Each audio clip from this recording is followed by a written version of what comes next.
Blackstone Audio presents Penric's Mission, a novella in the world of the Five Gods, by Lois McMaster Bujold. This book is read by Grover Gardner. 1. "Desdemona," Penric breathed, awed. "Will you look at that light?" He leaned on the railing of the Adriatic cargo ship coasting slowly up the narrowing Gulf of Patos and stared eyes wide at the rocky shores of Sidonia. The dry clarity of the air made the distant granite mountains seem as sharp-cut as glassmaker's crystal. The angled sun of morning was the color of honey. He tilted back his head to take in the astonishing blue vault above, so deep it was dizzying. He felt he might dive up through it as into the sea, endlessly, and never drown. It was what he imagined enchantment should be, in some myth or legend of personified elements, the man who fell in love with the sky.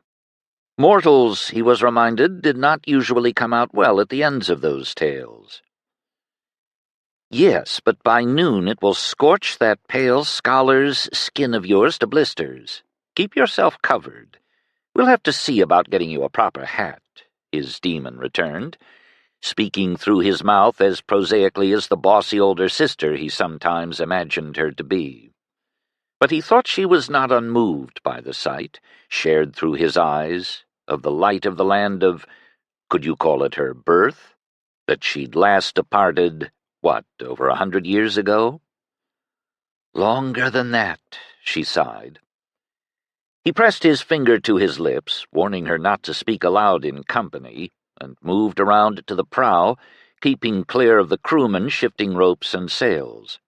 Half a dozen other passengers clustered there to catch a first glimpse of the city that lent the Gulf its name.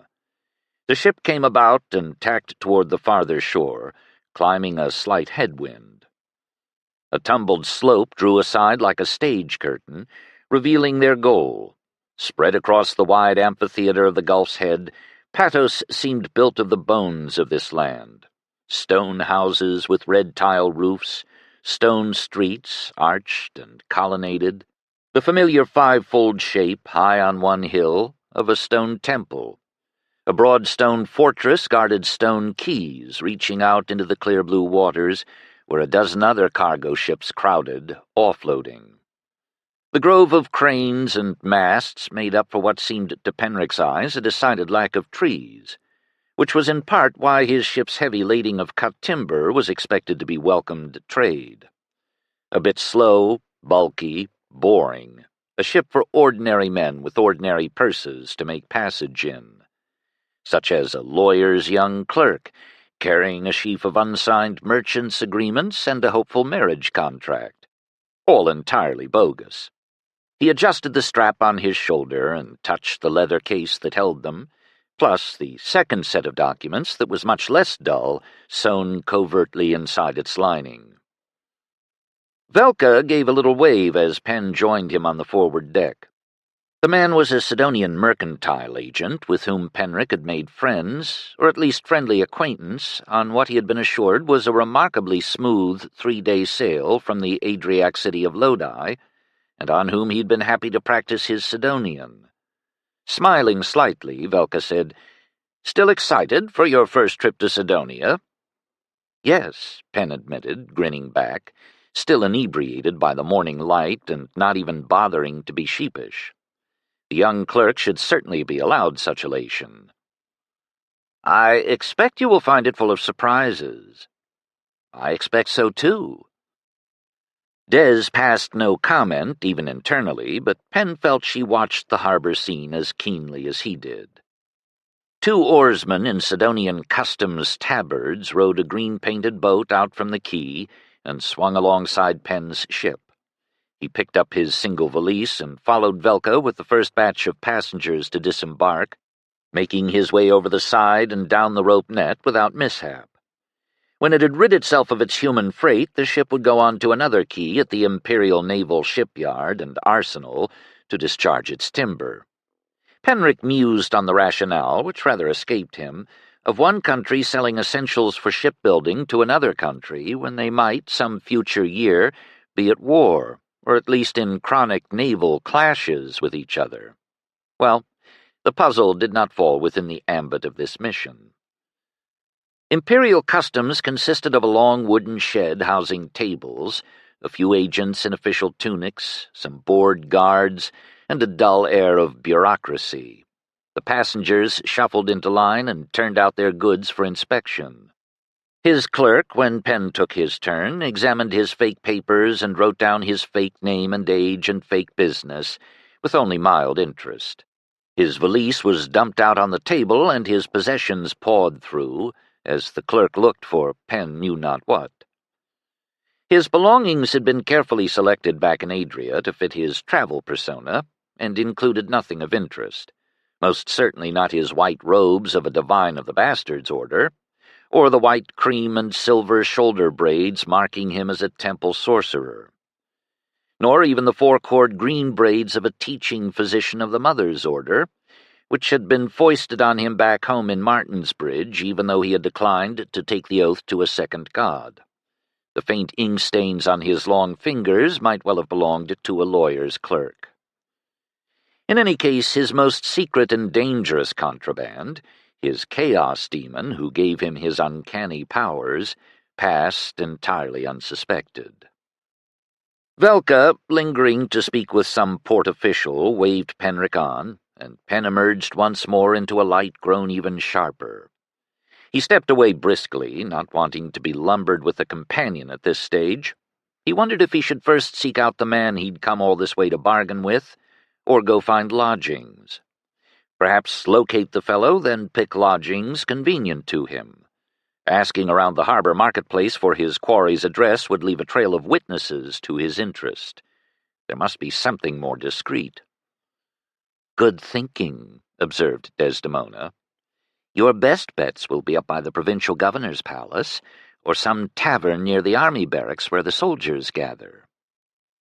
It felt strange to have a visceral sense of the layout of a city he'd never set foot in before, but one of Desdemona's previous riders had lived here for some years. Over a century ago, Penn reminded himself.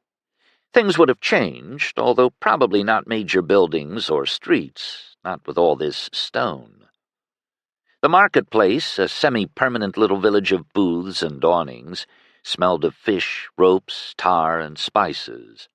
Offerings included used clothing, domestic tinwork and ceramics, and food, exotic, to Penn, oranges and lemons, dried figs and nuts, and strange bright vegetables, olives and their oils. The vendors and patrons showed nearly as much variety, men and women, and children of both sexes running about adding their notes of chaos. Clothing tended to loose linens, tunics and trousers for the men, demure draperies for the women. Skin colors ranged from almost Rocknari bronze to olive to a deep brick tan on those who clearly worked outdoors. Hair was as varied, curly to straight, sun-streaked bronze, dark copper, brown, but mostly black.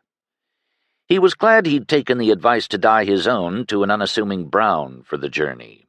His blonde-white hair stood out even back home. Here, where he found his mountain-average height suddenly half a head taller than most men around him, it would have blazed in this sun like a signal beacon. His eyes he could do nothing about, save to squint a trifle. He attempted to shrink in a clerk's stoop. Completing his fascinated survey of the market, he began a stroll up a street leading toward the hill hosting the governor's palace. The noise of the harbor, seabirds crying, workmen and vendors shouting, the creak of the cranes, clack of hooves, and rumbling of carts, at first eclipsed the steady double time of booted feet coming up behind him. When he turned, the squad of half a dozen soldiers was almost in his face. "Halt, you!" cried their sergeant. Penric tensed on his toes, but obeyed, blinking and smiling, free hand out, empty and unthreatening. "Hello," he tried in a friendly tone. "Can I help you?" Only then did he see Velka running behind them, pointing at him. "That's the spy! Arrest him!" His first impulse, to try to talk himself out of this contretemps, died as he reflected that a more thorough search of his leather document case must surely find its hidden compartment and the Duke's secret letters, and then no amount of talking would help. But his well-filled purse was hung hidden on a cord around his neck, his case straps slung over his opposite shoulder, unsnatchable. As the sergeant pulled his short sword from his sheath and swung it upward, Pen thought, "Des, speed us." From his point of view, his would-be assailants slowed. Pen flung his valise at the sergeant, knocking him backward, and ducked another man's leisurely sword thrust. His own movements always felt as though he were fighting through oil when he did this, but he drove force through his legs and turned, taking the first few steps of a sprint away. Where, he would have to work out later. But now he bounded directly into the other half of the squad, who'd turned onto the street just above him, bearing down upon him with raised truncheons. He evaded 4 languid blows as sinuously as any striking snake. Jerking successfully away from a 5th swing, smashed the side of his head into a 6th, with a lot more power than even the man who wielded it had probably intended. The world turned to stars and snow as he gasped and dropped, cracking his head on the stones again as his flailing hands missed catching himself. Nauseating black clouds bloomed in his vision as he did not quite pass out. Passing out would have allowed him to evade the pain and misery that followed.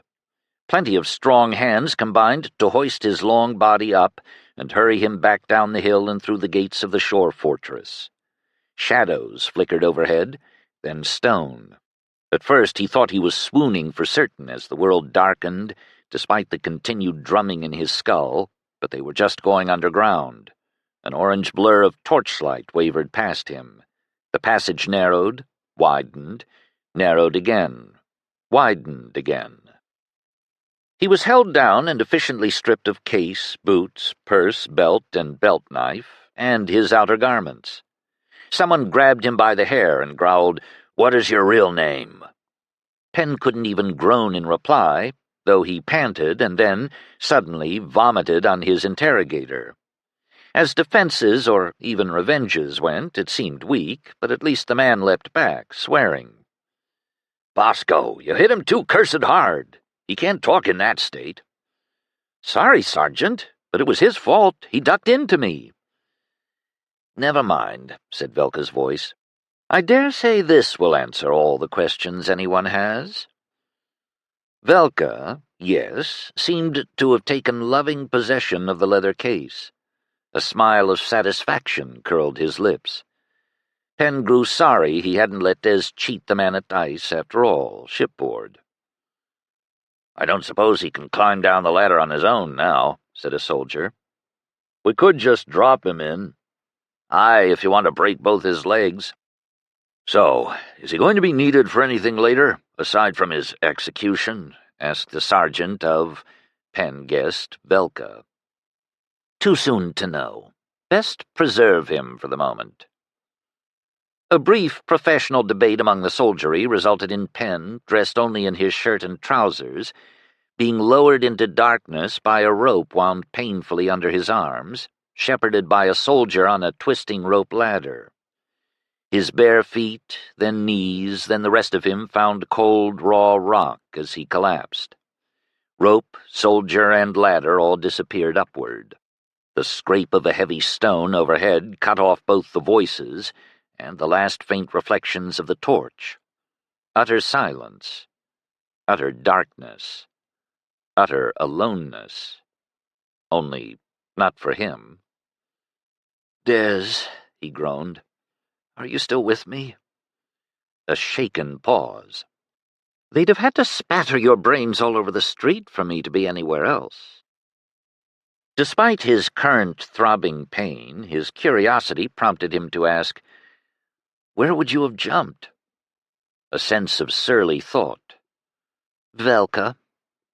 All else being equal, a demon forced to jump by the death of its rider usually went to the strongest other person in the vicinity.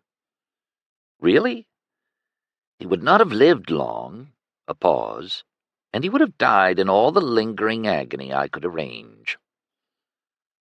Pen wondered if that was how a chaos demon said, "I love you." "More or less," Des said in their silent speech, as his lips grew harder to move. "Pen, pay attention. You mustn't swoon. Your skull is cracked and you're bleeding inside it. We can close the blood vessel, but we have to open a hole to let out the clot before the pressure kills you." "You want me to trepan myself?" "I'll do it, but you have to stay conscious. I can't work it if you... Understood. Destructive medicine. Sometimes it saved lives. Sometimes it didn't." His head was in so much pain already, exploding open a hole the size of his fingertip hardly made a difference. The spurt of blood seemed small, but a little of the numbness left his lips. "Yes, that's right." And he wasn't sure which of them said it. "Can I pass out now? Hurts." "No, stay awake. We have to finish shifting the clot." That, too, was right, familiar, and a very unpleasant prospect. Was Des in as much pain as he was? Maybe not, but if his mind and body broke down, she would fragment too. "Can't be fun for you either." "No." After a little, he asked, "Des, can you still light my eyes?" "Yes." In a moment, the blackness pulled back.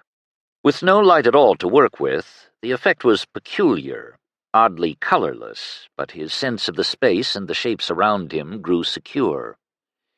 They seemed to be in a round chamber quarried out of the bedrock, about 14 feet high and 7 wide, its chiseled walls curving steadily inward to the small port at the top, presently blocked by the heavy stone. Penric studied the cruel angles and meditated on the mountain-climbing experiences of his youth. "No, I don't think even I could scale this one. And certainly not in this condition." In his imagination, on the trip over, he'd confidently posited that no locked door could hold them. Is this place meant to be proof against sorcerers? Had Velka penetrated that secret as well as his others? "It's a standard Sidonian bottle dungeon. A place they put prisoners they want to forget," it said. "Ever been in one before?" And unsaid, "Ever got out of one before?" Except the hard way, he supposed, minus her rider. "No." In a little while he crawled to the wall and clawed up far enough to turn and brace his shoulders against it. They paused to tease out the last of the clot, and he felt gingerly at the spreading wetness behind his ear, soaking his walnut-dyed queue. It wasn't going to add up to enough blood loss to kill him, at least not on this side of his skull. He sat up and concentrated on keeping breathing. As ambitions went, it seemed much reduced from this morning's, but it was challenge enough for now. An unmeasurable time later, he began to wonder how he had betrayed himself to Velka, how he had failed in discretion or simply in acting. Not that he'd cast a hard role for himself. Try as he might, he couldn't remember. Velka hadn't been another sorcerer, nor a shaman, nor certainly a saint. He'd not used any uncanny means to flush out Pen's secrets. For that matter, who was Velka, really? The patriotic Sidonian merchant he seemed, or an agent of another kind? "For what it's worth," said Des, "I can't see our mistake either." It was kind of her to try to make him feel less stupid, Pen thought. This, his first confidential diplomatic mission, had been supposed to be a simple one, and if he brought it off ably, bore the promise from both Duke and Archdivine of more such opportunities for travels to new places. A bottle dungeon hadn't been on his imagined itinerary. Some period after that, he began to wonder if he would die. Then, as time ground formlessly on, just how he would die. Executed in some frightful manner, or simply forgotten to death in the dark, which wasn't the dark for him. Nor would he die alone. Des was a friend he couldn't outlive. He could grow reconciled to that, he guessed. I should have liked to see that sky again, though. It was a shamefully long time after that when he finally thought, what will happen to the man I was supposed to meet? The full cost of his failure began to sketch itself to his vivid and well-stocked imagination, and he cursed some dozens of histories he'd read that suggested exactly how in gruesome detail. 5 gods! What will happen to General Arisadia? It wasn't just Penn who might pay for this fiasco with his life. But not Des, that at least. And another small blessing. No sun blisters, anyway.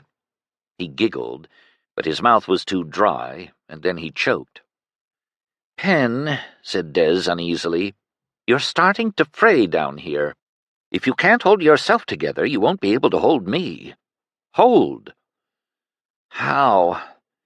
He laid his aching head upon his knees, reminded of why people trapped in unbearable pain sought death at their own hands. Des said reluctantly at last, Pray to your God. He's the only other one in here besides us. Penn considered this for a long time, then whispered, Lord Bastard, 5th and White, and faltered. He held up his hands in the black, fingers spread wide in supplication. Master of all disasters out of season. Indeed. I lay this day as an offering upon your altar. If it please you, take it from me. That wasn't any of the prayers he'd been taught in seminary almost a decade ago, but it felt right. And perhaps it was heard, for at length he slept. A long time, it seemed to Penric, after he had been dropped into this hole. The stones scraped back, orange light flickered, and a covered pail was lowered on a hook. At the guard's shouted instructions, he rolled over and freed the hook, which rose upward as he could not. The cover was a crude round tray holding a small loaf of bread, only a day stale, a sticky block of dried fruit, mostly figs, and a pale square that Des assured him was pressed dried fish. He lifted the tray to reveal not a slops bucket, but a generous couple of gallons of fresh water and a wooden cup. Penn drank greedily, then slowed, wondering how long it would need to last. I'd guess this to be a daily ration, Des opined. Drink up anyway. You need it to heal. He managed part of the bread and some shreds of the fruit, but after one bite he couldn't face the fish, for all that Des urged it on him with the concern of an anxious mother, insisting it was common food and strengthening. It smelled, and had bones in it, albeit as fine as stiff hairs, and bits. So he was fed, watered, and left alone, which, for the first 3 days, was all he wanted. The cell's diameter gave him room to stretch out fully on the floor, even as it made impossible the old mountaineer's trick for shinning up a crevice by bracing one's back and feet against opposite sides. On the 4th day he sat up and began to tend to his own wounds in more detail. Des could speed the healing of his abused skull and counteract infection, but it was definitely uphill magic, and she needed somewhere to dump the disorder. Normally, there were enough minor vermin around to make this a trivial task, but once she'd eliminated the spiders and a few other shadowy things with far too many legs that rippled across the walls, others were slow to arrive. On the 5th day, they enjoyed a boon when a rat came up the central floor drain that doubled as Penn's slops bucket. Des fairly pounced on it. Penn was afraid he would then be trapped in this bottle with rotting rat reek, but Des, compelled to unusual frugality by their circumstances, not only creamed off the death but reduced the corpse to dust within an hour, and he used the dregs of his daily water to rinse it back down the drain. For lack of other pastimes, he found himself crouching at this sink, hoping for more rats like a winter fisherman back home beside his hole sawn in the lake ice. He missed a flask of warming spirits to keep him company, or friends to trade lies with, but at least there was Des. He studied the drain, which was no wider than his palm, drilled down through solid stone. Maybe he was not that desperate yet. "Not ever," snorted Des. "Even you are not skinny enough to fit down that pipe, and it only goes to a borehole scarcely bigger. Empties into the sea, I expect." The smells and occasional drafts that came from it were more estuarial than cloacal. But no, probably not the drain. Widening a passage through it by chaos magic would be a month's tedious labor, as lengthy and tiring a process as tunneling with the spoon that he did not have. Up was another unfavorable option. He could work apart the arch around the port at some risk of dropping large stones on his head and making guard-attracting noises, but levitating up there would still be impossible.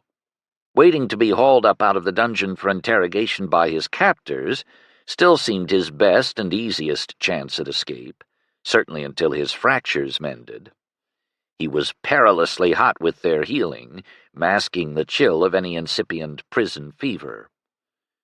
He shouted questions upward during the daily visit from his keepers to swap out his rations pail, but they were never answered. 3 rats later, his skull, though still tender, had stopped aching in a way that made him want to cut his own head off. He dutifully managed to choke down the disgusting fish and not gag it up after. Des beguiled some time by telling him stories from her many past lives with her former riders, all women, or rather 10 women, a lioness, and a wild mare. The mare had been the point at which the demon first escaped into the world from the bastard's hell, or repository of chaos, or whatever it was. There had been many theological arguments back at seminary as to the exact nature of the place, which Penn thought Des should be able to settle, as she was the only one who'd been there, but she'd claimed to have no memory of it because its very disorder did not allow memory to form. All her personalities, was, or were, something she had acquired afterward, imprinted on her by the endurance of matter. Her tales were good, but in this lightless, soundless place began to take on a hallucinatory quality. He'd usually experienced them as words, if inside his own head, and an impression of animated gestures, like a storyteller in a marketplace. Now he began to see flickering pictures. It was much like those disturbing nights when he dreamed not his own dreams, but hers. The more disturbing as it became harder and harder to tell day from night in here, or dreams from waking. 2. The shadows in the municipal magistrate's court and prison at midnight made Nikis want to crawl inside her own skin. She drew her dark green cloak closer about her and padded as silently as she could after the jailer she bribed to let her in to see her brother. This jailer would do more, or rather see even less, if she could bring her plan about. He led her up stone stairs and out onto the third-floor gallery overlooking the courtyard. In the night silence, the boards creaking under their feet seemed screams, not mouse squeaks. No dank dungeon cells with iron bars on this level, just a row of small rooms that could as well have been civic offices, apart from their heavy locked doors with narrow iron-bound slots. Nikis tried to extract the political meaning from this choice of confinement, more austere than house arrest, not so vile as, say, those oubliettes down at the old harbor fortress. Maybe it was mere prudence. If they'd attempted to arrest and hold the young general out at the army barracks or in the shore fortress, he'd likely have been smuggled aid before this. For all that he'd commanded in Patos for barely half a year, he was already starting to grow popular with his men, if only for his diligence in getting them paid on time. Although, on the lately disputed southwestern borders, men had followed him for much less. "Victory is the best pay an officer can give his men," Adelis had once remarked, and vice versa. A brilliant campaign of maneuver and strike, it was said, turning back the Rusillan incursion with half-forces, wits, and spit. Adelis himself had called it the bastard's own dysentery. In any just world, in any other country, his labors should have resulted in promotion and reward, not semi-exile to a minor provincial post and heightened political suspicion. doubtless exacerbated by his mother's blood ties to the imperial house, for all that several prior too successful army generals had ridden on the shoulders of their soldiers to Sidonian imperial power without such bonds. But if Fidelis had such ambitions, she'd never seen a hint, and she'd known him from the day of their births. The jailer peered through the door slot. He did not startle the knight by knocking, but just called softly, "General Arisadia, you have a visitor." Handing Nicus the shaded dark lantern, he unlocked the door and let her slip within, but stayed nervously on guard outside. Adelis, dressed only in a loose shirt and string-tied trousers, sat on his cot, blinking in the sudden spear of light. As Nicus set the lantern on a little table and swept back her hood, he swung out bare feet and bolted upright to embrace her, the power of his grip silent witness to his anxiety. She embraced him just as hard, then pushed away to search his face, hands, arms, for signs of torture. Bruises, yes, but no worse than he might have picked up at sword practice. As his wits caught up with the rest of him, he shoved her back, though not loosening his drowning man's clutch on her shoulders. "What are you doing in here at this hour?" he said through his teeth. "Or at all? 5 gods, Nicus! I prayed you'd have the sense to stay clear of all this." "All this came to me. The day you were arrested, the governor sent men to search my house.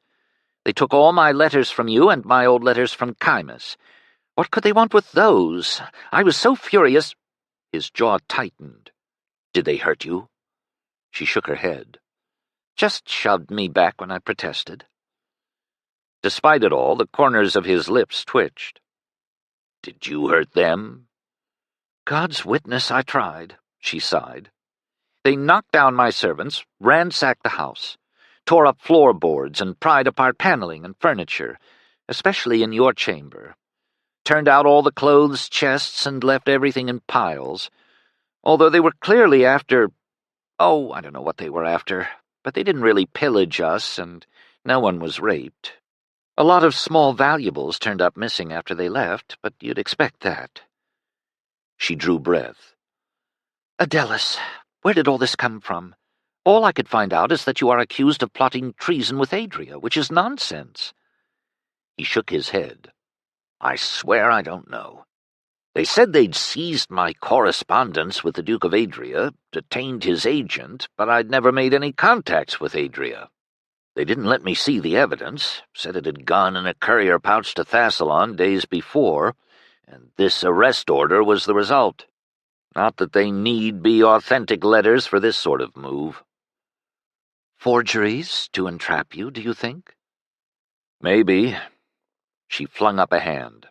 "Later. We can talk later. Dress, gather your things. I have to get you out of here right now."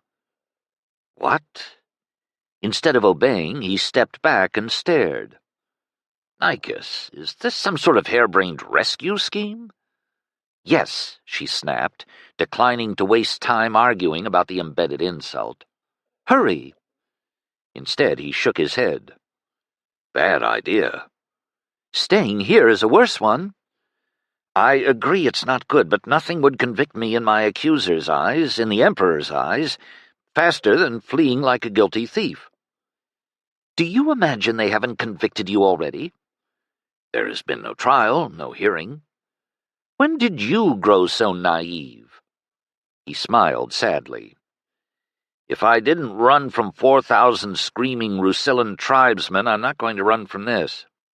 "They attacked from the front. This is an ambush from behind, in the dark." "Oh, the Rusilli did that too."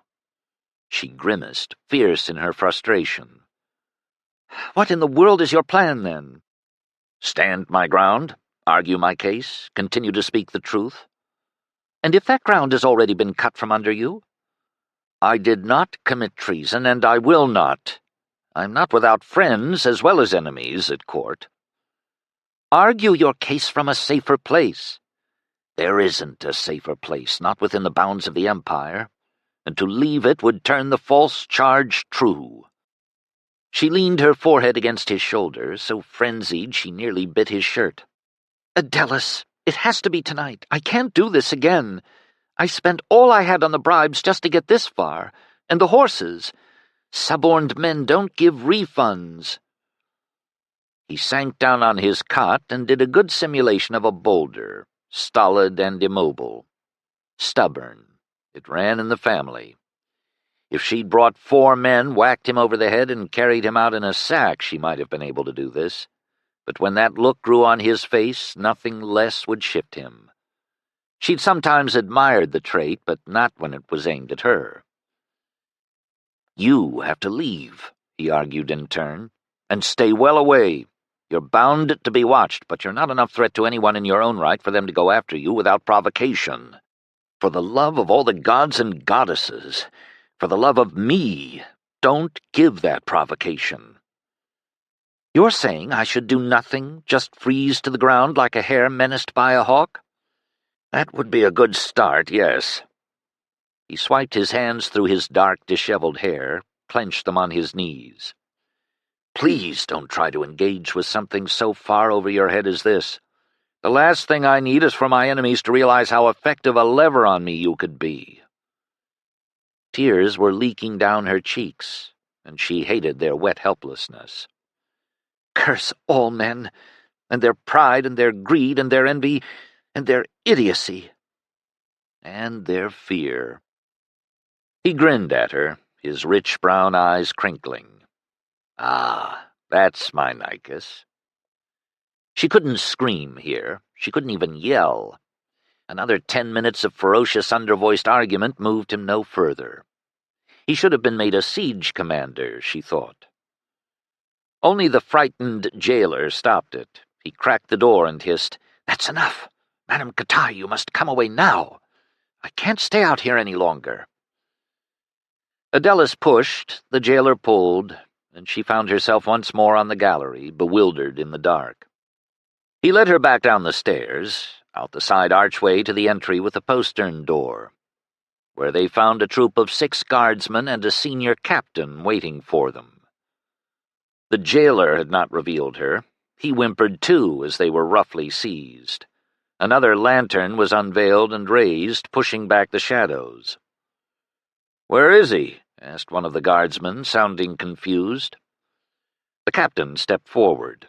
Cornered, she yanked back her hood and raised her chin. Protests and subterfuge and lies jammed up in her mouth, choked by fear. "Wait. Give nothing away." "Madame Katai," the captain grimaced. "Imagine meeting you here at this hour." Oddly, his ironic tone steadied her. This was a man who would talk, not strike, or at least talk before he struck.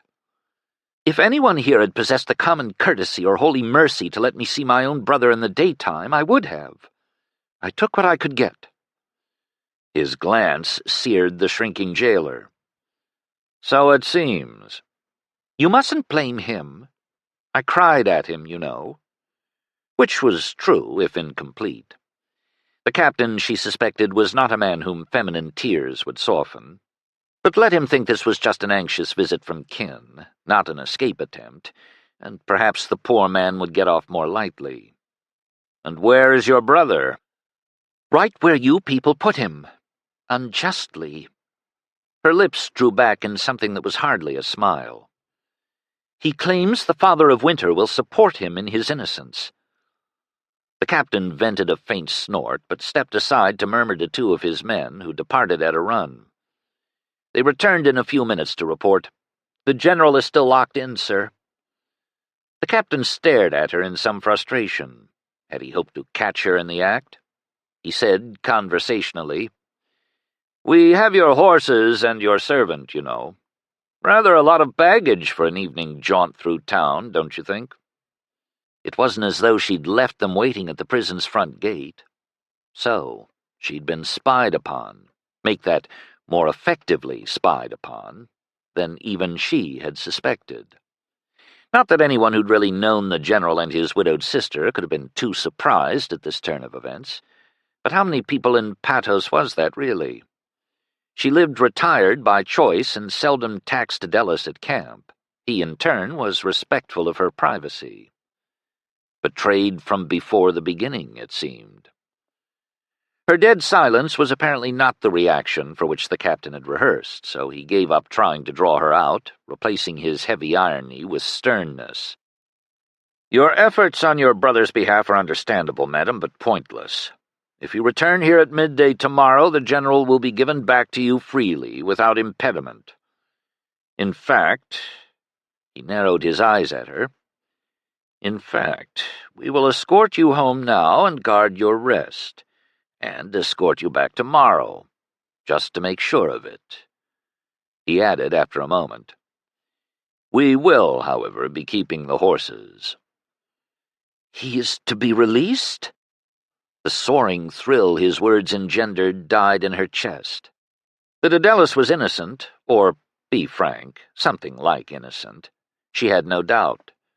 But he might mean only that her brother was slated to be summarily executed, yet have as a pious mercy his body returned to his family, such as she was, for burial instead of being hung on a gibbet outside the city gates as a lesson to other would-be traitors.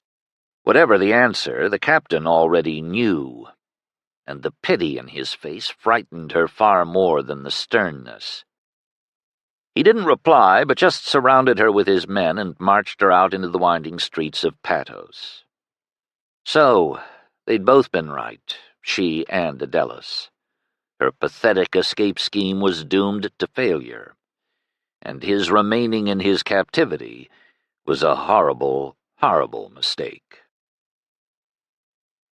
At noon the next day the soldiers came once more for her, as threatened, and escorted her in reverse back to the same side entrance of the municipal prison. The captain swept through, saw them, and grimaced. "You're too early. Keep her here. You three come with me." And to Nikes, "Wait." So they waited, shifting from foot to foot. No one spoke to her, nor to each other, no small talk or barracks chaff or crude complaint. They offered her neither insult nor reassurance. The unnatural silence stretched. Her head throbbed as if it held too much blood, as if she'd been hung upside down. One of the soldiers returned leading a saddled horse, one of her own hiring that she'd thought lost last night. He joined the wait as wordless as the horse, which blew through its nostrils and cocked a hip. The stillness was abruptly shattered by the most inhuman scream Nikes had ever heard. Even muddled by intervening walls, it rose high and piercing, then broke, then rose again, then cut off sharp, as if the raw throat from which it reverberated had clenched closed, or been sliced through. The horse tossed its head and sidled uneasily. It couldn't have been Adelis's voice, could it? Even at age 10, when he'd broken an arm falling off his pony, he'd vented no more than an odd little, Perhaps it was only some thief, convicted for a 5th time, and paying a hand in penalty. Such punishments were sometimes administered here, she thought. Please, please, let it be some thief. The remaining soldiers had stopped looking at her, or around, or at each other. To a man, they stared at the ground. Afraid? Who wouldn't be after hearing that unholy sound? She was terrified, her body shuddering as if in the winter wind, though sweat dampened her all over. No, stranger than that, she realized. They stand ashamed. At length, silhouettes appeared in the bright archway to the inner court, 2 men supporting a third stumbling between them.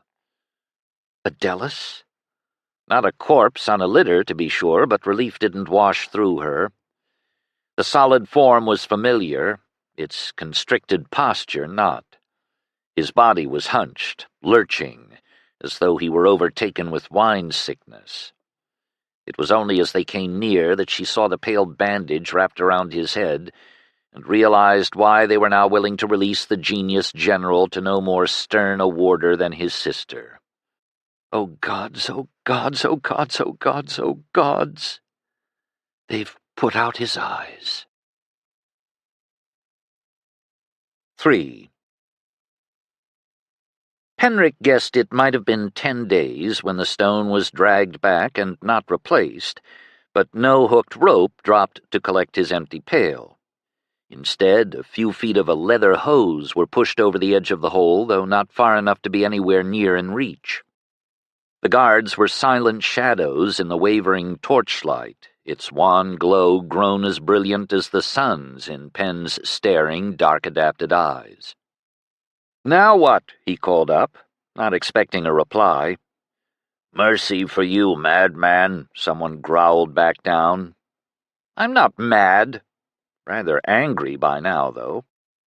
You babble to yourself all the time." "I'm not talking to myself. Just to the voices in my head, all 10 of them. Not, he knew from long experience, a useful thing to mention." A snort, and the pair of sandaled feet shuffled away. A few minutes later, the hose bulged, coughed, and began to disgorge a steady stream of what Pen hoped was water. He tested it by thrusting a hand in the flow. Yes, seawater, not, say, rainwater or sewage. Odd. "Are they giving our little home a washing and flushing? It certainly needs one." His throat constricted strangely as Des replied, "No, that's not it." The water was coming in faster than the drain was leaking it away. Had they blocked the far end of the borehole? Pen splashed his bare feet uncertainly in the growing puddle. Des continued, "They mean to drown us in our cell, like a mouse trapped in a bucket. A means of disposing of a prisoner without leaving a mark on his body." Why should they care about that? And don't they know we can swim? For how long? Hours? Days? They have days. If they have days, they could just stop feeding us and wait. This suggested what? Something has changed out there. After a few minutes, when the water topped his ankles, Pen said in aggravation, "They never even questioned me." That had remained his primary hope of escape. Let him only be lifted out of this stone bottle, and whatever bindings or tortures or hulking guards were offered, he'd have been through them and gone from this fortress like an egg through a hen. Although he'd planned to endure through the first few questions to gain some idea of the shape of his situation. It's going to take a lot of water to fill this cell. They have the whole sea as a reservoir. The fortress was above sea level, although only just, and so was the cell, or high tide would have come up twice a day to flush his waste pipe. The hose water flowed steadily, not in spurts like a ship's bilge pump. It was draining from some pre-filled tank, perhaps, not being lifted on the spot by men with muscles or animal power. His mind darted down a tangent, calculating by his hard-won geometry the volume of the cell and the probable rate of flow from above. Thank you, learned Lurens. And he never thought he'd remember the sharp tap of that rod on his wool-gathering young head with gratitude. 6 hours, maybe? 8? They won't fill it to the top, just to over your head. Pen, attend. Should I burst the hose? That would certainly delay things, although one of those things seemed to be the inevitable. About to assent, he paused. It was only parlor magic. When he'd first moved over the mountains a year ago, along with 6 mule loads of books and 2 of clothing, to take up his duties with the new archdivine, he'd found the heat of Adria's humid coastal plains oppressive. Lighting fires with a muted spark was the first destructive magic he'd ever learned, and the easiest. Running the process backward was a much subtler challenge, but with practice and some thinning out of the vermin in the Archdivine's palace in Lodi, he devised a trick for pulling water out of the air into a large hailstone to drop in his tepid drinks. Prudently, he'd not shown off his novel skill, not wanting to be pressed into work as a magical ice machine for the pleasure of his superior's many high-born guests. It hadn't kept the Archdivine's cousin the Duke from purloining him anyway, when he'd wanted a secret envoy with a reputation for cleverness and a native's command of the Sidonian language to effect a disaster, it seemed. Don't think about that now, You haven't time." Had that been Des or himself? In any case, yes, he did have time. Several hours of it, he guessed. "How soon do you think they'll be back to check the cell for drowned mice?" No idea. If they expected him to flounder in immediate panic, maybe not that long. No controlling that. He leaned his shoulders against the cell's curving wall and composed himself in patience, forming his plan. "Your plan is to freeze us to death before we can drown?" Des asked plaintively. His lips curled up for the first time in days. "Have you never watched the mountain raftmen in the spring breaking the winter-cut logs loose from the river ice for their journey downstream? Both Rutia, his demon's immediate prior rider, and Helvia before her, had been cantons born, just like Penric. It's like a dance." "A dance with death? Have you ever done that?" "A few springs in my youth. I helped the local men in the valley of the Greenwell." Penn reflected on the memory. "Didn't tell my mother, though." "Ah," she added grimly after a while as the water lapped his knees. "This is going to be costly." "Yes, but consider the alternative." As the seawater reached his thighs, he wondered aloud, "Do you suppose they know I am a sorcerer?" Des hesitated. "It's not sure proof, but I'd think if they did, there would be a goat or a sheep or some such tethered at the top." His head cocked back in momentary mystification, but then the answer slotted in. "Oh. To contain you safely after you jumped, till they could decide how to dispose of you? It's an old trick when executing a sorcerer, yes." "You wouldn't like that." "No, so kindly stay alive, Penric."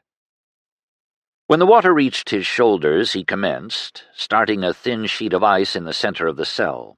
Hand to the wall and pushing, he walked slowly around the perimeter to keep the water moving and his tiny ice flow centered. His body grew warmer with the working of his magic, welcome this time since the Sidonian seawater, while tolerable by Penric's standards, was still much cooler than a man's blood, and had been leeching his strength away in increments. Hunger and thirst, too, would start to sap him if he let this drag out.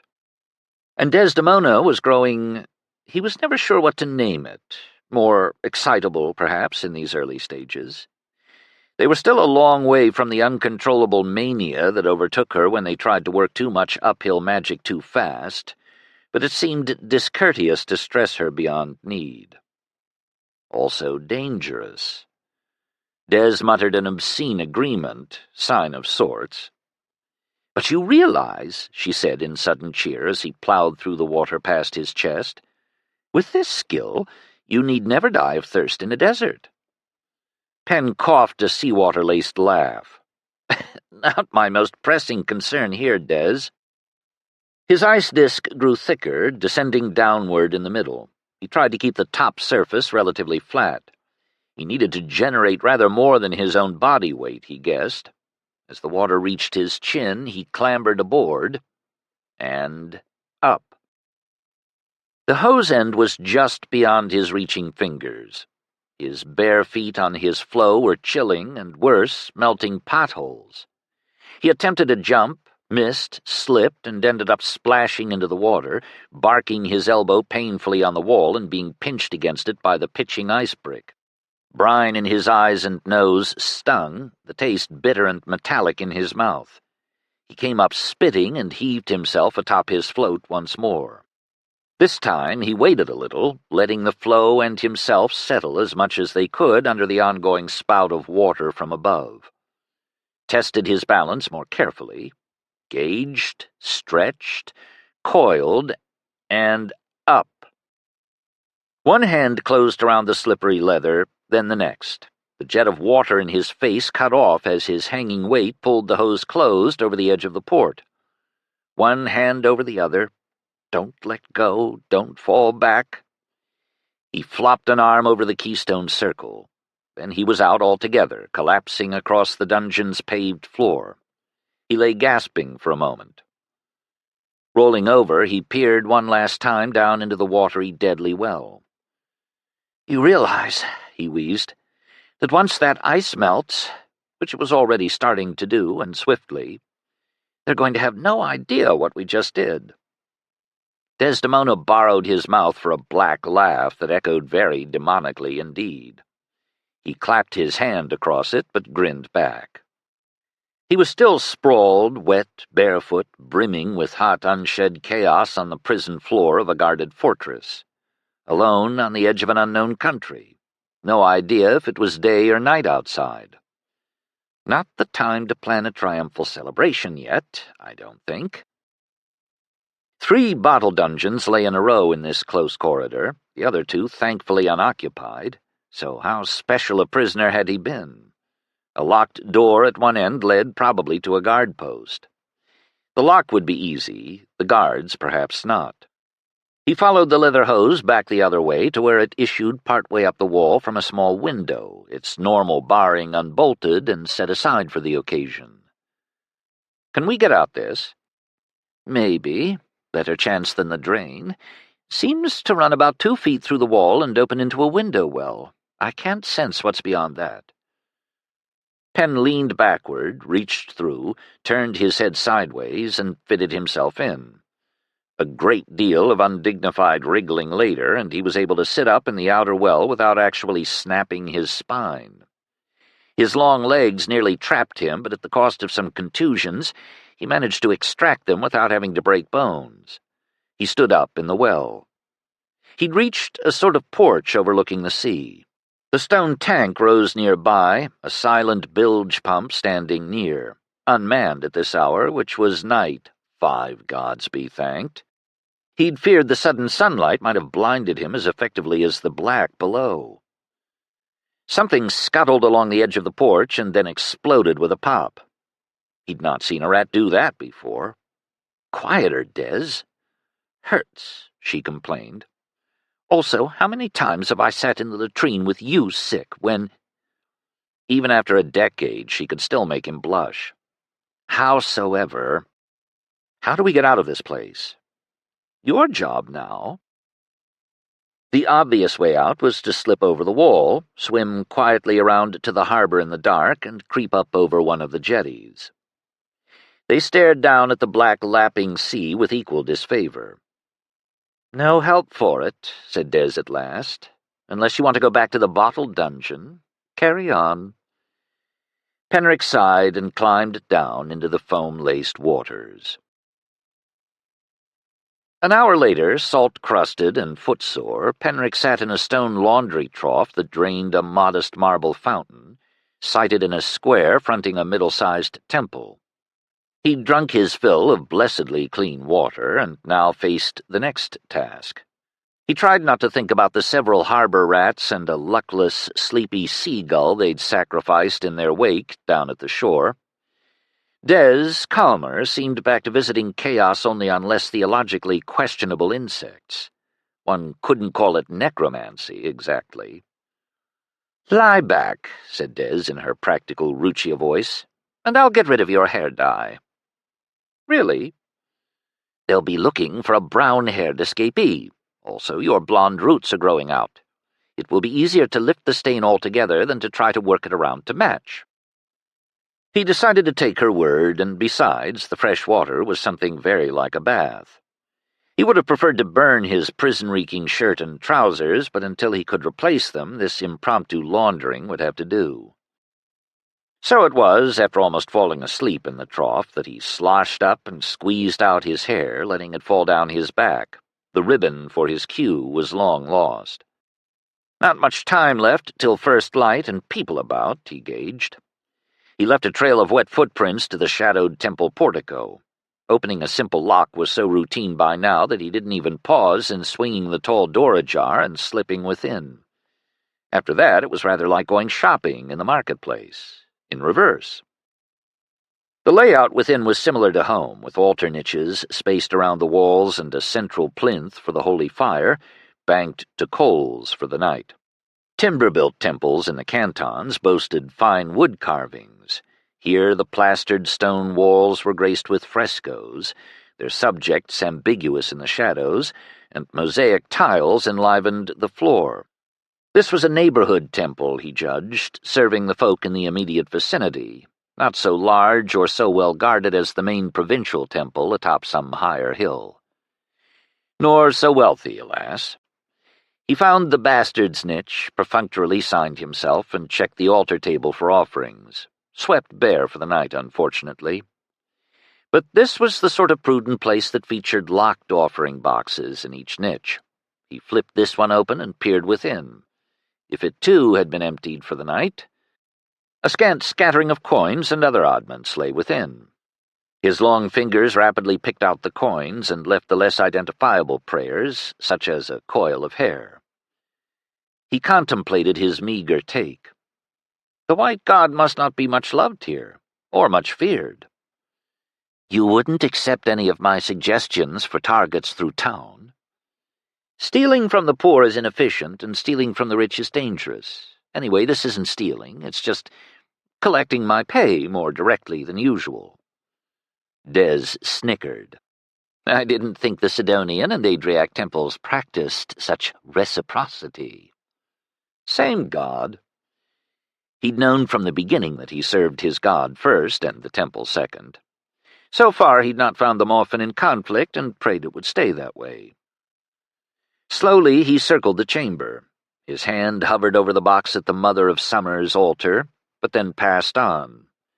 While he'd no doubt she would not begrudge a loan to her second son's divine, Penn had refused her his oath back in Martinsbridge. It felt, if nothing else, rude to ask her for aid now.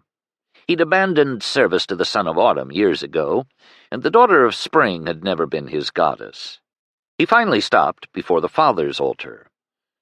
"Penn," said Des uneasily, "nobody steals from the God of Justice." "Borrows," he corrected. "I expect my collateral is good here. Maybe Locator Oswill would vouch for me." He smiled to remember his friend back in Eastholme, the most earnest devotee of the Father of Winter he'd ever encountered. He flipped open the box and raised his brows. "Goodness me! Somebody must be anxious for their lawsuit," Des suggested. "Possibly both sides, though trying to bribe the God of Justice seems missing the point." Or he supposed some poor, evidently not so poor, call it distraught man might be praying for a child, or for ease for a dying father. He signed himself and bowed his head in any case. "I shall try to use it well, sir." He doubled back to collect the cloth from the bastard's altar to carry it all in, relocked all the boxes, and slid back out to the portico, closing the door quietly. Sky and sea were growing a strange clear gray. He could hear the clop of a donkey and creak of a cart, and from open windows, roseate with lamplight, people stirring and pots rattling. Find a used clothing vendor, find a cheap inn, find a breakfast that did not include dried fish. After that, all this was going to grow harder. It wasn't a happy thought. Penric quartered the streets of Patos near the army barracks and parade ground, trying to puzzle out his approach. Walking up to the front gate and knocking seemed a poor one. In his new retrospect, it struck him how thin his preparation for this emissary's task had been. He wondered if he'd been missed from the bottle dungeon yet. Fortunately, he'd found a clothing stall and food from a street vendor before being confronted by his cot in his little inn, for he'd fallen like a tree into the linen-covered, wool-stuffed mattress and slept in profound exhaustion. When he'd woken in the late afternoon, he'd found he'd not lost as much time as he'd imagined. Unlike home, where people seized the afternoon to get as much done as possible before the dark and the cold closed in, here the citizens evaded the bright hours, crawling into the burrows of their houses to escape the heat and emerging just about now. He wriggled his feet in his odd leather sandals. His workman's garb was unexceptional, a sleeveless tunic and trousers that were expected to ride short in the legs anyway. He'd knotted his hair on his nape, still blonde but not hanging out like a signal flag. A countryman's straw hat shaded his eyes. His accent, broadly archaic from the far northern mountains of Sidonia, marked him as not from around here, so legitimately lost, without making him alien. "Until you start talking at length and that scholar's vocabulary begins falling out," commented Des. "In that country accent, it's like a donkey opening its mouth and spouting poetry." "I'll try to be more brief," Penn sighed. Curse it, he had to start somewhere. He spotted a lone soldier, not an officer, leaving the squared-off barracks grounds, and angled over to accost him before he disappeared into the close winding streets of the civil side. "Pardon me, can you tell me where to find General Arasadia? I was given— bastard's tears, don't say a letter— a package of figs to deliver to him." The soldier stopped and stared. "Hadn't you heard? He was arrested 4 days ago by the governor's guards. By imperial order, it's claimed. I don't know where they took him, but he's sure not here." He jerked his thumb over his shoulder at the military quarter, now suddenly not Penn's goal. Penn swallowed in shock. 7 or so days after his own arrest. If the two were connected, why the delay? Gathering other evidence? "On what charge?" Penn managed. The soldier shrugged. "Treason, I guess. They can slap that on anything. Sounds like shit to me." He hesitated as if wanting to call back his unguarded words. "But what do I know?" He shouldered away from Penric and strode on, surly, disturbed. 7 days. Time for a speedy courier to ride to the imperial capital, a day or two for debate, persuasion, plotting, a couple of days for an arrest order from high enough up to be returned. Very high up, it sounded like. Officers at Arasadia's level could be moved around like game pieces only by the most powerful of hands. However it had come about, it was plain that rumors were running through the army like dye through wool. If Penn wanted answers without bringing attention to himself by asking questions, he needed to find a place where the military talked to each other. Handily, several taverns catering to the soldiers' trade clustered in the nearby streets. He glanced into a few until he found one that was more crowded and where his countryman's dress would blend in, and slipped inside. He held a tankard of vilely sour ale and wandered about, listening for key words and especially for the key name. He found it at a table with 6 low-grade officers, a couple captains of hundreds and their lieutenants. He slid onto a stool by the wall and pulled the brim of his hat a little farther down over his eyes and simulated a workman's tired doze. Well, simulated the doze. The tired was authentic. "It was never peculation. Not him," one scoffed. "I'd not heard that one," said another. "Plotting betrayal with the Duke of Orbis, I was told. Or the Duke of Adria. Or of Trigoni. Some frigging foreign duke or another, anyway." Universal scowls greeted this claim. "Or no duke at all," growled a grizzled captain. "Some trumped-up charge by those eunuchs at court, more likely." Another made a crude joke at the expense of mutilated men, which his comrades seemed to find more black than funny. "Yes, but what's Arasadia have that crowd of mincing bureaucrats would want to steal?" The grizzled captain shrugged. "The loyalty of the Army of the West, for starters. Enough high-born bureaucrats, whether they still have their balls or not, to have military nephews who might like to filch a rank they can't bloody earn." "Surely the Emperor—" began another, but his captain held up a stemming hand. He began again more carefully. "Surely those Thessalon courtiers are not to be trusted." Men at this level could hardly know more than Penric did, but their talk was alarming.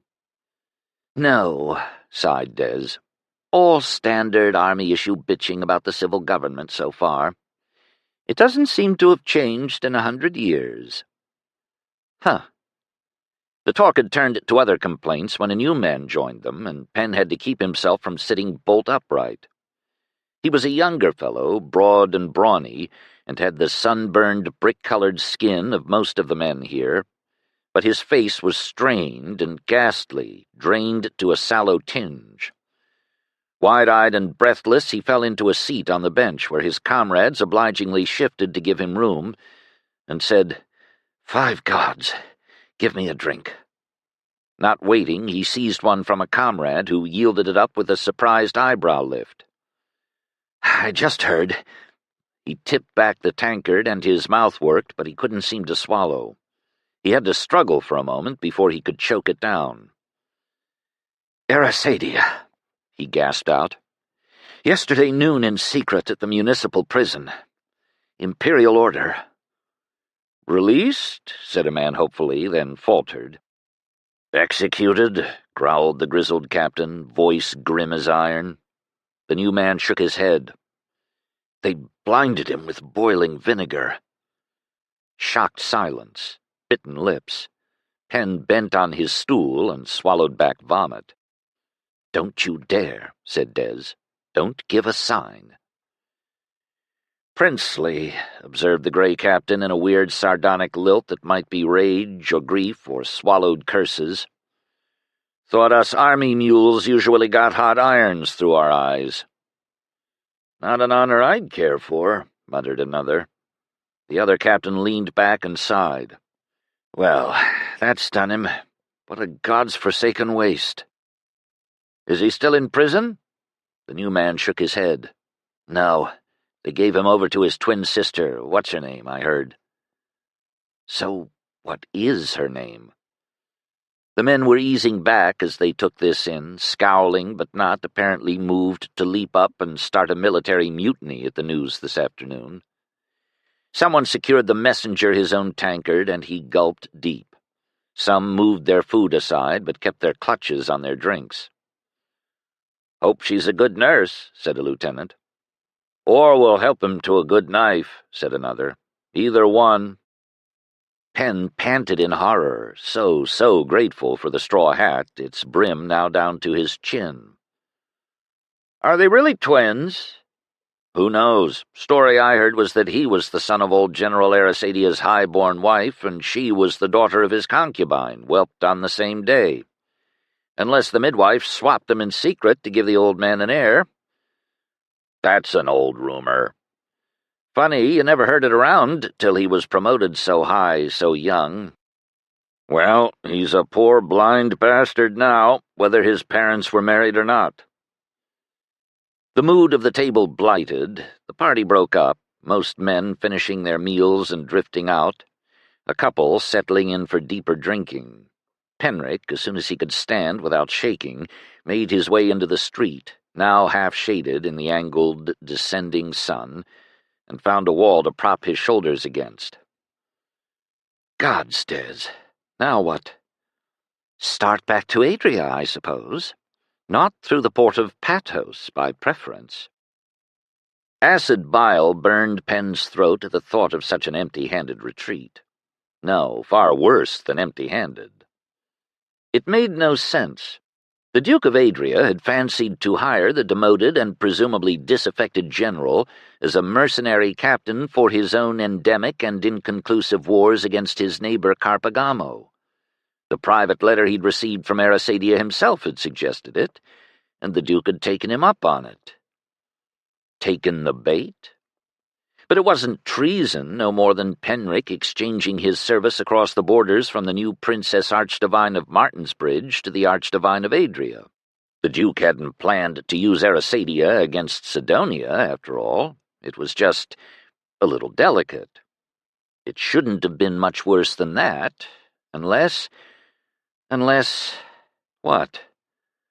There had to be a hidden half to this somewhere that Penn was not seeing, as he'd not seen how that Sidonian Velka could have guessed Penn's real mission, unless, of course, he'd already known. But bastards' tears and mother's blood, blinding. He'd seen burns and bone-deep scalds when drafted into his apprenticing and more at the Mother's Hospice in Martinsbridge. Up close, in some bad cases. He didn't have to imagine anything. "I have to do something about this." "5 gods, Penn, what? The damage is done. It's time to cut our losses and fly." "I don't know yet." And then, in the next 3 breaths, he did. He would need particulars on the sister, her name and domicile, and then a better used clothing merchant. A better bathhouse, too, that offered services of a barber and a manicurist. An apothecary. A knife-maker's shop serving some very specialized needs. And more. How providential was it that the father of Winter had filled his purse? It was going to be a busy night. He pushed off from the wall. Let's go find out. 4. Nikis sat in the garden of her rented villa and tried to eat breakfast. She supposed it must be, this being morning. A morning. Which? It had been, 2 days since she'd brought Adelis back here, clinging to his saddle, his labored breathing as frightening as weeping. Half her servants had fled after the visitation from the governor's men and not returned, so, to her loathing, she'd had to employ the soldiers who'd escorted them to support him stumbling to his upstairs bedchamber and lay him down. She hadn't wanted them touching him. She'd ejected them from her domain as swiftly as she could thereafter, without thanks, but a provincial guardsman still lurked outside her front door, and another beyond her back wall. After that, the nightmare had commenced. She'd sponged her brother's body, dressed him in clean linen, coaxed him to eat, with poor luck, forced him to drink.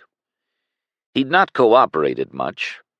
She'd seen Adelis in a dozen bad moods in the past, exhausted or frustrated or enraged, though generally with the army or the imperial court rather than with her. She'd never before seen him broken. It was lovely in the garden in this first light. Water trickled musically through clever stone channels from the tiny spring that had made the villa, though old, such a wonderful find, half a year ago when Adelis had invited her to join him at his new posting. On the pergola that shaded her little table and chairs, grapevines shot forth leaves that seemed to expand by the hour, with green sprigs of new grapes peeping shyly through them. Bees bumbled among the flowers. On the far end, where the kitchen garden grew apace, dew sparkled off a spider-web like a necklace of jewels carelessly dropped by some passing sprite. The space breathed charm, grace, ease, surcease from troubles. This morning its lying beauty offended her. She ate the other half of her boiled egg with a bite of bread to force it down, and a swallow of cold tea to force down the bread. When she finished, she'd have to return to Adelis's bedchamber and try again with the bandages stuck to his face. He'd screamed when she touched them and struck out, blindly, of course, and so he'd connected at his full strength in a way he'd not done since they were squabbling children. His full strength had been much less then. She rubbed at the deep bruise on her cheek and buried her face in her hands. She couldn't weep, or sleep, or eat, or breathe. Control yourself anyway. You have to go back now. When she looked up, an apparition sat across from her. She was so bewildered she didn't even jump, though her jaw fell open as she stared. Her first thought was not man or woman, but ethereal. Luminous eyes as blue as the sea in summer. Hair an astonishing electrum color, drawn back in a knot at the nape but with a few strands messily escaping to catch a sunbeam in a wispy halo. And nothing human should have skin so milk-pale.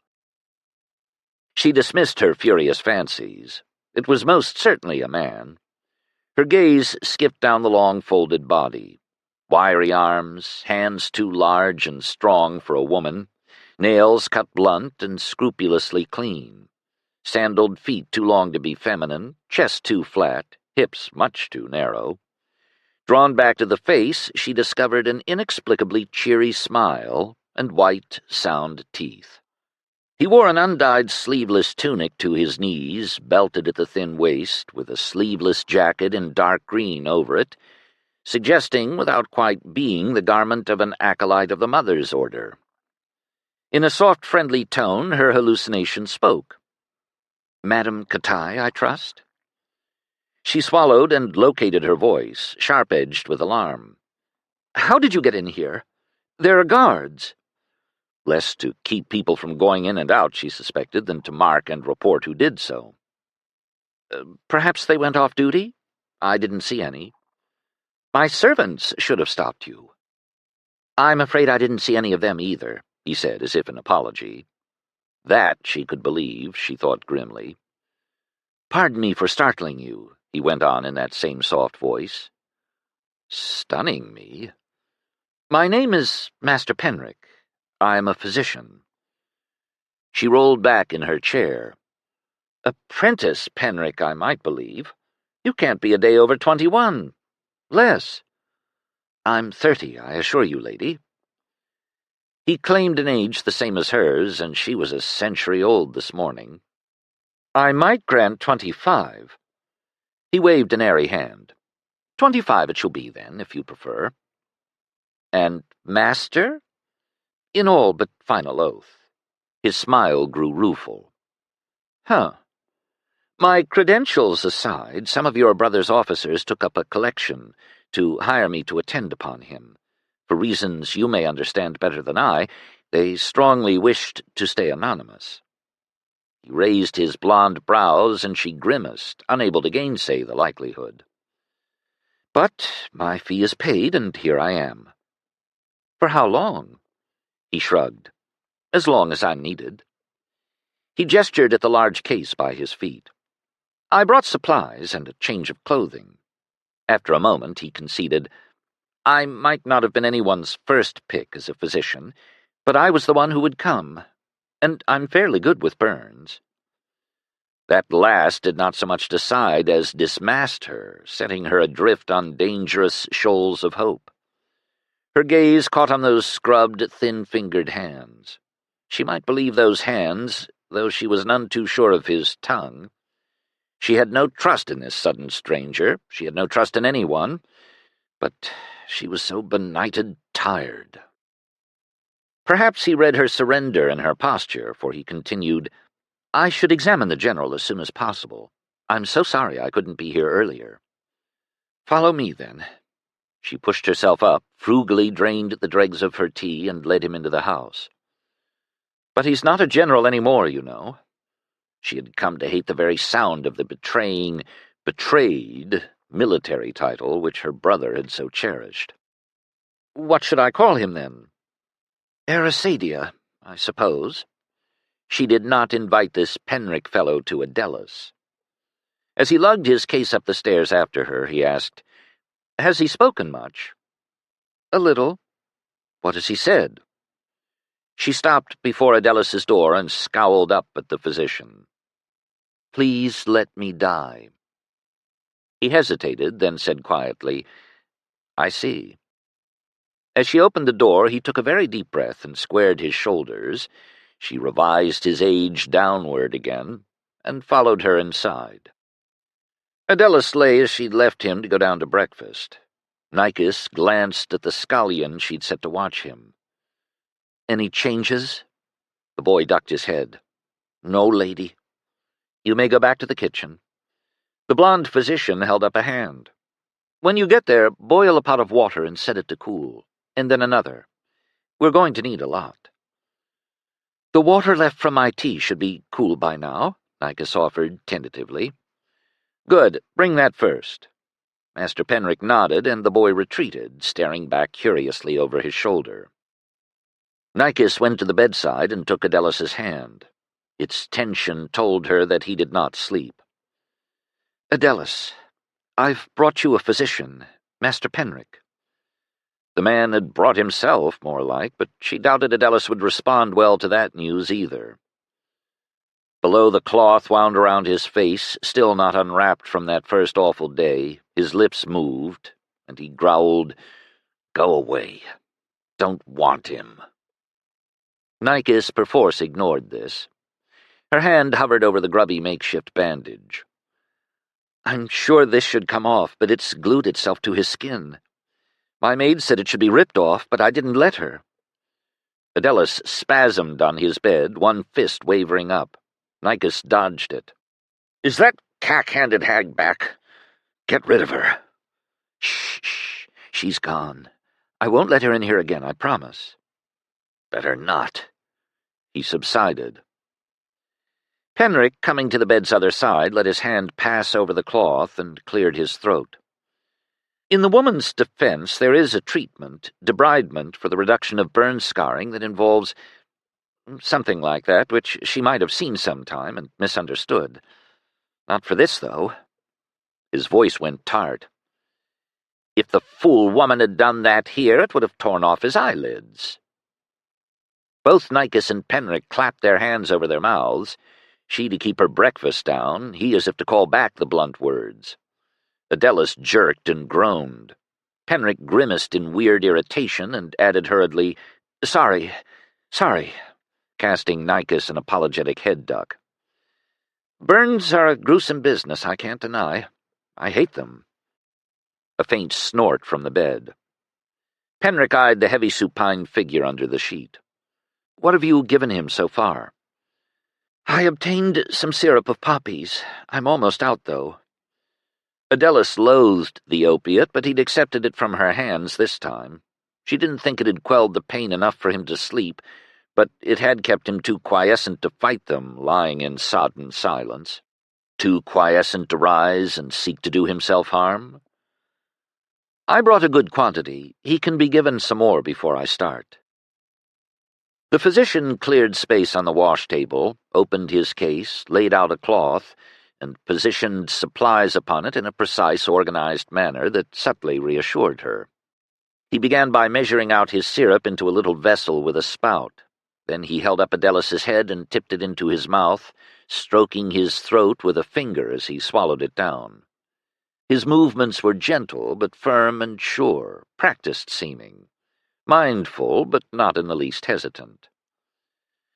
A scullion returned with the first of the water, and Penric laid a towel under Adelis's head and commenced dribbling it over the blindfold. This will take some time to loosen, he remarked, but it won't be difficult, and I promise all his skin will stay on. A fainter snort. It seemed an optimistic prediction, but Nicus longed to believe it, so said nothing. As she sat in her chair, watching the man watching her brother, her head nodded, and she jerked it back up. As much to keep herself awake as for any real curiosity, she asked, Are you from the northern peninsula? Your speech is a little odd. He hesitated, then smiled again. My mother was. My father was a wieldman, from the country over the other mountains, to your far south and east. I've seen men like you in the Emperor's Guard in Thassalon.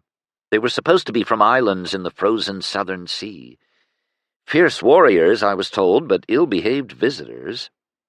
Well, not just like him, as he didn't look the least like a warrior. But some of the big brutes had been similar in coloration, if not so much so. I'm a well-behaved visitor, I assure you. Where did you study medicine? Rose Hall. It's in the Weald. Her brows rose. I've heard of it. A great university, yes? Despite her reservations, she grew more hopeful. He looked at her in surprise. I didn't think Sidonians knew much about my father's land. I've lived in the capital and seaports. People get around. Like you. His smile grew a bit strained. Yes, I suppose so. At length, done fiddling with water and oils, he took sharp scissors from his case and cut through the cloth on either side of Adelis's face. He undid the wrap from around the back of his patient's head and dropped it out of the way, resettling him on the towel. Adelis groaned in fear. You need not watch this, Penric said over his shoulder to Nicus. I'll stay. Hold his hands, then. She went to the bed's other side. To console him? A long finger flicked out and tapped her purple cheek. So he can't hit me. She half smiled and did so. Adelis gripped her spasmodically back. Penric took a breath, closed his hands on either side of the stiff cloth, and lifted it delicately. The vile mask seemed to puff away from Adelis's face like a dry leaf, pulling nothing at all. She swallowed hard at the destruction that was revealed. Blisters, huge puffs of membrane-thin skin bulging with liquid, ranged over Adelis's upper face and quivered. His eyelids were a horror, rising out of his eye sockets like round bladders. What was not white and swollen was violently red and pink. As Nicus recoiled, sickened, Penric leaned forward, staring fiercely into what had been her brother's eyes as if he were trying to see right through his skull. But he said only, "Huh." He caught Adelis's hands on their way to feel his own face and yanked them down hard, the first ungentle gesture she'd seen him make. "No touching. Stay on your back. That skin is barely stronger than a soap bubble, and we want to preserve those blisters intact for as long as possible. They're protecting you, little though it may feel like it." Adelis panted, but obeyed. The physician's brilliant blue eyes seemed filled with jostling thoughts, but Nicus couldn't begin to guess what they might be. "I think what I most need now, Madame Katai, is for you to go get some real rest. I'll stay here and keep watch. Come back and relieve me at nightfall." He beamed sunnily at her. "I'll bring you both food later, or have it brought." "That would be excellent." He hummed as if mulling something, then said, "If I'm going to be living in your household for a few days, we'd best give some thought how I am to be explained to your other servants. I'd suggest you tell them you've hired me on to be your brother's male attendant, which is not actually untrue among its other benefits." While she couldn't imagine why anyone, even the politically hostile, could object to Adelis being seen by a physician, however oddly he'd been delivered to them, she was reminded that among her erstwhile servants was one certain spy. She nodded slowly. "All right." She went out to make preparations in the kitchen and see to the arrangement of the small spare bedchamber. She didn't think she could sleep, but when she reached her own room on the other side of the atrium and sat down on her bed, she felt as if the weight of an ox cart, complete with ox, had been lifted from her shoulders. She was still crying from the sheer relief of it when she fell asleep. She returned as instructed at sunset. When she eased open the door, Master Penric leaped up, holding a finger to his lips, and reeled out of the room. He clutched her hands and shook them up and down like a long-lost relative. His palms were feverish. His wide grin at her was nearly lunatic. "He's asleep, miraculously. When he wakes up, get more water down him. Don't let him touch his face. I'll be back in a while and measure out the next dose of poppy syrup." And then she wondered if he'd been drinking, or maybe sampling the poppy juice himself, for he called over his shoulder as he bounded down the stairs, "Excuse me, but I have to go kill some rats now." "What?" "Mice? Mice would be all right, but you need more of 'em." His voice faded as he dodged not to the front door, but out the back way. "Has to be something useless lurking around this neighborhood. Stray dog would do a treat right now. Sweet Lord God bastard, deliver us something." She blinked, closed her mouth, shook her head, and went within. Sitting and watching the slow rise and fall of her brother's chest beneath his sheets as the shadows deepened, she decided she didn't care how strange the blond man was, if he could get Adelis to sleep like that. 5. Penric gauged his distance in the dark from the neighbor's roof to the garden wall, leapt lightly, and settled himself down atop it for some composing meditation. The sleepy provincial guards, it appeared, had been instructed to attend to the villa's entrance and the postern gate in the rear wall, and that was just what they were doing. The one at the back had curled himself up against his assigned door and was currently napping, combining two tasks. A bat fluttered by against the stars, but Penn let this one go, since his body had finally cooled. This neighborhood outside the city walls had lacked the swarm of big, aggressive rats like the harbors, but he wasn't going back down there tonight. Des had left a trail of destruction through all the small vermin within her range, but with this much chaos to divest, insects had scarcely repaid even the moment's attention they took. Private middens had yielded more red-blooded prey, including a few slinking suburban rats, and what he thought might have been some kind of hedgehog. Pen regretted the mangy, worm-riddled street cat, but they'd been desperately hot, and at least the poor beast no longer suffered. "Eyes," muttered Pen. "They're so small. Why should this engender so much more chaos than making several times my weight in ice?" His demon couldn't wheeze exactly, so maybe it was just him, as Des replied, "It may be the most subtle uphill magic you've yet attempted. The ice was big but simple. This mad healing you've thrown us into is complex." Penric's initial plan, more selfish than charitable, had been simply to assure Arasadia would survive his blinding, to evade the burden of yet another unwanted death in the pack Pen carried. It was only when he'd examined the man with all of Des's perceptions focused to their greatest intensity that he'd realized that the backs of his eyes, in all their impossible delicacy, were undamaged, and suddenly the hopeless had become merely the very, very tricky. His first task had been the finicky release of beginning adhesions as Arasadia's injured eyelids tried to grow themselves onto his steam-lashed eyeballs. Then rapid reduction of the ocular swelling, his skills and refined belladonna tincture working together. Pen had poured all the uphill magic he could into Arasadia's own body's powers to heal, but that was a narrow channel that could only accept so much help at a time before it burst in a destructive backblow. It was like trying to relieve a man dying of thirst using a teaspoon, but at least he'd kept the sips coming all the long day. Arasadia's survival was no longer in question, perhaps never had been. Pen had discovered the man in the bed to be above middle height, muscular and fit, obviously healthy before this catastrophe had struck him down. His face and arms and legs were that attractive reddish-brick tan common to the men of this region, though the parts of his body routinely covered by clothes more matched his sister's lighter indoor version. His aquiline features, rough-cut in granite, were in her echoed in fine round marble. Both shared the same midnight black hair, his cut short, hers drawn back from her face and curling over her shoulders. Pen wondered what color his eyes had been. He could ask Madame Katai, but it might distress her. Speaking of which, do try to be more sensitive around the sister, Des. She's quite upset already. Des snorted. "You have more than enough sensitivity for us all. To excess, as I've pointed out before."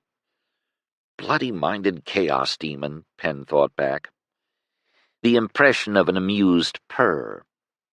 "I do sometimes wonder how you ever survived, Pen, before you were us. Whereas I more often wonder how I am to survive after." He stared down into the shadows beneath the pergola, where he had first seen and studied Madame Katai from just about this vantage at dawn. She'd borne something of her brother's air of sturdy health after a delightfully plump female fashion, but Pen didn't think he'd ever seen a woman's posture so expressive of utter despair. I imagine she'd be quite pretty if she smiled. Des's response was sardonic. So what is she when she isn't smiling? Penric contemplated the conundrum. Heartbreaking, I think. Was Des taken aback? "Oh, Pen, no. This isn't the time or place for one of your futile infatuations. This isn't a place we should be in at all. We should be making our way back to Adria." "I know," Pen sighed. He pictured the man in the upstairs bedchamber whose life his fumbled packet of papers had somehow destroyed. No, he eyed the pergola. 2 lives, it seemed. "You hardly destroyed Arasadia all by yourself. You had some expert help." "Aye to that." The increasing suspicion that he'd been used was a growing itch in Penric's mind.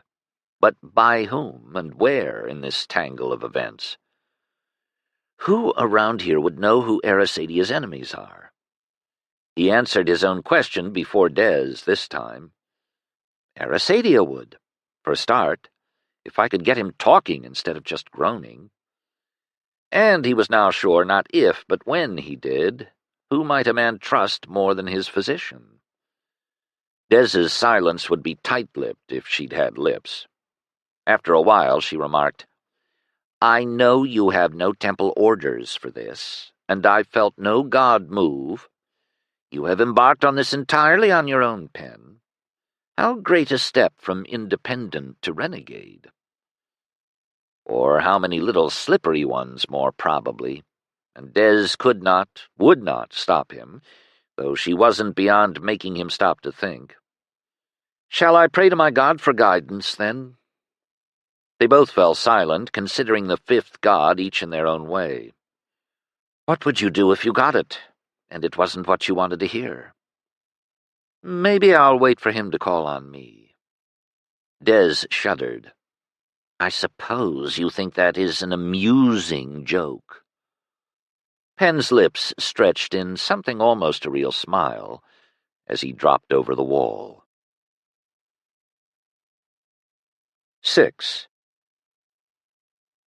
Over the next few days, Nikas's household settled into a strange, limping new routine.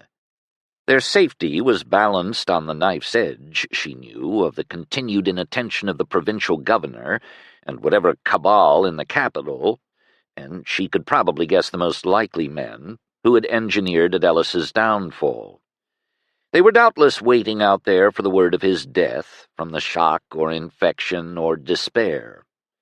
She was disinclined to give them the satisfaction, although she supposed a long, silent convalescence, followed by a retreat into some hermitage, religious or secular, would serve their purposes just as well.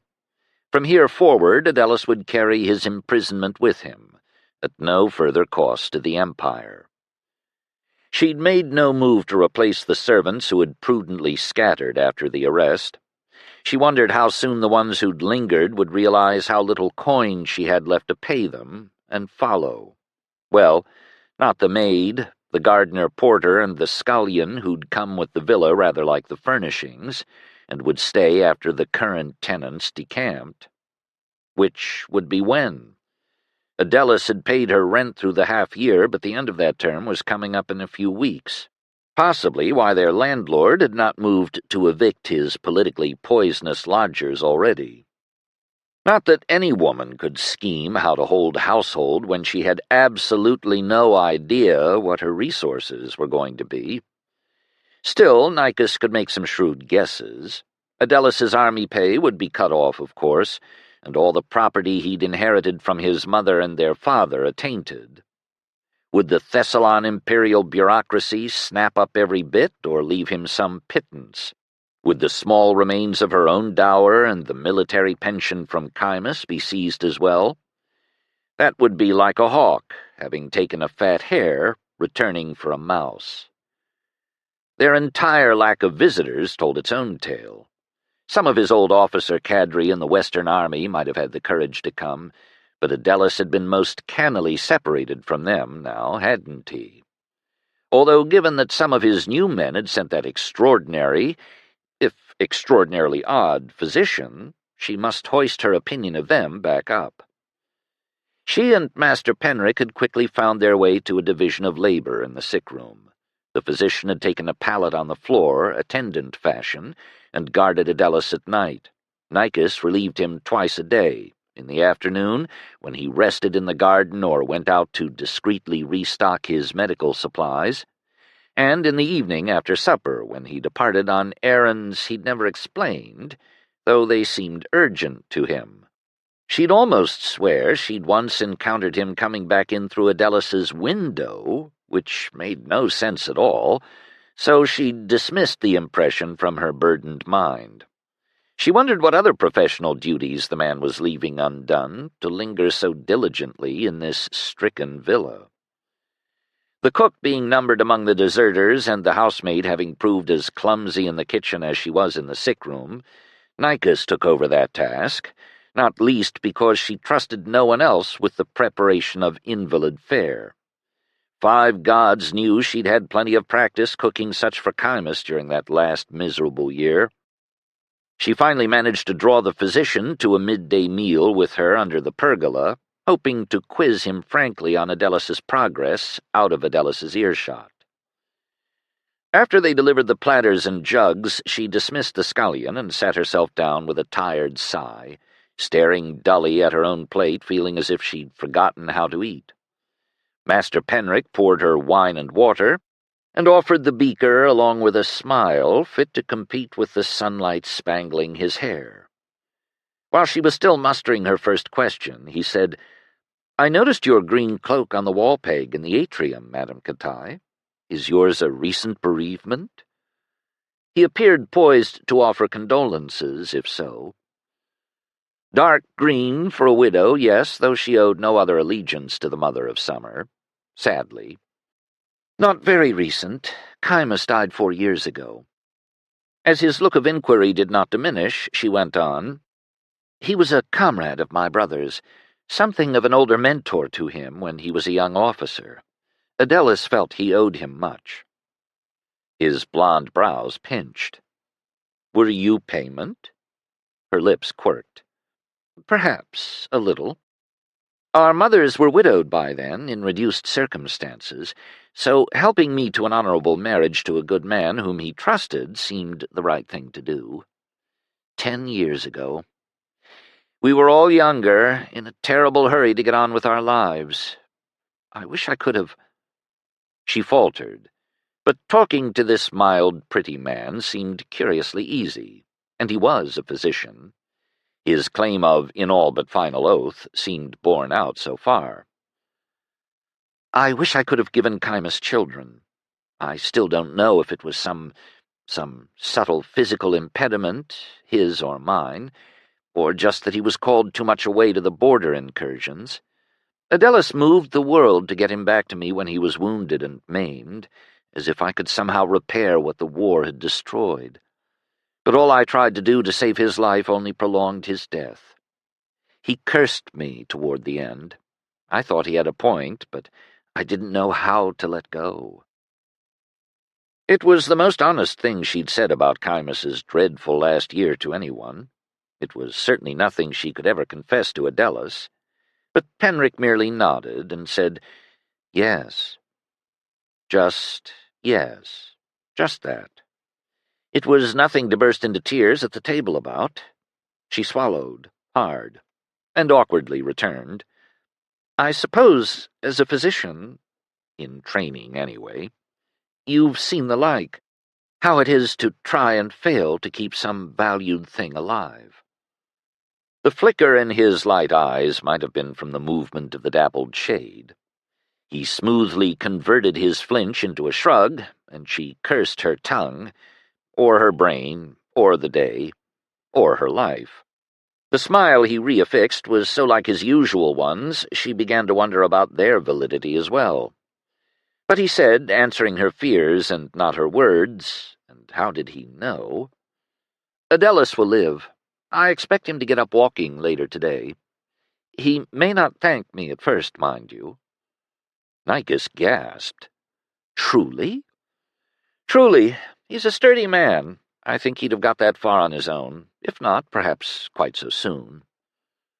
That far, as compared to what? But he continued, gesturing with his fork, "So eat, madam." He followed his own advice, munching with evident relish. For all his spare frame, he had an excellent appetite, of the sort that suggested starving student days were not long behind him. "You have a good cook. Shame to waste her art." Nicus was about to protest that she was the cook, then realized almost Master Penric had certainly observed this. She smiled a little, despite everything, and copied his example. After a few bites and a swallow of watered wine, she said, "That was what Adelis brought me to Patos for, to try to help me to a second marriage with another officer, if older and richer this time. I was happy to be here, but I hadn't the heart to tell him his efforts were a waste, that I would never again marry a military man. When we were talking last night, he apologized, the idiot. He seemed to think if he'd wedded me away to the protection of another, I would have been out from under all—" She waved a hand about this.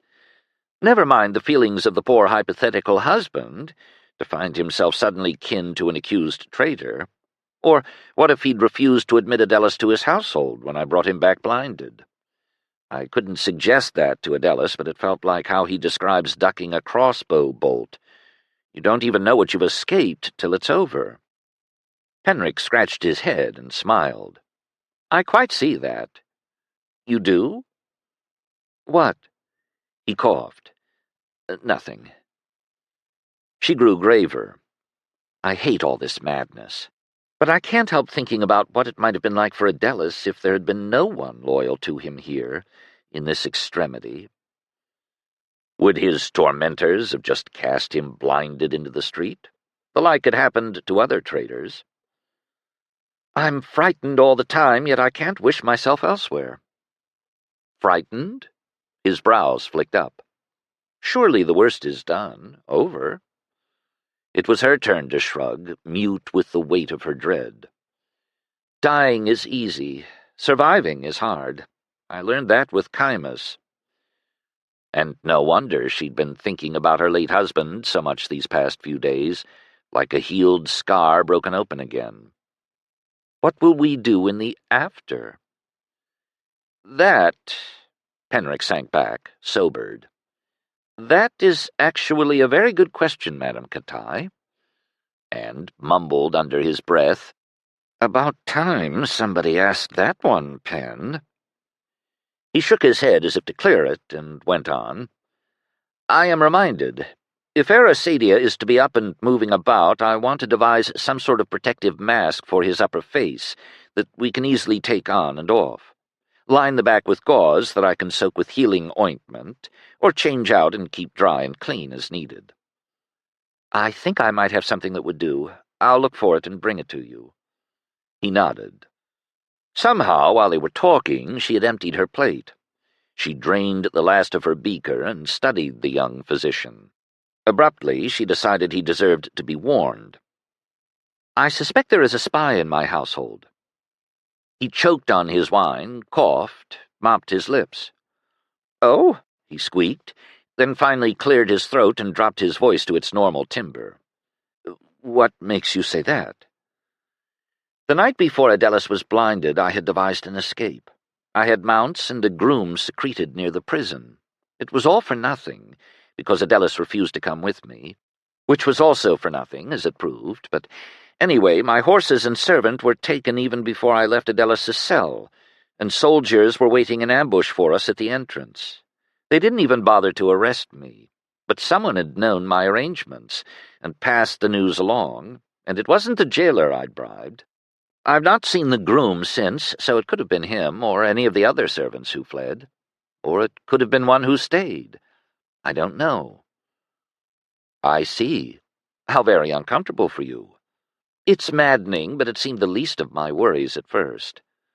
She frowned at him. "I don't know if any of this could follow you home, Master Penric. Perhaps, like me, you are too small a mouse for their appetites. But I should not wish to see you suffer for helping us. So, I don't know, be discreet?" "I did know what I was getting into before I came," he pointed out kindly. "More or less. But still," he waved a conceding hand. "As you say, still. I will undertake to be a very demure mouse." She stared at him, thinking, there's a hopeless plan. But at least she'd tried. 7. Arasadia wasn't easy to coax out of bed. Penric fancied the man knew it was the first slippery step in undertaking to stay alive, instead of holding on to his imagined, begged for, death like a starving child clutching food. But his dizziness, once he was upright, was no worse than anyone abed for a week might experience. And as he inhaled and straightened, it was plain that his body's native strength had been little impaired by his ordeal. He was still in pain, but Pen had found himself able to reduce the opiates more quickly than he'd anticipated, Arasadia's slurred and muzzy mumbling giving way to crisper speech, even if it was mostly swearing so far.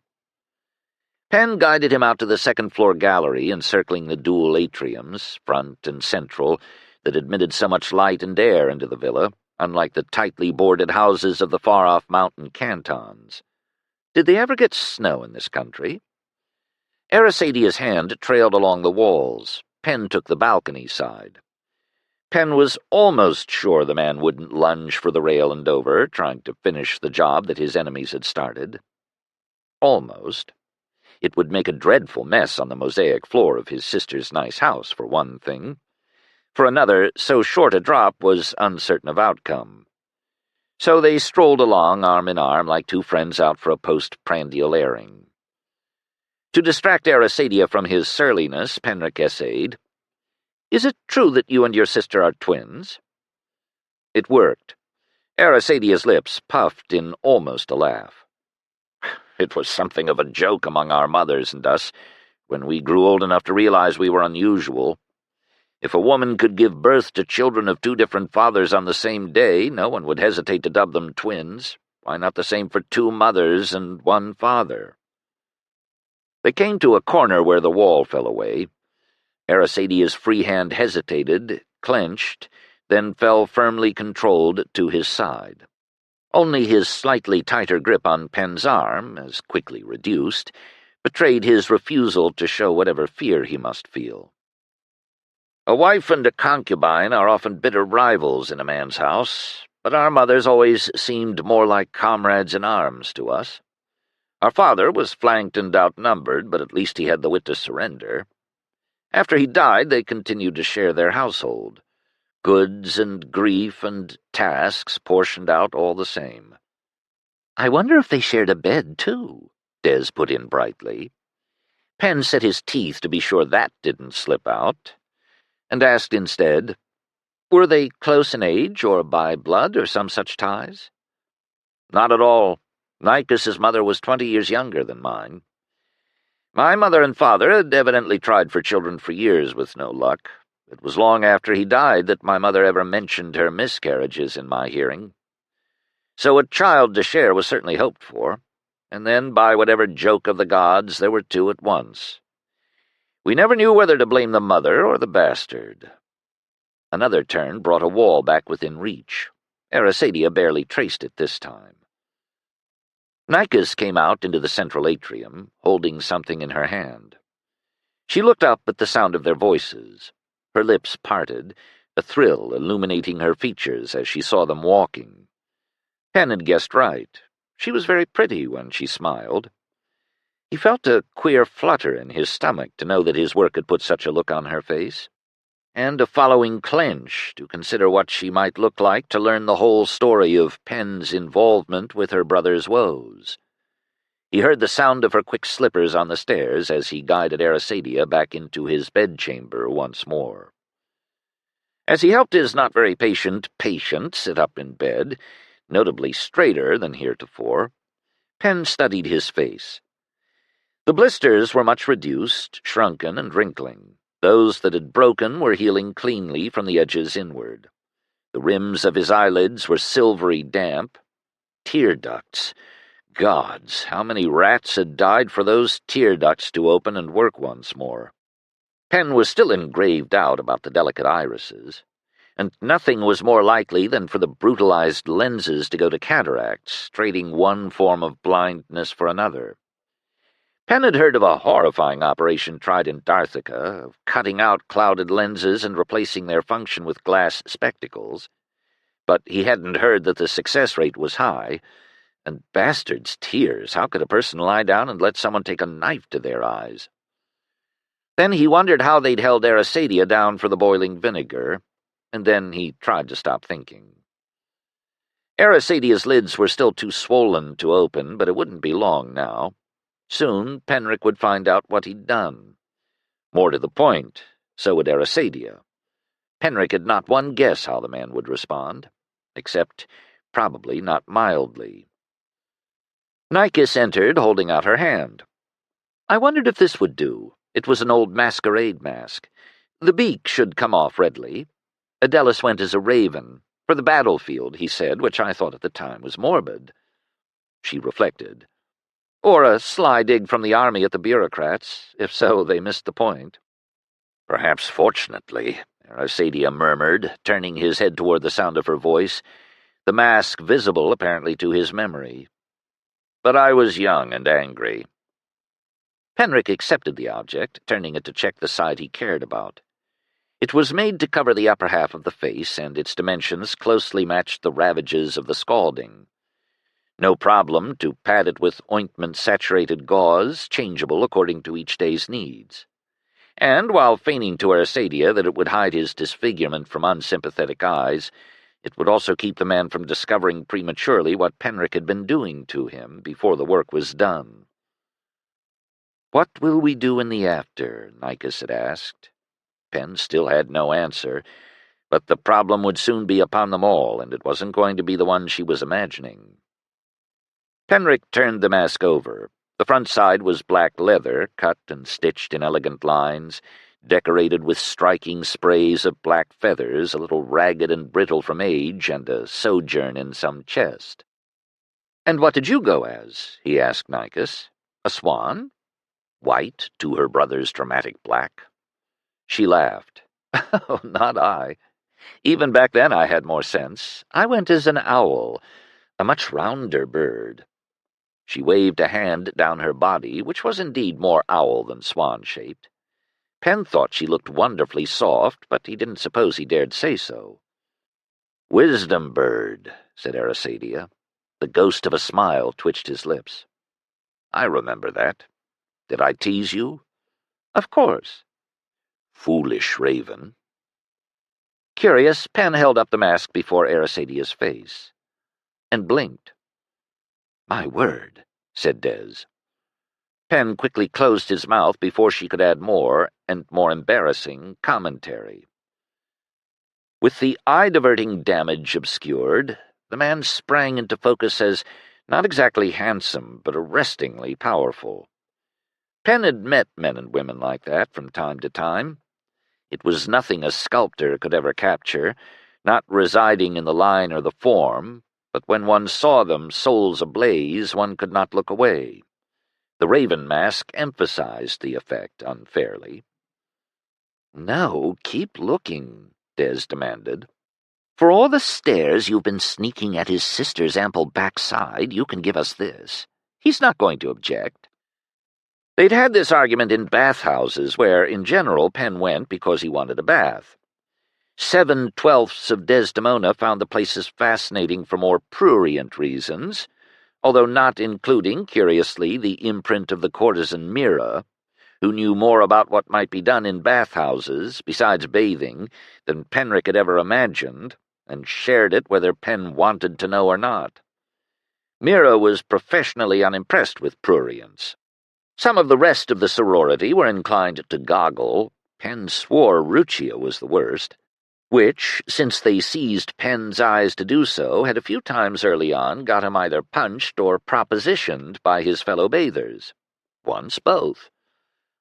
"You'd be propositioned anyway," Des objected. "That part is not our fault." Firmly, Penric set the mask aside. "That will work," he assured Nicus, keeping his eyes lifted. "Thank you." He was rewarded with another faint smile, like glancing moonlight. A little later, when Nicus had gone off to see to preparations for the next meal, and Pen was working on modifying the mask, he judged Arisadia sufficiently disarmed by their excursions into his family history to try more troubling questions. He definitely had to ask them before the return of Arisadia's vision upended any belief that his secrets no longer mattered. "And you accuse me of being ruthless," Des sniffed. Arisadia had been apprised of the little fiction about his anonymous military benefactors, whose names Pen had steadfastly refused to divulge because they didn't exist, and he didn't dare make any up. But this had lent Pen a useful air of rectitude. Pen decided to deploy them again.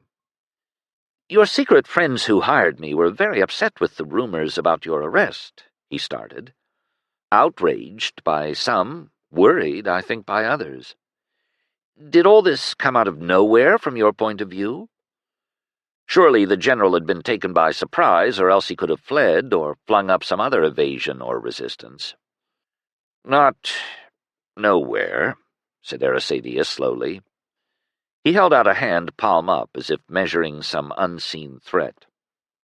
"Accusation and counter-accusation, rumor and slander are staples of the Thessalon court, As men wrestle for advantage and access to the Emperor's favor, I thought I was well out of it, and just as glad to be so up here in Patos.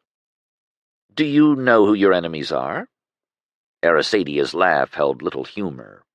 I could reel off a list, although in this case my friends were likely the greater danger. I don't understand.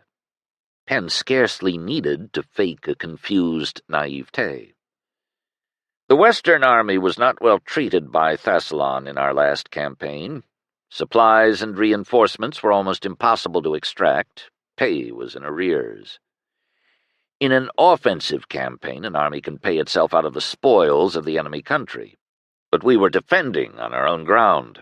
Pillage was discouraged, and when it occurred, complained of to the government, and punished, which set up its own tensions. In some encounters, we were scarcely better organized than the barbarians we fought, and we were well chewed by them. Our victory was more desperate than triumphal. The army always complains they are insufficiently rewarded for the burdens they undertake. It was more true than usual this time around, and the muttering in the tents and barracks fed on itself and turned ugly. There are invariably military men who believe if only they could replace whatever emperor is on the throne with one of their own, their injustices would be remedied. That seems to have been tried, judging by the histories I've read. And Penn had read rather more of them than he was going to let on, not that one could trust their writers. Successfully, sometimes. Arasadia grimaced. 10 years ago, even 5 years ago, I would have believed that myth wholeheartedly, that we needed only the right man to quell all wrongs. But, as you say, it's been tried, and nothing seems to change in the end.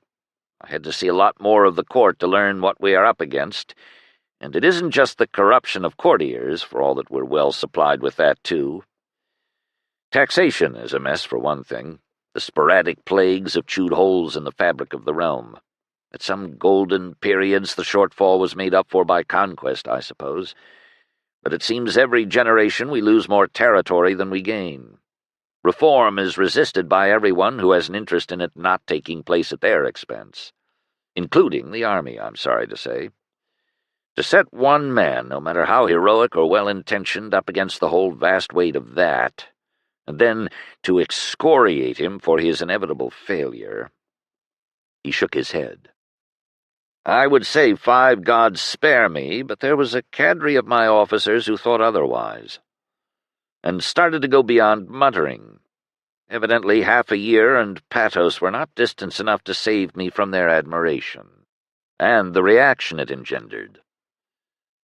Arasadia, Penn noticed, was naming no names, and likely not for the same reasons Penn hadn't. In his present state it seemed less calculation than habit, and a curious habit it was for a man to have developed. Did you not write to the Duke of Adria asking for, greater distance? That was one of the rumors. Penric had held the letter in his hand in the Duke's cabinet and read it. The Chancellery of Adria was expert in forgeries, both detecting and creating them, but it had been in a scribe's handwriting with only Arasadia's signature appended. The Duke had been frank with Penn about the dubious possibilities, which was why he'd been supposed to sound out the general most discreetly at first. And, should it not prove Arasadia's idea, implant it anyway. Adria? Certainly not. Why would I treat with Adria? Their sea merchants are little better than pirates sometimes. Rats with boats nibbling at our coasts. Arasadia's mouth set. He couldn't glower yet, but his eyelids tensed, and then his lips parted in pain. Ah! He sighed and huddled down in his sheets, obviously tiring. Well, that wasn't encouraging for Penn's secondary plan. He had begun to wonder, if he could restore Arasadia's sight, if he might persuade him to flee east after all. Not that letting the Duke aim Arasadia at Carpagamo, a country that had never done harm to Penn, seemed a very holy mission. But politics were generally unholy, and that had never kept the temple from dabbling in them. But he could not have stayed in Martinsbridge and kept his sanity, and the Archdivine of Adria had promised him a place that did not include duties to the Mother's Order. Yet here I am, practicing medicine again all unwilled, Is the bastard laughing? This left the question of who in Sidonia had forged the initial letter, as the Duke was fully convinced it had originated here. Clear entrapment, it seemed. Vicious both in its intent and its results.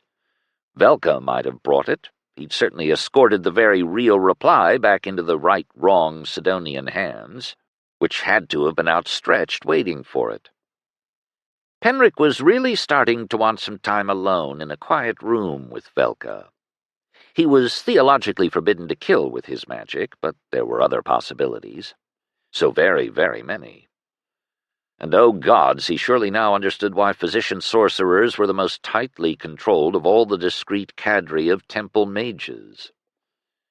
Desdemona couldn't lick her lips, but she could lick his. It brought him out of his furious fugue with a start. Her little frisson of anticipatory excitement faded, and she sighed. "Don't tempt me." And he had no idea which of them said it. 8. As she and the physician walked Adelis around the garden between them, just 2 days after he'd first been persuaded up, Nicus was pleased to see how much steadier he was on his feet.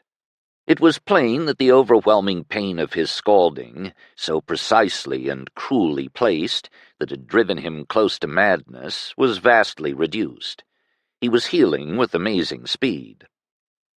She did not know what mysterious Wieldian techniques the half-foreign physician was bringing to his task, but her respect for his skills had risen and risen, even as he went on being rather odd.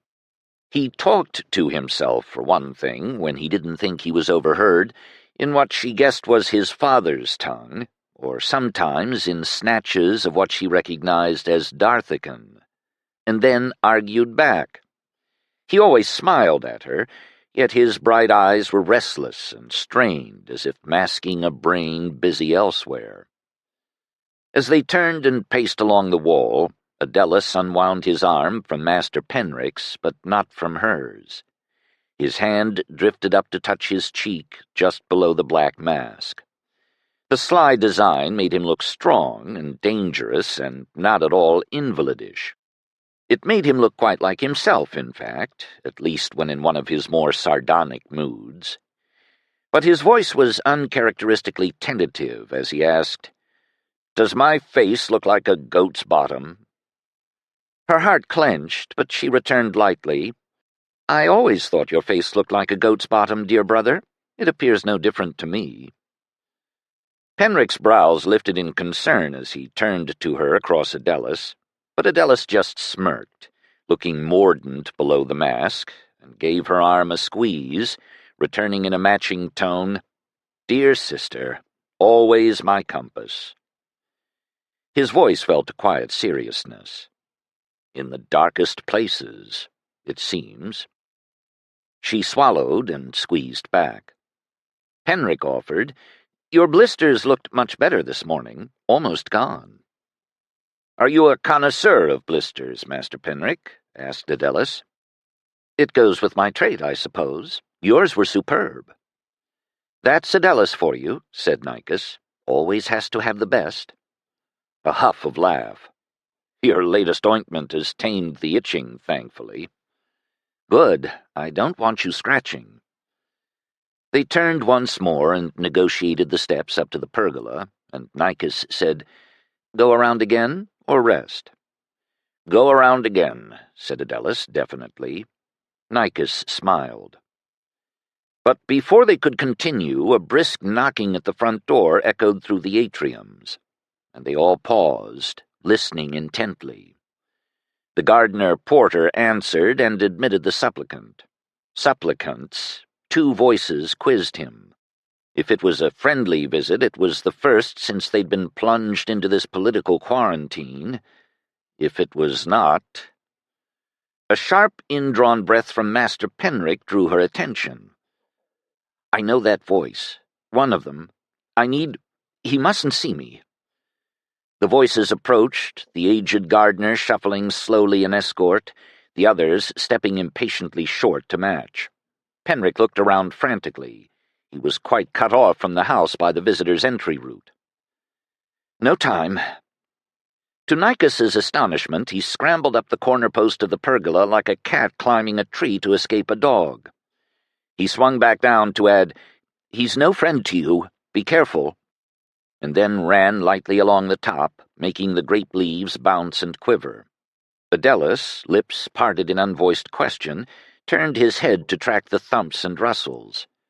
Reaching the second-floor balcony overlooking the back garden, Penric vaulted over the railing and melted to the floor. Nikas could spot one blue eye peeking back through the uprights. Uncertain, Nikas guided Adelus to the outdoor table. He seated himself stiffly. The porter and his charges arrived, a pair of men in civil dress followed by a sharply turned-out provincial guard. If Penric had recognized one voice, Nikas recognized one man, the provincial governor's senior secretary, Master Prigos. Neither friend nor enemy, she would have thought, just a punctilious functionary, his ambitions restricted to his own domain. The gray-haired dyspeptic bureaucrat half bowed to each of them, more habitually polite than truly respectful, as Adelus could not see it. Prigos cursorily introduced his trailing clerk as Tepelin. This was a younger man, shrewd-faced, evidently not in his trade long enough for his body to soften and grow pale like his superiors. "I am charged today to deliver your copy of your bill of attainder," he told Adelus formally. He nodded to Tepelin, who rummaged in his documents case and withdrew a thick sheaf, evidently a list of all the property Adelus no longer owned. Tepelin handed it to Prigos, who turned to hand it to Adelus, then paused and said, Penric, by whatever impulse, had lined the eye-holes of the mask with a double layer of black silk, giving it an unsettling effect of gleaming bird eyes. The light played over the silk as Adelus nodded toward her. "Pray give it to Madame Catai," he murmured. "She is my scribe these days." "Ah, yes." Nikas took it, glanced through the cramped governmental calligraphy and legal cant, and set it down under her elbows. Adelus inquired shortly of Prigos, "Do I have anything left to live on, or should I find a begging bowl for the marketplace?" Prigos cleared his throat. "Madame Catai's pension was left alone, as was the property of her mother that your mother left to her. Your dependents will not be houseless." "Small mercies," said Adelus. "They suffice," murmured Nikas. It would be a constrained little life, the pair of them crammed back into her aging mother's house in its small inland town, betrayed, defeated, but not dead, therefore not hopeless. Call it, in Adelus's lexicon, a retreat to regroup. Prigos's hand rose, then fell. He looked to his clerk, who cast him a steely frown. He cleared his throat again and said, "My apologies, but I am also charged to inspect and report on General Aracadia's injuries and recovery." Adelus's military title was a slip, Nikas thought, unusual for so precise a man. "Madame Catai, might I trouble you to help remove his mask?" Adelus's jaw set, his hands clenched on the tabletop. She let her own hand reach out to cover his fist in silent inquiry. Barely perceptibly, he shook his head. "If humiliation is to be my bread," he murmured to her, "best I grow accustomed to the taste."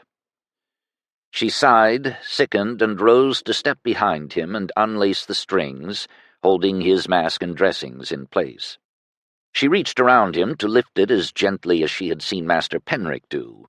She felt a slight tug as the ointment released, but his skin seemed much less fragile today. He didn't even flinch, reverting to that stubborn I-am-a-boulder stolidity. Then he gasped. She flitted instantly around to his side. "Oh, gods, did I hurt you?" A flash of startled red gleamed between his shrunken lids as he turned his head toward her. Then his eyes squeezed closed again. His hands tightened on the table's edge, knuckles paling. His teeth set and his body trembled. "Maybe a little," he managed. She sank back down in her seat, setting the mask on the table.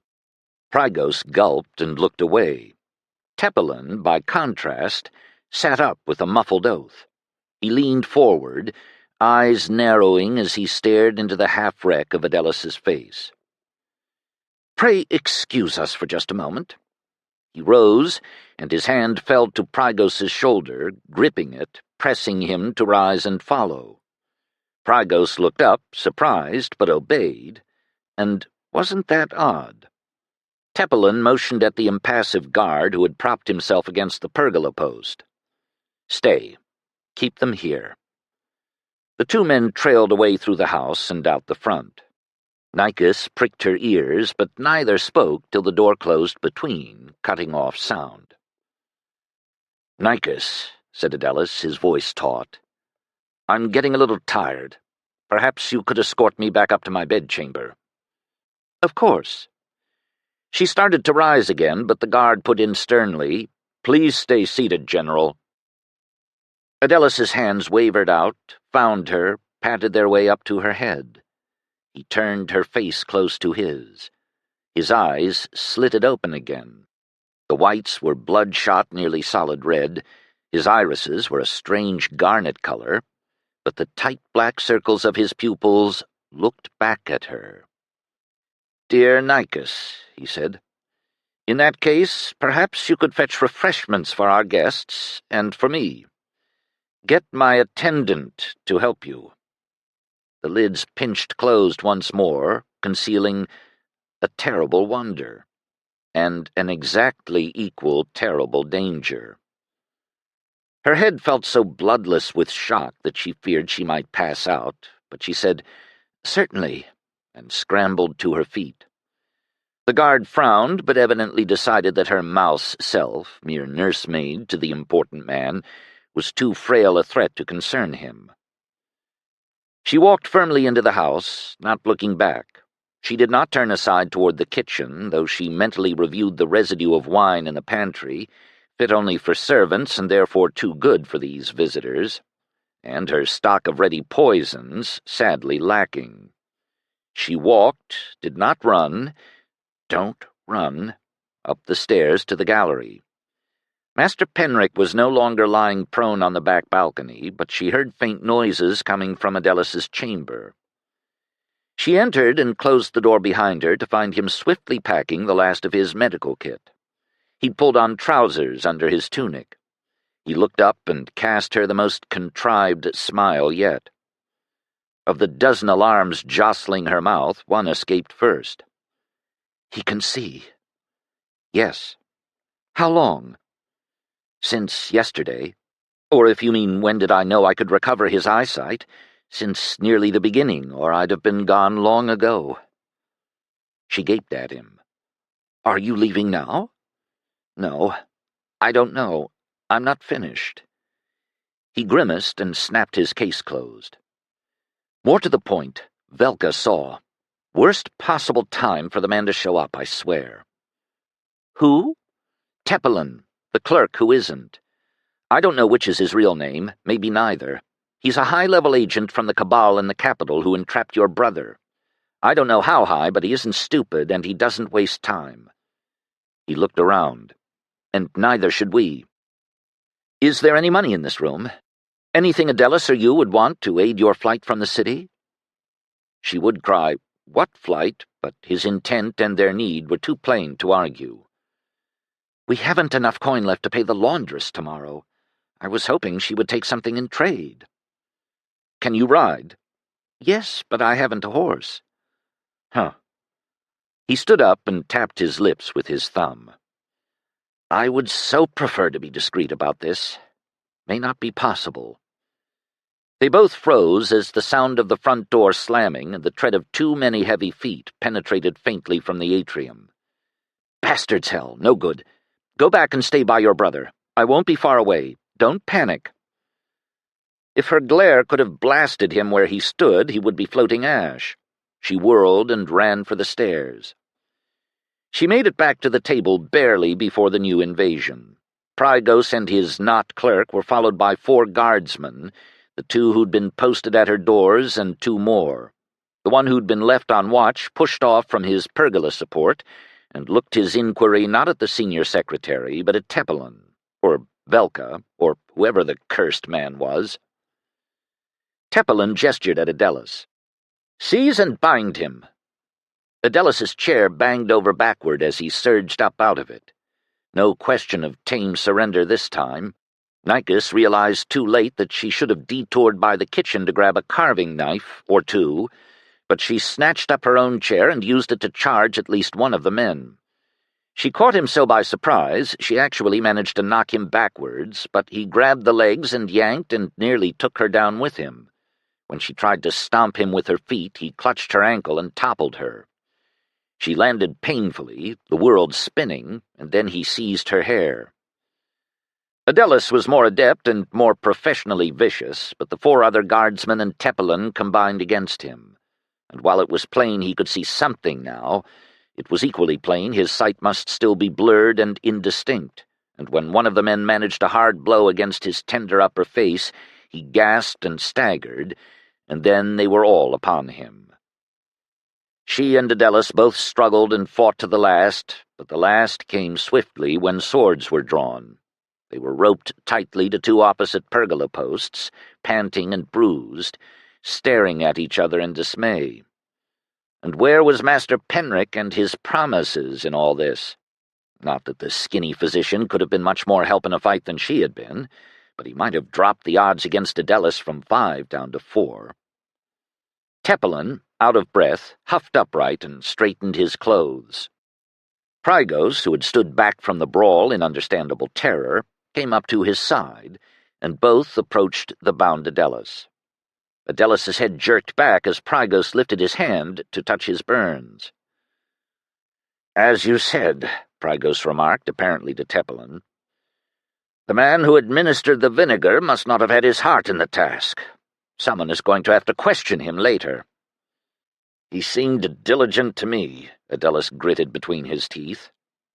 His mouth was bleeding, but then so was Nikos's. She licked the metallic tang from her swelling lips. "But by all means, feel free to question him, to the last extremity."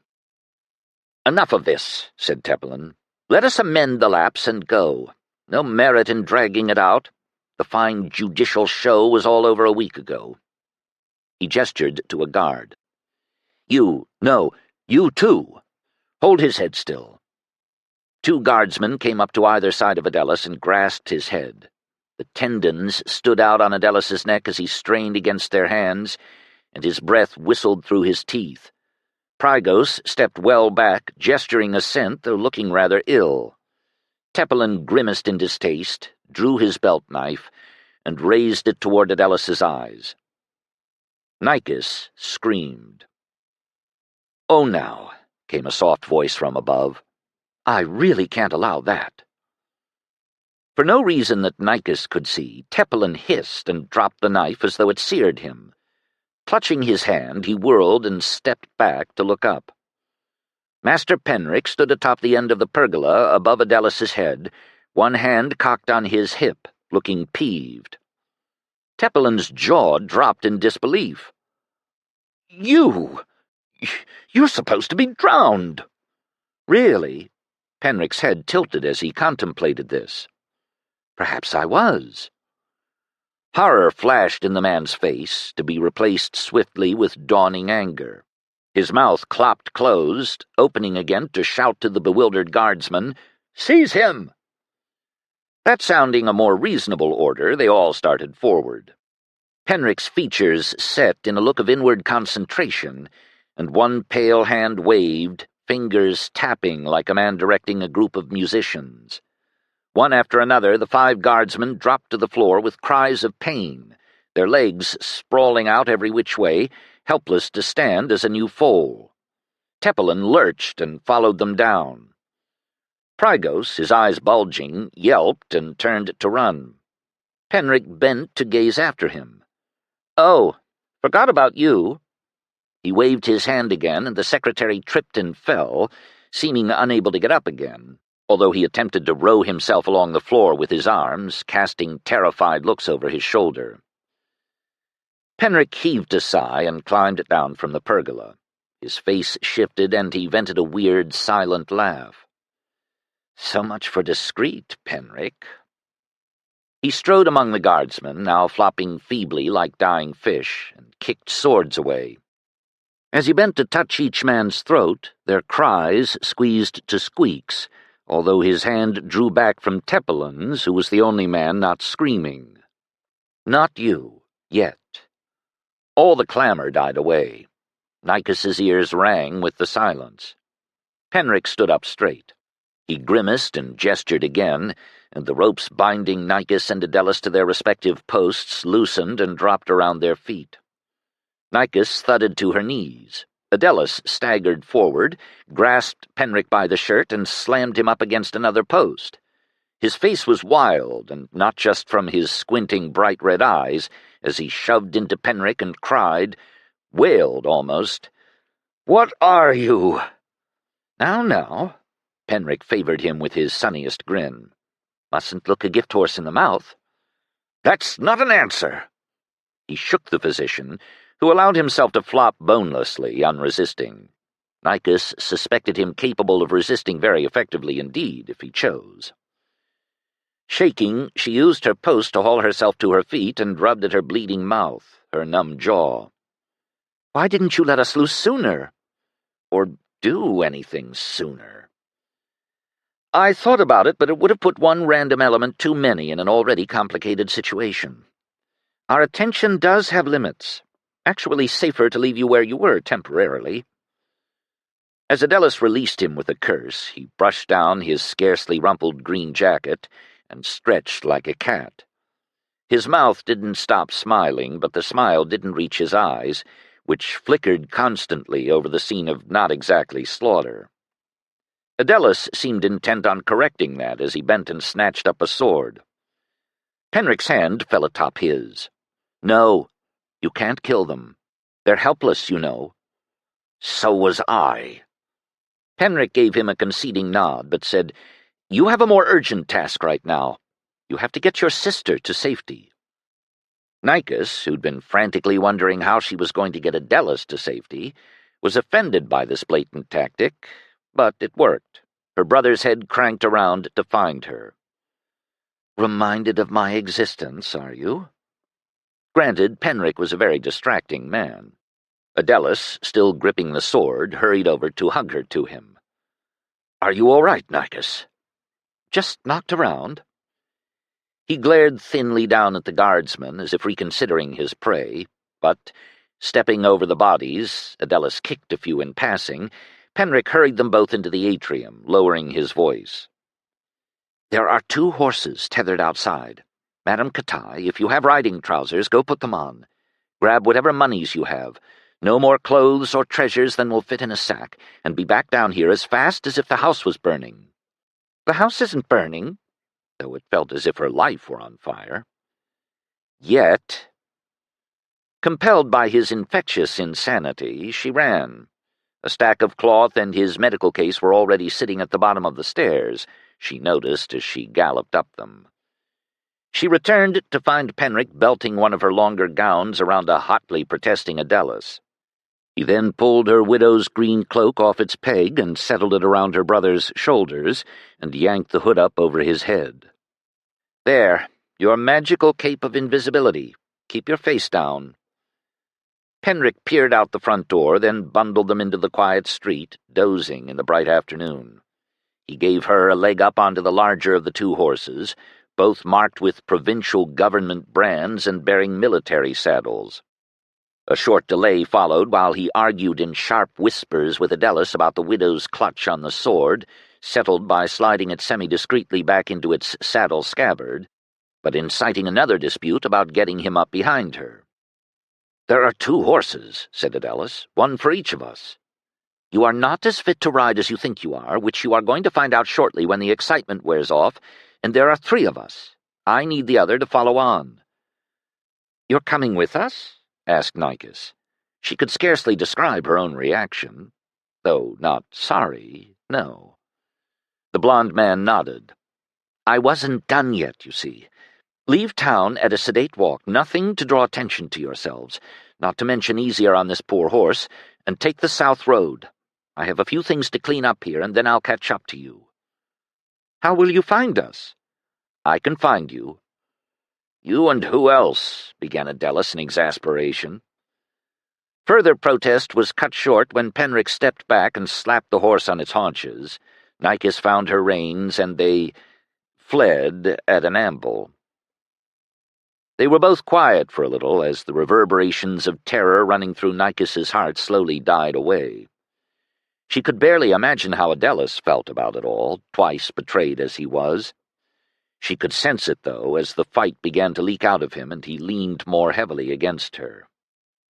They'd threaded through 3 streets and found the main road before Nycus said, I wonder if he really means to burn down the villa. After a brief consideration, Adelis offered, It's rented. I should be sorry anyway. And then, what in the God's eyes did we see him do back there? Adelis's voice went grim. Something uncanny. Hedge sorcerer, do you think? You saw him more nearly than I. It would explain a great deal, in retrospect. But why had such a man come to them? She considered Penric's airy tale of their military benefactors with a new dubiousness, but she had no better one to put in its place. His brief, bizarre first exchange with Tepelin also hung without explanation. Do you think he'll really catch up to us? No, he'd be a fool to. Far smarter to take this chance of escape to safety. She considered what safety might mean to a man who could do the things they just witnessed, and wondered. Also, fool. 9. Penric dashed back through the house, trying to track all he must control. Too much. In addition to the assailants laid out under the pergola and the whining senior secretary, the maid and the porter were presently cowering in an upstairs room, and the scullion had vanished. Well, first things first, then whatever else he could do, and then fly. He passed through and collected all the weapons, not forgetting the secretary's belt knife and also taking a moment to harvest his purse. Then he renewed the pressure on his prisoners' selected nerves to keep them down and quiet. He didn't suppose anyone else would appreciate how delicate and clever all this was, least of all his victims, but he was rather proud of it himself. Good work. I could have ripped all those nerves apart much more easily, grumped Des, and we'd never have to worry about them getting up to come after us again. Which was true, but theologically fraught. Penric dumped his heavy armload of edged steel down the privy at the end of the garden and trotted back to the pergola. The soldiers lay in whimpering heaps. One brave man made a feeble snatch for his ankle as Pen skipped around them, but missed. Pen grasped the panting Velka Tepelin whoever, he decided he'd stick with Velka, by the tunic, and began dragging him into the house. There were already too many witnesses to his antics. This conversation needed to be private. A sort of lumber room off the front atrium seemed remote enough to be out of earshot. Penric laid Velka out supine on the floor and perched on his abdomen, knees up, and touched his thumb to his lips in his habitual prayer for luck. His god, he was reminded, was the master of both sorts. He leaned forward between his upfolded legs and smiled. "Drowned, you say?" he began. Des growled aloud in memory. "The guards reported you drowned in your cell and your body disposed of in the sea," said Velka through his teeth. "Your skull was broken. You should be dead, twice over. And Arisadia should be blind, aye. So many mysteries." "No mystery to it. You escaped, and they reported the other to hide their failure and avoid punishment." "Well, that's one explanation. But wouldn't it be more interesting if they were speaking the truth?" Velka glared. This was not a man inclined to babble in fear, alas, or talk much at all. "There is so much I could do to you," mused Pen. "Take your hearing as you plunged me into silence in that cell." He leaned forward and cupped both hands over Velka's ears, then moved them to cover his eyes. Or your vision, as you plunged me into darkness. He sat up again, palms on his knees. Who was your master? Who is yours? Velka shot back. The Duke of Adria? Ultimately, no, said Penn judiciously. He just borrowed me. And when you borrow a valuable tome from a friend, it doesn't do to carelessly drop it in the privy. But enough of that. It occurred to him that anyone following up from Adria on Penn's disappearance would be most likely to encounter the official tale, at least until he could make his way back to gainsay it and believe him dead. Bastard's tears. What will happen to my books? Penn, he's getting more out of this than you are, complained Des. Attend.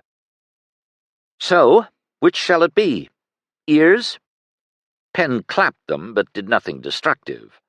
He tried to replicate Velka's own look of bored distaste when he'd lifted his knife to Arasadia's face, while simultaneously mustering the intense concentration needed to compress one of the body's most elegant nerves without permanently damaging it. He suspected he just came out looking constipated. Or, he moved one hand over Velka's left eye, made carefully sure of his invisible target, pinched, your remaining eye. Velka's scream of anguish was entirely sincere, Penn thought. Despite the pain already placed in his body blocking his range of movement, he tried to thrash under Penn, his head whipping back and forth, and Penn was thrust in his imagination back to the scene of Arasadia and the boiling vinegar. He hoped Velka was, too. Penn leaned forward again and hissed, Who is your master? Minister Mathani, gasped Velka. Mathani was prominent in the first circle of men around the Emperor, and from a high and wealthy family, Penn recalled from his readings and conversations back in Adria. He didn't know offhand if the man was one of those who had volunteered or been volunteered for emasculation so as to rise in imperial trust, or not. Penn's lips pursed in bafflement. Why would he want to destroy his emperor's most effective general? Seems treasonous in itself to me, not to mention grossly wasteful. Velka wheezed. Arasadia was a danger to us all. Too independent, too attractive. Already military conspiracies were starting to swirl about him. We couldn't penetrate the intrigues that had to be reaching him, so we made one to serve in their place. Which was pretty much what Arasadia had said. For all his theatrics, Penn didn't feel he was moving forward here, though he wondered if that too independent translated to wouldn't lie down under the thumbs of the right men. Didn't it occur to any of you people that the reason you couldn't find a line was that there wasn't one? That you weren't destroying a disloyal man, but creating one? If he wasn't disloyal yet, he was right to fall, Velka snarled back. And then the cost of stopping him would be much higher. Well, one couldn't say Velka didn't believe in his mission. Not the wholly cynical tool of some wholly cynical master, quite. Cynical enough, said Des. Spies have to be. I suppose you would know, Rucia. A touch. Des aimed a grimace at him and subsided. Also, Penn added a bit more tartly, if you didn't treat your armies so badly in the first place, they wouldn't go out looking for some poor sod to stick up on a standard in front of them and fight you for their favor. It doesn't seem to me the root of this is Arasadia's fault. It's just your own master's bad management, circling back to bite them. If you'd spend half this effort fixing the real problems, you could stop all the disaffected generals before they started, instead of blinding them piecemeal one by one. You're worse than evil. You're inefficient. Velka stared at him through his one good eye, so taken aback he stopped whimpering. What are you really sent to Sidonia for? I'm beginning to wonder, Penric admitted ruefully. If he was sent to be Velka's spiritual adviser, it seemed a supremely unfunny joke on someone's part, which didn't make it unlikely. He also thought of the unexpected treasure he found in the Father of Winter's offering box in the temple. Maybe the Duke of Adria wasn't the only one who has borrowed me. The suspicion was simultaneously heartening and horrifying. The father wasn't Penric's god, but he might be Velka's. "Do you have children?" he asked. Then at Velka's flinch, added hastily, "No, don't tell me. I don't want to know." Revenge was tempting, but not his mandate. "I don't know why not," said Des. "Arasadio is ready to slay them all and leave no witnesses." A sense of reluctant admiration. No, not reluctant. "You know we can't do that. I can't with our sorcery. You could with your right arm if you hadn't thrown all the blades down the jakes." Penric decided to ignore this. He sat up, considering his congregation of one. "My time is short," he said at last, "so my sermon will be too. When a man witnesses a miracle of the gods, the prudent first response should not be to try to undo it." A long finger reached out to tap Velka between the eyes. He jerked back. It had actually been a lot of meticulous, tricky, uncomfortable chaos-sloughing uphill sorcery, but Velka didn't need to know that. Though, given Desdemona's ultimate source, perhaps it was true after a fashion. "So consider me a messenger from a higher power than a duke, and let me help you to remember this. To use the machineries of justice to commit injustice is the deepest offense to the Father of Winter." He pressed his thumb to the middle of Velka's forehead. As he knew so well from his mountain childhood, cold could burn as brutally as fire. The work was vastly finer than his ice flow, not nearly as subtle as the labor he'd been doing all week. He lifted his thumb to reveal thin, frozen white lines in the shape of a stylized snowflake, surrounded by a red bloom of hurt. It would heal, ultimately, to a red, then a white brand on Velka's skin. It didn't come close to the amount of scarring Arasadia would bear, but as a pointed memento, Pen fancied this wintry mark might serve. He dismounted from Velka, collected the man's purse to keep company with that from the provincial secretary, and pressed himself to his feet, suddenly very tired. Time to go. "Past time," Des agreed.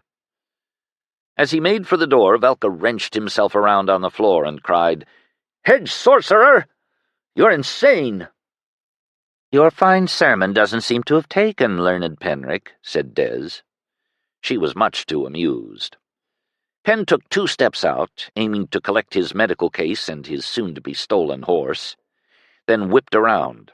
He stuck his head through the lumber room door and yelled back, "I'm not a hedge sorcerer, and your government policies are stupid." He was still fuming when he rode to the end of the street. From the edge of his eye he caught a glimpse of the scullion coming back, leading a pelting posse of guardsmen, which answered the question of who had been the spy among Madame Catai's servants, he supposed. Rather too late to do any practical good. He pressed his horse into a quick trot, rounding the corner safe from their view. 10. "We need to be moving faster," said Adelis. Although the way his chin had sunk to Nicus's shoulder suggested he was growing as fatigued as their doubly burdened horse. They'd come about 12 miles out of Patos, she guessed. The traffic had thinned from the bustle around the city, where they'd threaded their way past builders' ox carts, donkeys laden with vegetables for the markets, animals being driven to the butchers, sedan chairs and open chariots, and private coaches whose drivers had shouted them out of the path. They'd passed a road repair crew whose lewd catcalls at the 2 unescorted women had made Adelis growl, his hand twitching for his sword, and once a troop of soldiers marching the other way, which had made him hunch and lower his face, squinting sidewise from the shadow of the hood, trying to make out markers of regiment and rank. Out here, fellow travelers had dwindled to the occasional farm wain or herdsman with pigs. The sun was slanting across the countryside, spreading buttery light over the small farms and larger villas tracking the watercourses, the grapevines and flickering gray-green olive groves on the slopes, the rocky heights given over to scrub and goats and sheep. "We're moving faster than your army." "Anything would move faster than an army," he returned. The spurt of remembered aggravation gave him the energy to sit up at least. "How are you bearing up back there?" She hesitated. "How much can you see?" "It's blurry. I can see colors. It's too bright. Makes my eyes water. Your cloak is too hot." "Yes, I know." She felt oddly glad to be out of it. She'd once imagined the widow's green would protect her from unwanted attention, but there'd proved to be a certain cadre of men who imagined it marked her as available to them instead. She'd quickly learned not to be unduly gentle in repelling their advances, and had held her borders where she wanted them. Of course, she'd always been backed by the tacit garrison of Adelis's rank and reputation, that too now attainted. She added, "Faster to wear." "I'm thinking about that." She said tentatively, "I was wondering if we should try to make for my mother's." In which case they needed to find a different road. "Five gods, no." She glanced over her shoulder to catch his grimace. "It's one of the first places they'll think to look, and harboring me would bring disaster down upon her." He paused. "You could probably take refuge there unmolested." She answered this with the long, unfavorable silence it deserved. He evidently took her point, for his return grunt was muted. He'd been alternating between keeping his face down and his eyes closed, trying to protect their inflamed sensitivity, and looking around, testing and retesting his returning sight as if fearful it would vanish away again. She interrupted this cycle to ask, "Did you realize Master Penric was uncanny? I mean, before that unholy show in the garden." As physicians went, he seemed more sensible than most. He had a trick of massaging my scalp that he said was for headache, and it certainly seemed to work. I don't know." He seemed to consider. "He could have been lying, about the healing, I mean. Perhaps I was not so badly injured as it felt like." "No. I saw your face when he first lifted off the prison wrap. You were that badly injured." "And then some." He added, somewhat inconsequently, "He didn't look like what I'd imagined. From his speech, I never guessed he'd be barely out of his youth." He peered around again and stiffened. "Pursuit?" asked Nicus. "Could they get off the road and hide?" "In a manner of speaking." She stood in her stirrups to look, but then eased back when she recognized the single horseman, puffs of pale dust kicking up in his wake on the dirt track that ran alongside the paved military road. In a few minutes Master Penric trotted up beside them, both he and his horse sweating and winded. His face was flushed pink under a countryman's straw hat. "Ah, good, I caught up with you." "If it was that easy for you," said Adelis, "it will be that easy for them." Probably not right away. They'll be quite a while sorting themselves out back there. And I had the advantage of knowing which road to try."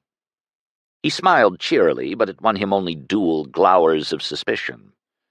"But they know what they're dealing with in me now, which is, unfortunate. Doubt they'll come so unprepared again." "You didn't kill them while you could," said Adelis. "It wasn't a question. You left witnesses." "Well, really that would have been a problem. Would you have had me slay the maid and the porter too? The scullion, the laundress, the butcher's lad? How about the apothecary?" Adelis scowled and looked away, discomfited. "Take heart," Penric advised. "The next best thing to no witnesses is many, who will all contradict each other, or else arrive at a consensus that has more to do with their needs than with what they've seen." "Did you burn down the villa?" Nicus asked, thinking morbidly of her good floor loom, left behind along with so many of the tools of her life. "What? Oh, no." "So, was his name Velka or Tepelin?" "You know, I forgot to ask. He was the same man as—" Penric broke off, smiled, waved a hand as if to drive off a fly. "Same man as who?" asked Adelis. "Doesn't matter. He did say his master was a minister Mathani. Does that name mean something to you?" Adelis shrugged. "Mathani? Yes, that's very likely." Penric looked disappointed at this tepid response. Not a surprise, I take it. Not especially. We've been clashing at court for a couple of years now. Had you ever done anything to anger him personally? Traduce his mother? Steal his slippers? Ravish his goat? Adelus cleared his throat. I may have said a few intemperate things, from time to time. Nikes snorted. She looked again sidelong at the strange blond man. So you're really a sorcerer? Was he really a physician, for that matter? Why did you follow after us? He lifted a hand from his reins and tilted it back and forth. A number of reasons, mostly because I hadn't finished treating your brother's eyes. It was upsetting to be so close to bringing off what I mean to bring off, and be so rudely interrupted. Adelus blew out a non-laugh, short and sardonic. Penric turned in his saddle and added to him, Also, I promised Des I would try to restore your eyebrows. She was rather set on it. Des, said Adelus, beating Nikes to the question. Desdemona, my demon. I suppose it's about time you were all introduced, given she's been living with you right along, within me, for the past week. He looked at them both, hopefully. You do know that it's the acquisition, the possession of a chaos demon that turns a person into a sorcerer, yes? Nikes didn't think she'd reacted visibly, but their horse yawed farther from Penric's. Adelus said warily, Is it ascendant? That's a great danger for hedge sorcerers, I've heard. No, certainly not. I mean, yes, it's a significant hazard, but it's not the case here. How can you tell? Said Adelus. That is, how can we tell? A sorcerer or sorceress whose demon has become ascendant will exhibit far more chaotic, erratic behavior. A long silence, twin level stares. Penric seemed stung. No, really not. Though Des does leak out from time to time. You've both heard her speak.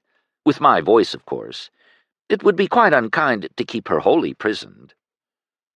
Adelus said slowly, You share your body with this unnatural being? Share and share alike, yes. It's an intimate relationship. Adelus looked revolted. Penric was beginning to look offended by his reaction. Nikes put in hastily, It seems natural to me. Every mother does it, and every unborn child. Even Adelus and I once had to share another's body and blood. Unmanly, then, Adelus muttered. Penric touched his thumb to his lips and gave a little bow in his saddle. There are compensations, as you can see. His thin smile put the point to the wordplay. Nikes tried again to divert the tension. Did Adelus's officers know you were a sorcerer when they hired you for him? Not exactly. By the way, do you know how far we are from the nearest largish town? Because we would be more remarked in a small village, and I'd prefer to find some inn that's quiet and clean to continue the eye treatments tonight. Doera is about 8 miles off, said Nikes. We should be there by sunset. Perfect. That will be a good time to get rid of these incriminating horses, too. You have a plan for that? Said Adelus, sounding distrustful. Oh, yes. They were in sight of Doera, and dusk was closing in when Master Penric pulled them off the road into the cover of some scrubby trees and had them dismount. I believe the best and most confusing thing will be to send these beasts back to their own stable, better than just turning them loose to be found along our route. As Adelus detached the saddle scabbard, Penric unbridled his mount, scratched its ears, and began rubbing its forehead, crooning under his breath in a strange tongue. Turning away to secure the bridle to the saddle, he remarked, I once spent a year in Eastholm, the capital of the Weald, studying their style of magic with the Royal Fellowship of Shamans. A gesh of persuasion doesn't come at all naturally to a chaos demon, but we learned to simulate it. A real shaman can lay a gesh lasting weeks or months. The best I can do is hours. Well, it's only a horse, and the compulsion lies in line with its own inclinations. I expect this will do." He repeated the mystifying performance with the other animal, then turned them both loose with friendly slaps to their haunches. "Off you go now." They snuffled and trotted away down the road together. "Ah." He bent over, looking distracted. A patter of wet red fell from his sunburned nose into the dry dirt. "You're bleeding," said Nikes uneasily, wondering if she should fetch him a cloth out of her sack. She would have to sacrifice one of her few garments. "Yes," he said, muffled. "Don't be alarmed. It will stop in a moment. A sorcerer pays for magic, uphill magic, in some greater amount of disorder. A shaman pays in blood, the shedding of which, I argue, is also a form of disorder. Shaman Inglis and I tried to work out the implications of that." He glanced up to check their reactions. Nikes leaned forward, a hand tentatively raised, but with no idea what she could do. Adelis had retreated a pace, the tree guarding his back, fists clenched. "Ah, I might as well be talking in Wieldian to you, I suppose. Never mind." The gush tailing away, Penric rubbed his upper lip with the back of his hand, straightened, and smiled rather flatly. "Let's go find that inn. I'm tired, aren't you?" At a lodging place on a side street in Doera, Master Penric negotiated for 2 adjoining rooms, while Adelis kept his head down in surly silence and pretended to be a stout, standoffish widow. The awkwardness of concealing the sword under the cloak lent him a convincing, aged hunch. The moment their chamber door shut behind them, he shucked out of the cloak and Nikes's dress, tossing them aside with a muffled oath. Nikes rescued her abused clothing and nobly refrained from comment. Feigning that his female employer's widowed mother was ill, Penric had arranged for their dinner to be brought up, which happened, thankfully, soon. It was eaten mostly in tense silence. After the meal was cleared away from the small table, Penric, growing serious, laid out his medical kit and turned at last to Adelis. He first carefully cleaned away the day's grime from his patient's face, a sticky mess from the ointment, sweat, and road dust, and from around his eyes, but Nikes didn't think it was just from the firm touch that Adelis flinched away. Penric evidently didn't think so either, for he said lightly, "Oh, come now. I've been helping you to your chamber pot for a week. If you trusted me in the darkness, you can trust me in the light." Adelis grunted and rigidly endured the ministrations. After a while, he said, "You're a hedge sorcerer." "Something like that." "With a talent for healing." Penric's voice went drier. "Something like that." "Not a physician at all." "I said I'd taken no oath. It's complicated, and not relevant here." Nikes, seated closely and watching it all, said, "I would like to understand." Penric hesitated, then shrugged. "2 of my demon's prior riders, possessors, were temple-trained physicians. Their knowledge came to me as part of the same gift as their languages, plus what I've added myself since acquiring Desdemona, which she will carry on in turn someday to a new rider after my death, which is a strange thought. Rather more useful than being a ghost, sundered souls not being good for much. They mostly won't even talk to you." Nikes blinked at this last offhand observation. Adelis shifted his swollen red eyes. "Have you tried to talk to ghosts?" she couldn't help asking. "A few times. One feels they could answer so many questions, starting with, 'Who killed you?' But they almost never do." Standing behind the seated Adelis, Penric spread his fingers over his patient's scalp and paused in his chatting, though he sent her a faint smile evidently meant to be reassuring. Nikes thought about all she'd seen. "Why do you call this creature of chaos her?" "Desdemona's prior 10 human riders all chanced to be women, plus the lioness and the mare, however you count them, but that goes back to her very beginnings. Right here in Sidonia, as it happens. This resulted over time. 200 years of time in a sort of composite personality that I named Desdemona when she came down to me. His gaze grew pensive. Your first gift to me, Penric, though not your last. Nicus, listening to the subtle shifts in his tone, was torn between fear and fascination. Had he always been doing this, disregarded? Could I talk to her? Directly? Penric stared in surprise over Adelis's head. I don't think anyone has ever asked us that before. His lips twitched. Well, why not? Nicus swallowed, looked him in the eyes, and tried, Hello, Desdemona. Penric's smile transmuted to something more bemused. Hello, Nicus. So you really live inside Master Penric? Like another person? Or another dozen persons. It is our nature. How long, have you been in there? It felt absurdly like asking a new neighbor, so how long have you lived in Patos? Since he was 19 and stopped to help my former mistress, learned Rucia, when she fell mortally ill upon a roadside in the cantons. Rucia called him the bastard's last blessing.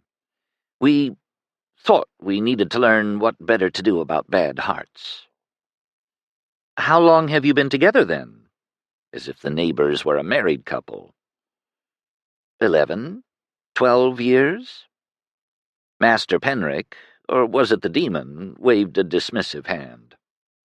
To be certain the man wasn't just having an arcane jape at her expense, Nicus supposed she should think of some question to which the demon would know the answer, and Penric would not, but none at once occurred to her. Do you like being a demon? Is Penric a good master? What is it like to live for centuries? Not to mention, what was it like to be a woman and then a man? Did demons even think that way?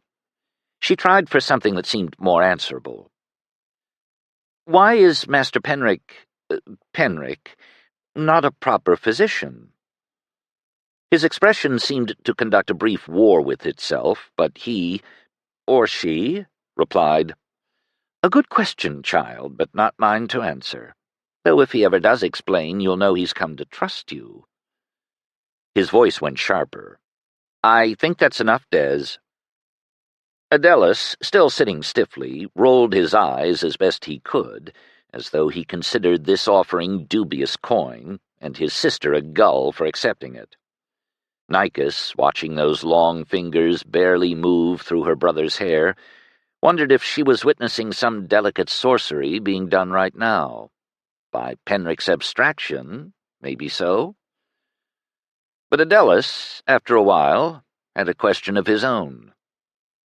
Can you kill with your demon magic?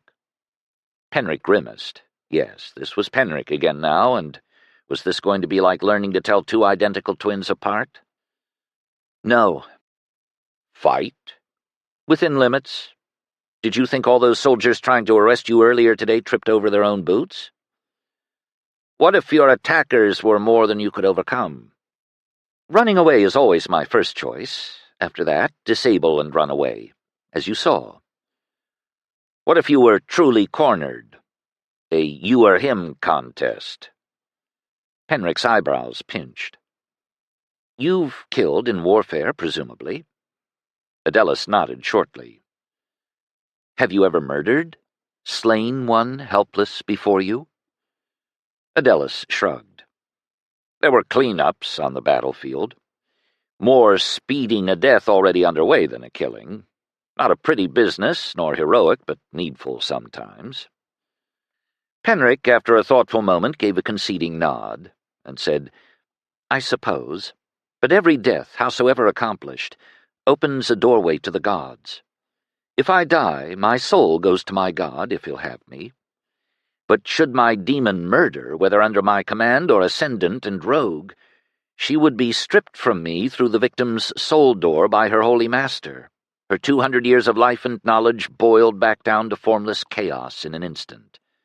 Worse than burning down a great library. So my mortal calculation is never just me or him. It's me or him or her. Do you see the conundrum? No. Imagine, I don't know, imagine Nicus was your demon, and in slaying would be not just slain, but sundered. Could you see it then? Reluctantly, Adelus said, Maybe. I see that you would lose your powers. And thus I run away. Adelus, his head drooping, vented a little unconceding huff, but did not pursue the matter further. He did revive to protest when Penric made to place his mask, and when had he retrieved it, relined with clean gauze and ointment upon him for the night. "If you want to end up with working eyelids, you'll cooperate," said Penric sternly, and overbore him. Nicus didn't think he'd succeed in doing that for much longer. When he'd finished cleaning up and restoring his supplies in their case, Penric told her, "I'm going out for a little." "Why? You did that every night back at the villa, and I wondered." "Ah." He paused at the door. "It's not a great mystery, if you recall what I told you of the price of uphill magic.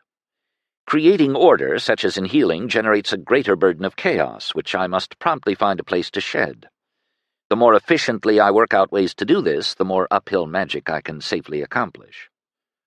"Wait, does working these healings put you at some risk?" "Not necessarily," he said cheerfully, and whisked out the door, shutting it firmly behind him. "Not necessarily," she echoed aloud, hovering somewhere between baffled and peeved. "That's no answer." "If you haven't yet noticed that the man is as slippery as a fish," Adelus remarked dryly from his bed, "it's time you did. Also, mad as a boot." "Fish," Nicus returned with what dignity she could muster, "don't wear boots." It wasn't much of a rejoinder, nor much of a rebuttal, but it served to see her off to her own room. 11. Arasadia's eyes looked better the next morning, and saw better, too, Penric judged. Also more shrewdly, although that wasn't the eyes exactly. For the first time he refused even the reduced dose of the syrup of poppies, and insisted that his sister, not Penric, shave him, which suggested he hadn't quite wrapped his military mind around how little a medically trained sorcerer needed a weapon. But it was perhaps not prudent to point this out. Working the lather and razor carefully around the nearly healed burns, Nicus asked, "Will the brown come back?" Arasadia's irises were still that peculiar deep garnet color, although the whites were clearing to merely a wine-sick sort of bloodshot. "I'm not sure. I've never done a healing this delicate before." Pen didn't know if anyone had. This triggered Arasadia's demand for a mirror, which Nicus had to go fetch from the innkeeper's wife downstairs. It was a good silvered glass, though, and its small circle reflected back a clear image of half of Arasadia's face at a time. "Huh," he said, frowning and tilting it this way and that, but he seemed much less appalled than Penric had feared. Pen supposed the man had witnessed injuries more devastating than this in the course of his career. "I can work with this." Without Pen's labors, the upper half of his face would have become a knotted mass of yellow, ropey scar tissue, but, of course, without Pen's labors, Arasadia would never have been troubled by the sight of it. These scars would eventually work out as flatter, paler, with redder skin between, in a sort of spray pattern not unlike an owl's feathers. Strange, but nothing to make children scream, and any woman who would recoil likely wasn't tough enough for Arasadia anyway. Nicus managed to seem completely unruffled, a mirror Arasadia had to find more reassuring than the glass one. He emphatically refused to redon the blinding mask, so Penric made do with gauze wrappings above and below his eyes, which gleamed out like holes. By tomorrow even those light dressings might be dispensed with. Pen's efforts last night had been intense, but the results were at last making themselves visible to less subtle senses than his own. The other advantage to stopping at a larger town was that it could support a public livery, which Penn had located when he'd been out shedding chaos. Arasadia made no objection to Penn's proposal to hire a private coach to carry them all farther south, which doubtless meant that he harbored his own ideas about their route in that direction that he wasn't sharing. The vehicle would restrict them to the road, dangerously, but also be swift. Penn disemboweled Prygos's purse to make sure the coach was the smallest and lightest available, the horses a team of 4 to be managed by a postilion riding one of the front pair out of earshot. He feigned it would allow him to continue his healing en route, but its overwhelming advantage was the privacy it would give him to open the next stage of his negotiations, which were going to go somewhere past delicate and through awkward to, possibly, incendiary. Because by the time they reached Skyros, some 180 miles farther on, he must somehow persuade Arasadia and Nikos to turn east with him to the coast, there to find some fishing vessel to deliver them to the island of Corfara, and from there passage to Lodi and Adria. And if he couldn't, "Then we still need to turn east," said Des. Arasadia refused to be dressed again in his sister's clothes, but did grudgingly consent to be muffled in the green cloak and hurried through the inn to the waiting coach. Once inside and started on their rattling way, he instantly divested it, bundled it up, and thrust it back at Nikos, seated next to him. "You are never to speak of this." She returned a musical sort of that promised nothing, and Penric discovered how enchanting her round face grew when she smiled deeply enough to dimple. Thwarted, Arasadia switched his glower to Penn, more convincingly. Penric had taken the rear-facing seat across from them, along with their meager baggage. Making sure his feet were firmly planted on the sword scabbard laid on the floor, he tried to evolve a plausible way to open his negotiation, which must also entail his confession. Arasadia took the problem out of his hands. "What did Prygos's clerk, Tepelin, Velka, whoever he was, mean when he said you were supposed to be drowned? He knew you, and you knew him." Penric cleared his throat. Yes. That's something we need to discuss. I'd been putting it off till after I was sure I could restore your sight. That time has come." Arasadia made an impatient so-get-on-with-it gesture. Penric signed himself, tapped his lips twice with his thumb, and gave a short-seated bow. "Permit me to introduce myself more fully. I am Learned Penric of Martinsbridge, formerly court sorcerer to the late Princess Archdivine of that canton. For the last year I've been in service to the Archdivine of Adria, who, for my command of the Sidonian language and certain other skills, loaned me to his cousin the Duke to dispatch as his envoy in response to your letter begging honorable military employment in his realm." Nikos's eyes widened. Arasadia barked, "I wrote no such letter." "Forged, yes. Velka confirmed that. It was a plot from the start. Velka, who had been following me in the ship from Lodi, seized the Duke's quite authentic reply as soon as I set foot ashore in Patos. Velka knew I was the envoy, but didn't know my real name, nor, I suspect, my real calling. Although I'm not sure they would have treated me any differently if they had. They cracked my skull and tossed me down a bottle dungeon in the shore fortress. The night after you were blinded, they tried to drown me in my cell. Tying up a loose end, I expect." Nikos gasped. "How did you escape?" Penric, who had worked out in his head a scholarly letter on his novel method during his nights in the sick room, almost opened his mouth to start spouting the preamble, then realized that wasn't really the question being asked. "Magic." Arasadia sat back, glaring fiercely. "More likely he was let go. Agent or unwitting cat's paw, could be either."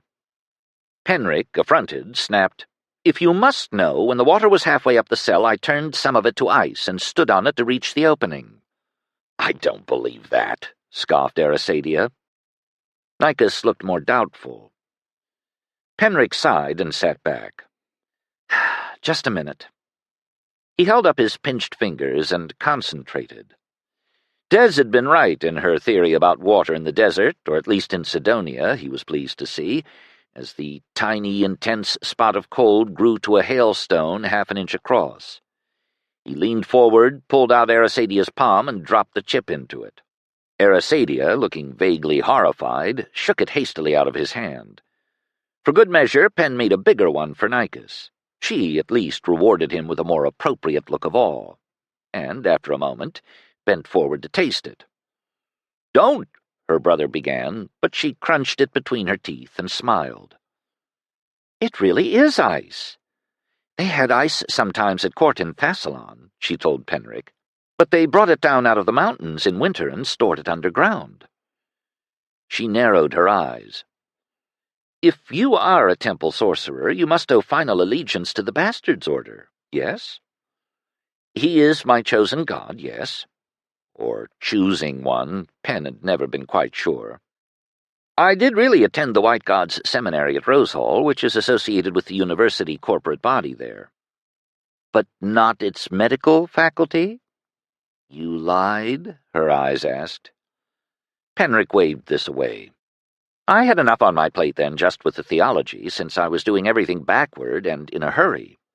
A temple sorcerer is supposed to train as a divine first, and only then be invested with a demon. Everything caught up with itself eventually." She tilted her head, lips firmed with a different flavor of doubt than her brother's.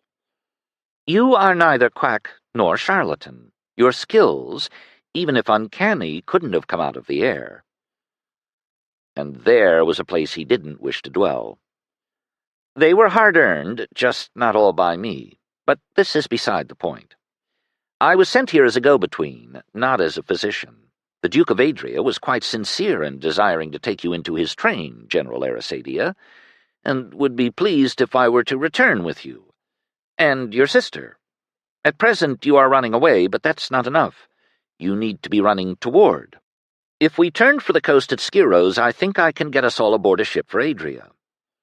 "Ship captains don't like to take sorcerers aboard," Arasadia observed in a temporizing tone. "They say it's bad luck." "Not nearly as bad of luck as being caught helping an imperial fugitive," Pen suspected. Hedge sorcerers, certainly.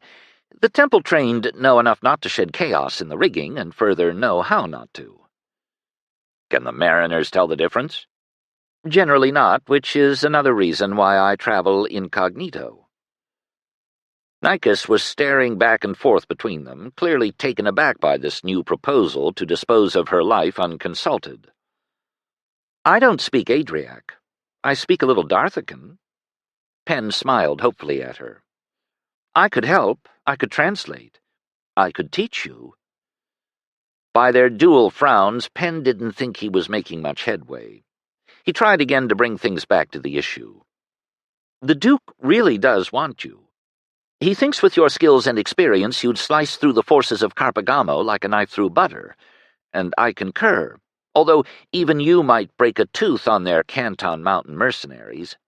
Unless the Duke hired you some Canton troops of your own, I suppose, although that could get very awkward and messy and probably is not a good idea. Certainly not for my poor Cantons."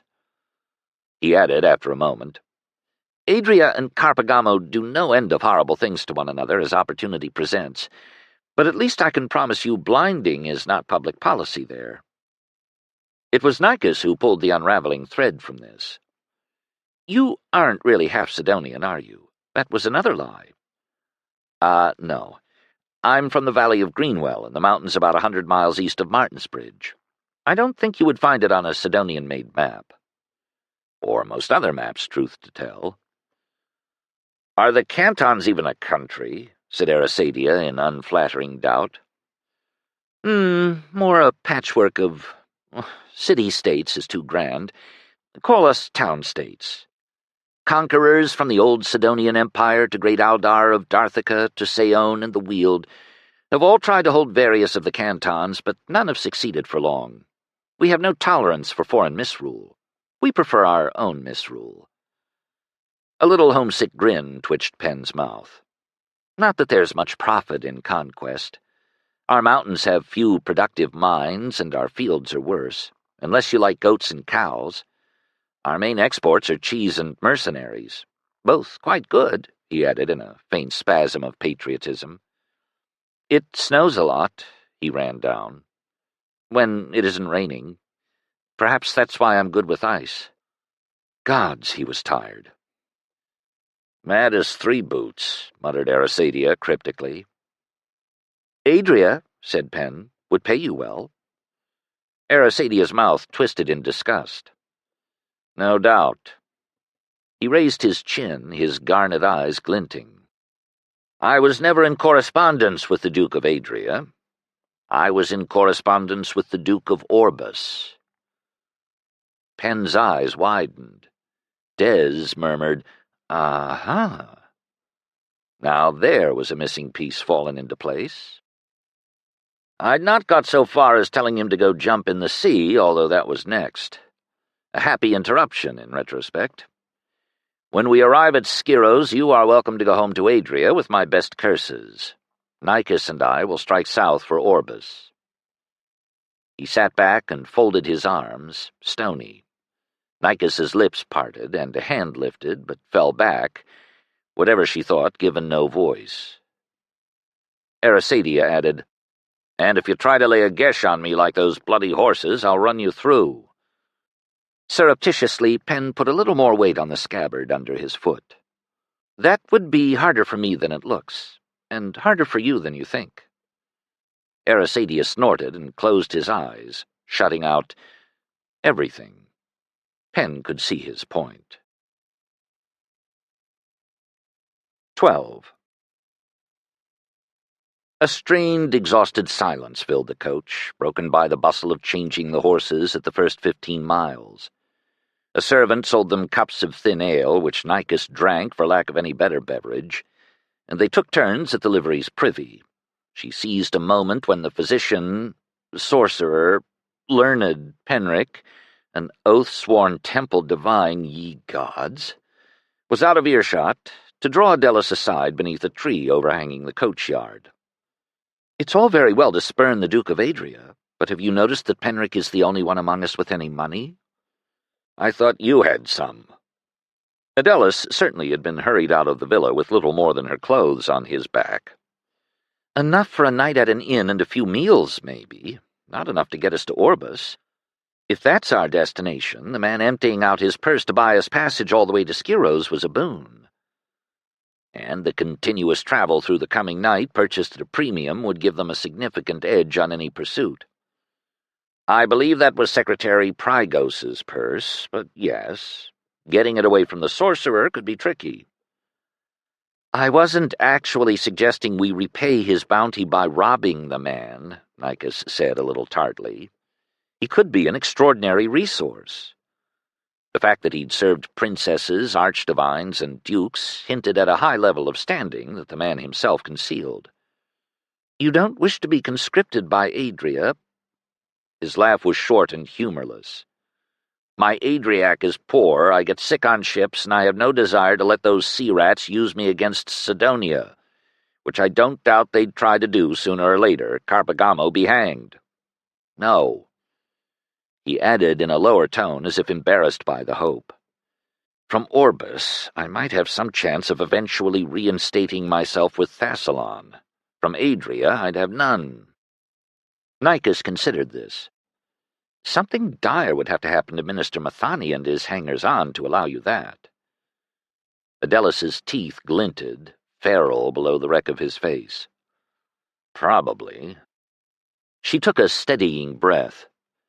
"So, what do you say we turn it around and try to conscript Penric to Orbis? Or to ourselves?" "I'm still trying to figure out how to safely shed him. As I've refused to make myself his duke's man, he has no reason not to betray us." "I think that's about as likely as an artist setting fire to his master painting. For all that he mumbles around it, he seems wildly proud of what he's done for your eyes." As well he should be, she suspected. If she hadn't known it was magic, she'd have dubbed it miracle. "Nicus, he's an Adriac agent. Self-confessed." "He's a lot more than that." Adelus snorted. "Are you sure it's Orbis you desire him for?" Her lips twitched up. She hoped she wasn't flushing. "It's true I've come to like him. He's just different. Strange, but not unkind." That was a jest. Adelis's eyes narrowed in new suspicion. "Has he offered you any offense? He's not been trying to seduce you in some sorceress way, has he?" She had to laugh at this. "I don't think he'd need sorcery for that, but no." "Alas" was probably not the best thing to add. Adelis being Adelis, he heard it anyway. "Of all the... I introduced you to any number of honest officers, yet you want to make cow's eyes at some foreign little... He's taller than you," Nicus pointed out, as he groped for a word to sum Penric. She thought he'd need an oration at the least. "Skinny, then. Twitchy. Lying... He has a chaos demon inside him. If he were doing something to you, could you tell? I can't." "Then maybe he's not. Wasn't. Whichever." Was that alarm the root of his antipathy, or was the antipathy his alarm's disguise? She took a breath to tame her temper. "We can certainly both see what he has done for you. That ought to give you a comparison." She could grant that the very invisibility of Penric's magic was disturbing. How could a man defend against an attack he could not see? But she didn't usually need to squeeze fair judgment out of Adelis like oil from an olive press. "I'd think Thessalon just gave you a sharp lesson in the hazards of imagining threats where there are none." He did flinch at that one and back down a tiny Adelis inch, worth a yard from any other man. "I just believe he could be dangerous. To you." She folded her arms, her head tilting at this blatant hypocrisy. "Then you shouldn't have taught me not to be afraid of dangerous men, He knew enough not to step into this quagmire, but he soon found another, saying grumpily, "I'd think you'd be jealous of a fellow who's prettier than you." "Why, are you? Really, Adelis?" She spotted the man in question emerging around the side of the stable and had to admit that last fraternal jape was part right. Not about the jealousy, though, which would be as futile as envying the sunlight. "Hush, here he comes back." They climbed once more into the close confines of the coach and were off, rumbling and bumping along at a smart, steady trot. A few miles farther on, they were passed by a galloping provincial courier. Penric glanced out the window and frowned. Minutes later, the horse came cantering back down the track, bucking and kicking at its saddle turned under its belly, followed at length by the panting, swearing courier. Adelis craned his neck to look after them as they fell behind. "Did you do that?" he asked Penric. "Yes," he sighed. "I'm not sure it will actually help anything." Adelis drummed his fingers on the window rim. "I don't like being trapped on this road." Penric shrugged. "We can count on a one-day start at least.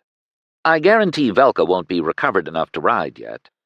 And then, if he means to pursue me, he'll be put to requisitioning a sorcerer from the Patos Temple, or wherever one might be obtained.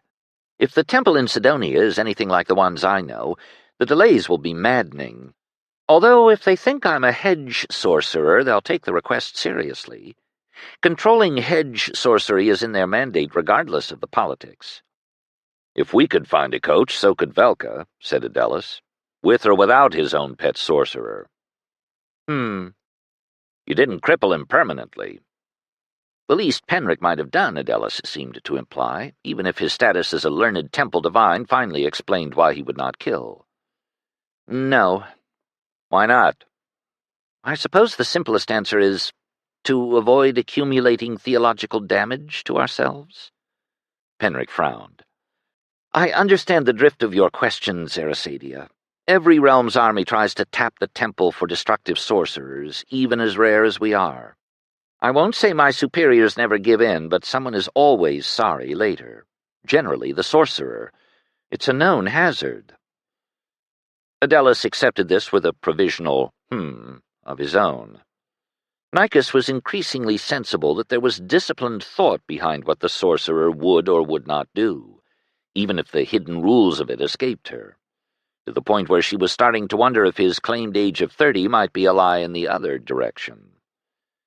Though there was Desdemona, at 200 and something, it was deceptively easy but wrong to overlook Penric's permanent passenger. And then Nicus wondered what all this looked like from the demon's point of view. At the third change, they downed a hot meal at the tavern associated with the livery, then fitted themselves into the coach for the next stage. It really wasn't possible to keep up the morning's tension when Nicus wanted no part of it, and Penric folded himself in a boneless slouch, vaguely amiable once more. When he offered to fill the time with another healing session, Adelis wavered. "What if I pledged to stick to restoring your eyebrows?" Penric said. "How can I tell what in the bastard's hell you're doing, anyway?" asked Adelis, though his aversion was plainly flagging. "What does it feel like?" asked Nicus, curious. Adelis shrugged and admitted, "Strangely soothing, usually." "This is going to be a long ride," Nicus pointed out, and Adelis allowed himself to be persuaded. They switched seats, and the two men worked themselves awkwardly around to give Penric's hands access to Adelis's head. This left rather a lot of sorceress leg to be disposed of somehow. His feet ended up nearly on Nicus's lap. At length, Adelis's eyes drifted closed. "Is he asleep?" Nicus whispered. "No," growled Adelis, and the corner of Penric's mouth tweaked up.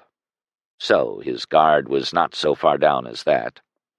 But the bonelessness seemed to drain out of Penric and into his patient. Penric, by contrast, seemed to grow tenser and more jittery, his brow sheened with sweat. At their next change, Penric gave them both a tight smile. "I need to take a turn around the stable. Back in a bit. Don't leave without me, hey?" Nicus, inquisitive, got down and followed after him.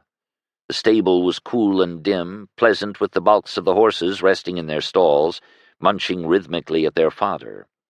She saw his lean silhouette pass out the far doors. She emerged at the manure pile, its acrid aroma saturating the air where the buzz of flies was dying down. Along with the flies, Penric leaned against the stable wall with his arms folded, watching their devastation somewhat glumly. "What are you doing?" "The disorder harvested from the healing has to go somewhere, and death makes the most efficient sink of chaos. Killing flies or fleas or any other vermin assigned to the bastard is theologically allowable sacrifice. Most red-blooded animals are the province of the Son of Autumn, but there are a few exceptions. Rats, mice, other creatures making pests of themselves where they shouldn't be. My god's elder brother may owe me a favor or two, but I shouldn't like to presume. Thus flies, which are tedious but always abundant." It was possibly the most bizarre conversation she'd had in her life, but oddly not frightening. She leaned against the wall beside him and folded her arms too, a silent offer of company. He cast her a quick, grateful smile. But never people. It was comforting to reflect on that. His smile faded. "Well—" She glanced up, letting her eyes speak her doubt. "Not quite never, for the bastard is the god of exceptions, after all, and the son of his mother. In the highest levels of medical sorcery there are a few exemptions. Not at all the sort of him versus me contests your brother pictures, so don't tell him. He'd get excited and try to make something of it that it isn't. When the choices are one life or another, or one life or none—" He trailed off. She let her silence stand open, waiting to be filled with whatever he chose. Or didn't. Not for all the world would she press him. It might be like pressing too hard on glass.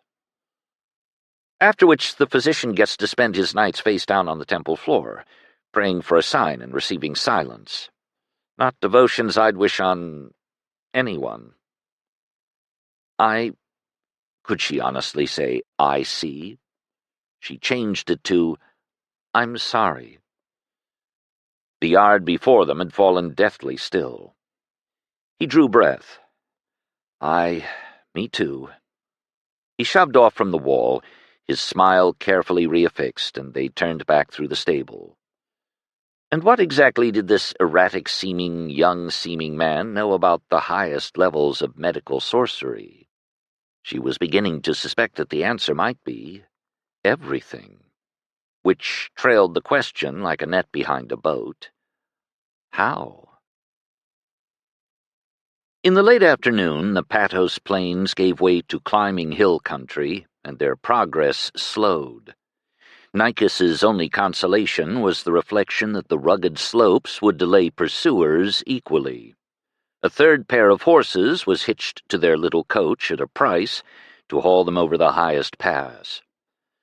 The sorcerer alternated between more healing sessions, growing intense now that his patient seemed soon to be parted from him, and staggering out to shed his chaos however he could at every stop.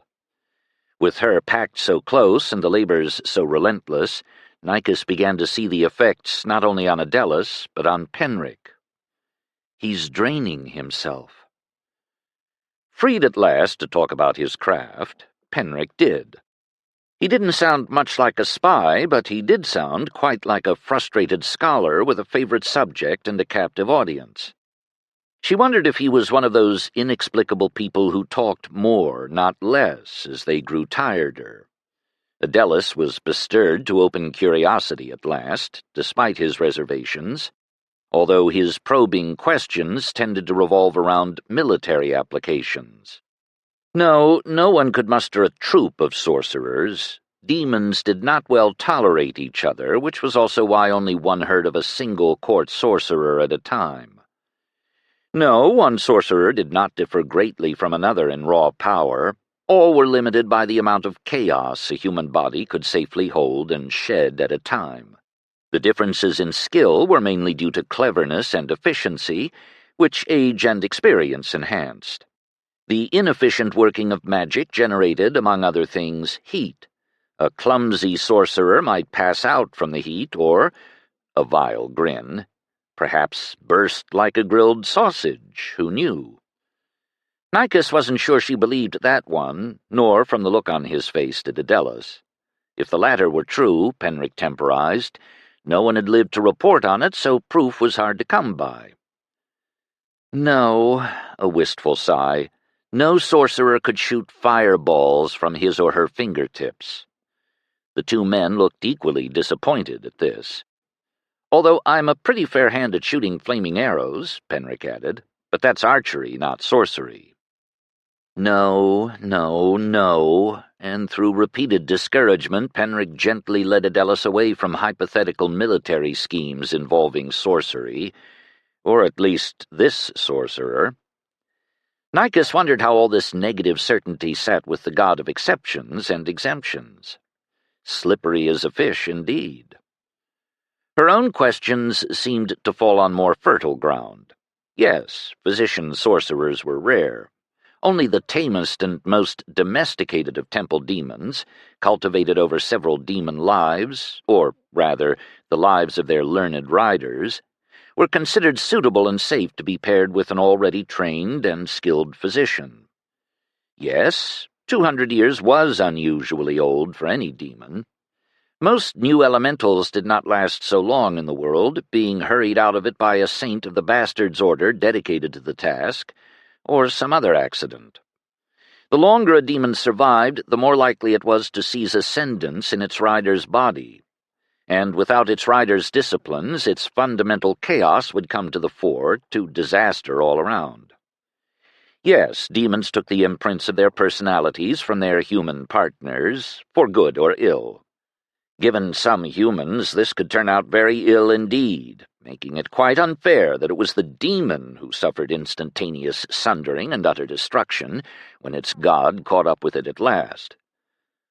Nicus wasn't sure if this last gloss came from Penric or Desdemona, though it was delivered quite fiercely.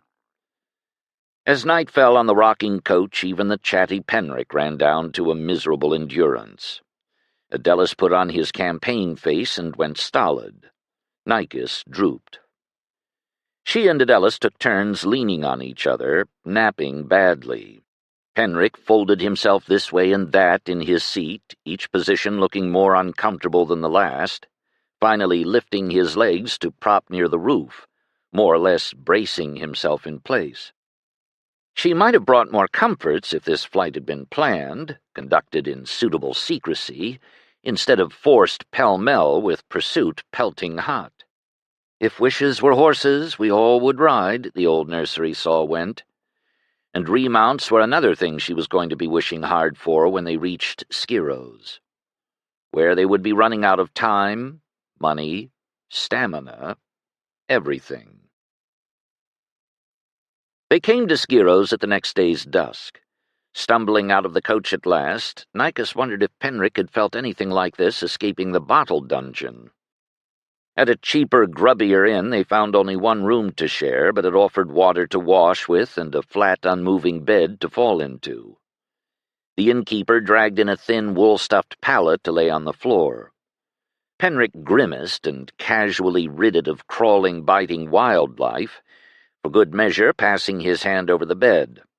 She and Adelis took the bed, and Penric took the pallet. Her head was swimming, Penric's blue eyes were clouded with fatigue, and Adelis's stolidity was ossifying. Danger or no, a few hours of sleep could no longer be put off.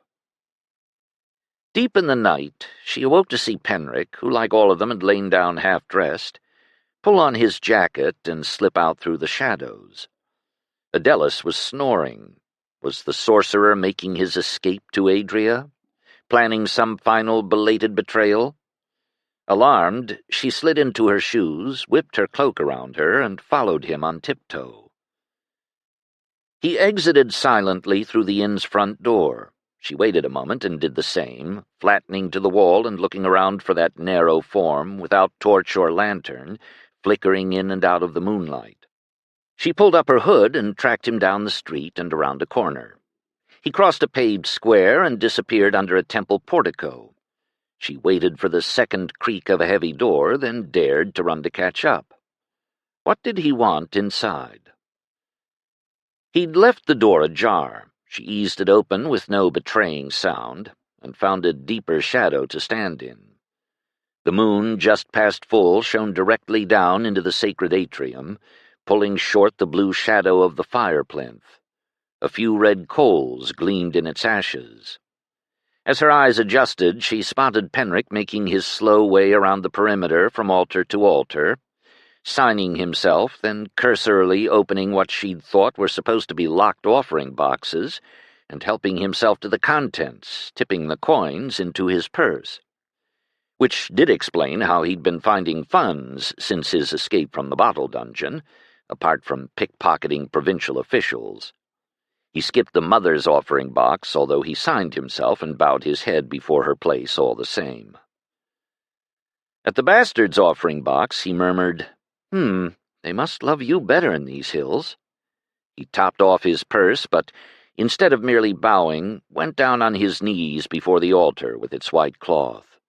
He raised his hands, palms out, in an attitude of supplication. After a minute, he instead lay prone on the tiles, arms out in the attitude of deepest supplication, or possible exhaustion. Quiet fell. Yet not, she thought, quietude, for in a minute he mumbled, "Who am I fooling, kindest and cruelest sir? You never answer me anyway." His voice went acerbic. "Fool indeed to invite his attention. This is not something we want, really." Nicus had no wish to interrupt a prayer, but this seemed more like an argument. She walked over and sat herself down cross-legged beside the physician, sorcerer, divine. Which of his bewildering multiplicity of selves had laid itself down in such hope-starved humility? He rolled over on his back and smiled at her, seeming unsurprised. "Hello, Nicus. Come to pray?" "Maybe." He bent his head back toward the white-topped altar. "Is this your god, too? I think you said so once back in Patos." "For lack of answers to my prayers from any others, yes." "My condolences." She wasn't sure how to take that. "I've been wanting to tell you. I had another idea back in the coach." "Oh?" "Instead of Adelis going to Adria with you, which he will not, why don't you come to Orbis with us?" The little noise he made was altogether uninformative, although it sounded vaguely like a man being hit. Then he paused, doubtful. "Does Arasadia endorse this?" "I'm sure I could talk him around," said Nicus, a little airily. "Once we are established there, Adelus could help you to some honorable appointment, maybe even court sorcerer." "Likely the Duke already has one. That's how I lost my last position, you know. When Princess Archdivine Luin died so suddenly, the replacement Archdivine brought her own trusted sorceress from Eastholm. I offered to stay quietly apart among my books and papers. I wasn't even done with my latest translation, but no one seemed to think there was room in the palace for two chaos demons. Not even the chaos demons." Wait, was that last delivered in his other voice? But he was going on, speaking his reminiscence to the night sky framed by the inner architrave. "They all tried their hardest to shift me into the Martinsbridge Mothers' Order, which wanted me as much as the palace suddenly did not. Very tidy. Everyone happy but me. No man should have to bury two mothers in 1 year." Her neck felt wrenched with this last turn. "What?" He waved a hand, dismissing she knew not what. "Princess Luin had been like a second mother to me. My own mother's death happened not long after, back at Gerald Court. I wasn't there for either one. Not sure if that was a blessing or a curse." "I'm sorry." Surely more inadequate words were never spoken, but his hand waved again, this time in understanding acceptance. She tried to find her way back to her proposal. "If not court sorcerer, Orbis must surely be willing to make you court physician." Eager once they learned what he'd done for Adelus. Without heat and with some precision, Penric said, "I would rather die." His smile grew small and strange. Nicus sat up, gathering her determination. "I've been trying to work out why a man of your obvious, extraordinary skills would not take up the healing trade. I think I know." "Do you? Tell me." His tone was ironic, but not malicious. There didn't seem to be a malicious bone in his body. "You lost a patient. Maybe someone important to you. Could it have been his princess, his mother? Maybe just someone you tried too hard for, and it broke your heart and your will to go on." She tried to gauge his reaction out of the corner of her eye. Was she too bold, too offensive? Would he be angry at her probing? She hadn't expected to evoke a crack of laughter, cut off sharp, and she flinched. Mad as a boot, Adelus had said. Was the observation shrewder than she'd guessed? If only that. Penric stretched back on the temple floor, folded his hands behind his head, and squinted up at the moon, which bathed his pale face in pale light until he looked carved of snow. "Try 3 a week. More some weeks." "What?" "This is a place for confessions. Why not? After tomorrow we are unlikely to see each other again. Even better. Like lancing an infection, and as ugly yet fascinating as what drains from one. Aye. Might be good for me." 3 boots? She bit her lip. "Everything started well. I was happy in my scholar's work for the Princess Archdivine. But due to my transcription and translations of learned Ruchia's germinal volumes on sorcery and medicine, the Mother's Order at Martinsbridge found out that 2 of Desdemona's former riders had been physicians. The princess was eager to add another string to my bow, and so was I, when she sent me over to their hospice to learn. Apprentice, we all thought, until all of learned Amberine's and learned Helvia's knowledge began to awaken in me, and suddenly I was doing as much teaching as learning. Not that every new patient isn't a lesson for every physician, lifelong. I did enjoy instructing the apprentices in anatomy.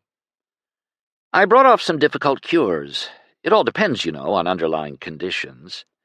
If they'd taken your brother's eyes with hot irons, it would have left me too little to work with.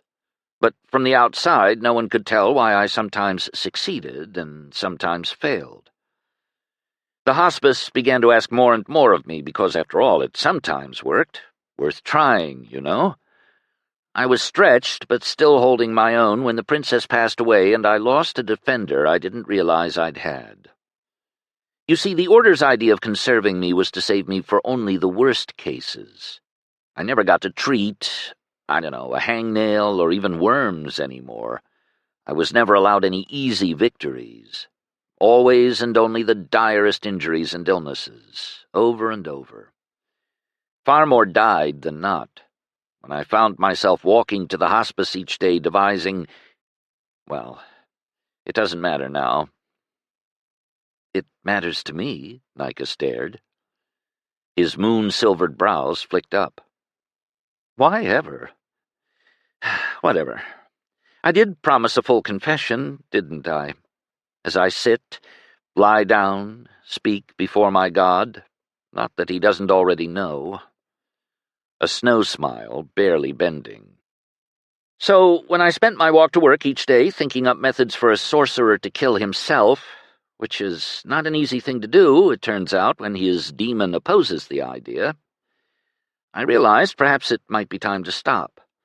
I made application to the Archdivine of Adria for work in translation and other temple scholarship, and ended my career as sorcerer-physician in Martinsbridge. It was good, traveling north over the mountains. It felt like a narrow escape. Nicus tried for a friendly silence, because the alternative was to cry out in horror and protest, and that would certainly not be helpful. Just how far had this devising gone? I'd bet Desdemona could tell me.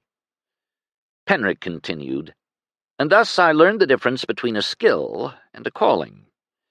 To have a calling with no skill is a tragedy anyone can understand. The other way around, less so. Oh, I see. She took a breath and cast her own challenge. You know, I should really like to hear Desdemona's version of this. She'd startled him. His eyes went wide. In an uncertain voice, he said, I suppose we could do that.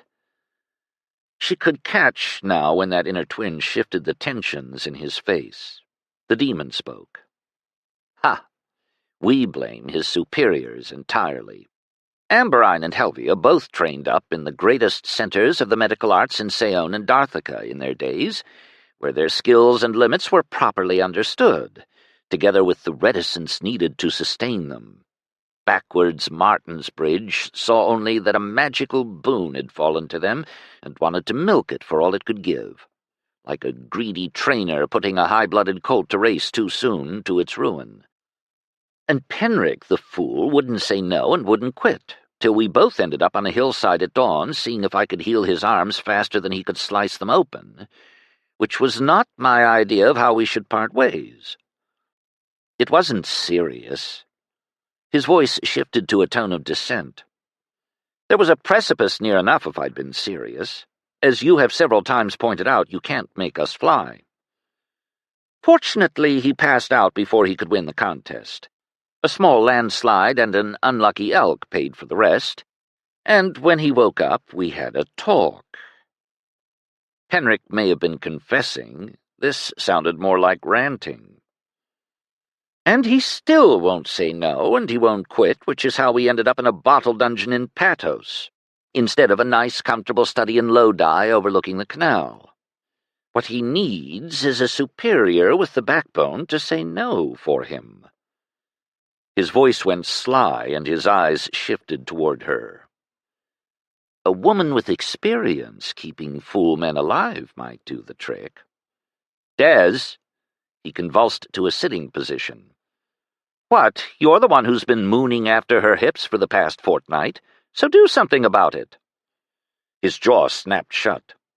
In this light it was impossible to tell if he blushed, but his cheeks darkened a little. Nicus gulped, not doubting she'd caught the demon's drift. Though not the first, it certainly ranked as the strangest proposition she'd ever received. Also, curiously, the least insulting. Experience I have, she said quietly. Success, very little. Worth asking, came the mutter, and she wasn't sure which of the people in his head said it. His spine straightened. It is worth asking. Now his voice was his own. He turned his head toward her, eyes silver in the shadows and unreadable. I have a counter-proposal for you. What if you came to Adria with me? Let Adelus make his own way to Orbis, which I think he now might do." She rocked back. "I couldn't do that. I couldn't leave—" "He left you to go off to his wars how many times? He might even travel more safely alone, and certainly faster." "Your Duke doesn't want me." Her heart was thumping uselessly. "I didn't say it was for the Duke." He'd gone a little breathless. "It would make me a hostage against Adelus." His lips parted, closed. His voice went small. "Wasn't what I had in mind. But it would follow, inevitably, things being as they are." "Oh." He slumped back supine on the floor again, staring up at the advancing moon. "I might protect. When one's own liege lords turn on one, we have all lately seen how hard protection is to come by." "I suppose that's so." His was the cruelest kind offer she'd ever received, hopelessly misaimed, like pressing gloves on a handless thief, or flowers on a starving woman. She returned the favor. "There's still Orbis." His face jerked away as if dodging a dart. "All my books are back in Adria. I hope." "Beloved hostages?" "After a fashion, which says something sad about me, I'm sure." She considered this oblique evasion. "There are books in Orbis. The Duke has a fine library, I've heard. Books you haven't read. Maybe some you've never heard of." He had not, she recollected, said no to Orbis, not in the unyielding way Adelus had refused Adria. Even slippery fish jumped into nets, sometimes. His mouth curled up. "Wisdom bird, Madam Owl. Your brother dubbed you aright." "Yes, and what if Adelus woke up and found them both gone?" "We should get back, if you are done here." He looked pensively around. "No one talking here but us, so I would seem to be." He clambered colt-like to his feet and offered her a hand to heave herself up. 13. Penric took Nicus's, Madame Catar's, arm in escort as they walked back through the shadows to the inn. He suppressed a wince at the thought of her having trailed him to the temple alone this late at night in a strange town. "It was no great distance," observed Des.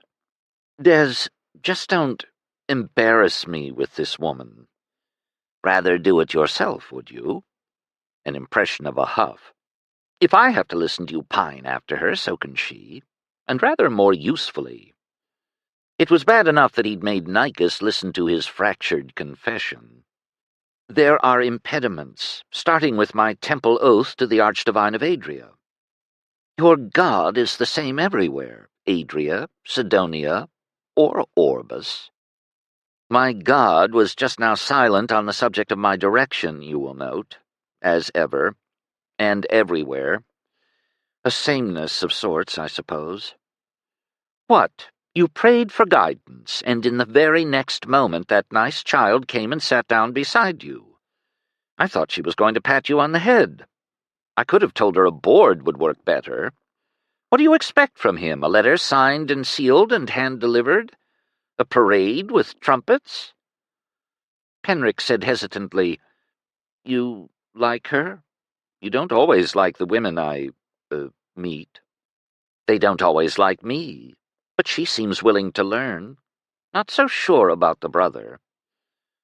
"I thought you all found him quite scenic to look upon." "Yes, till he opened his mouth and was so rude to us." "We've met worse. I thought him teachable. Give him time." "The time you aren't planning to allow? Contradictory, Pen." He smiled tightly. "If consistency is what you want, I've taken oath to the wrong god."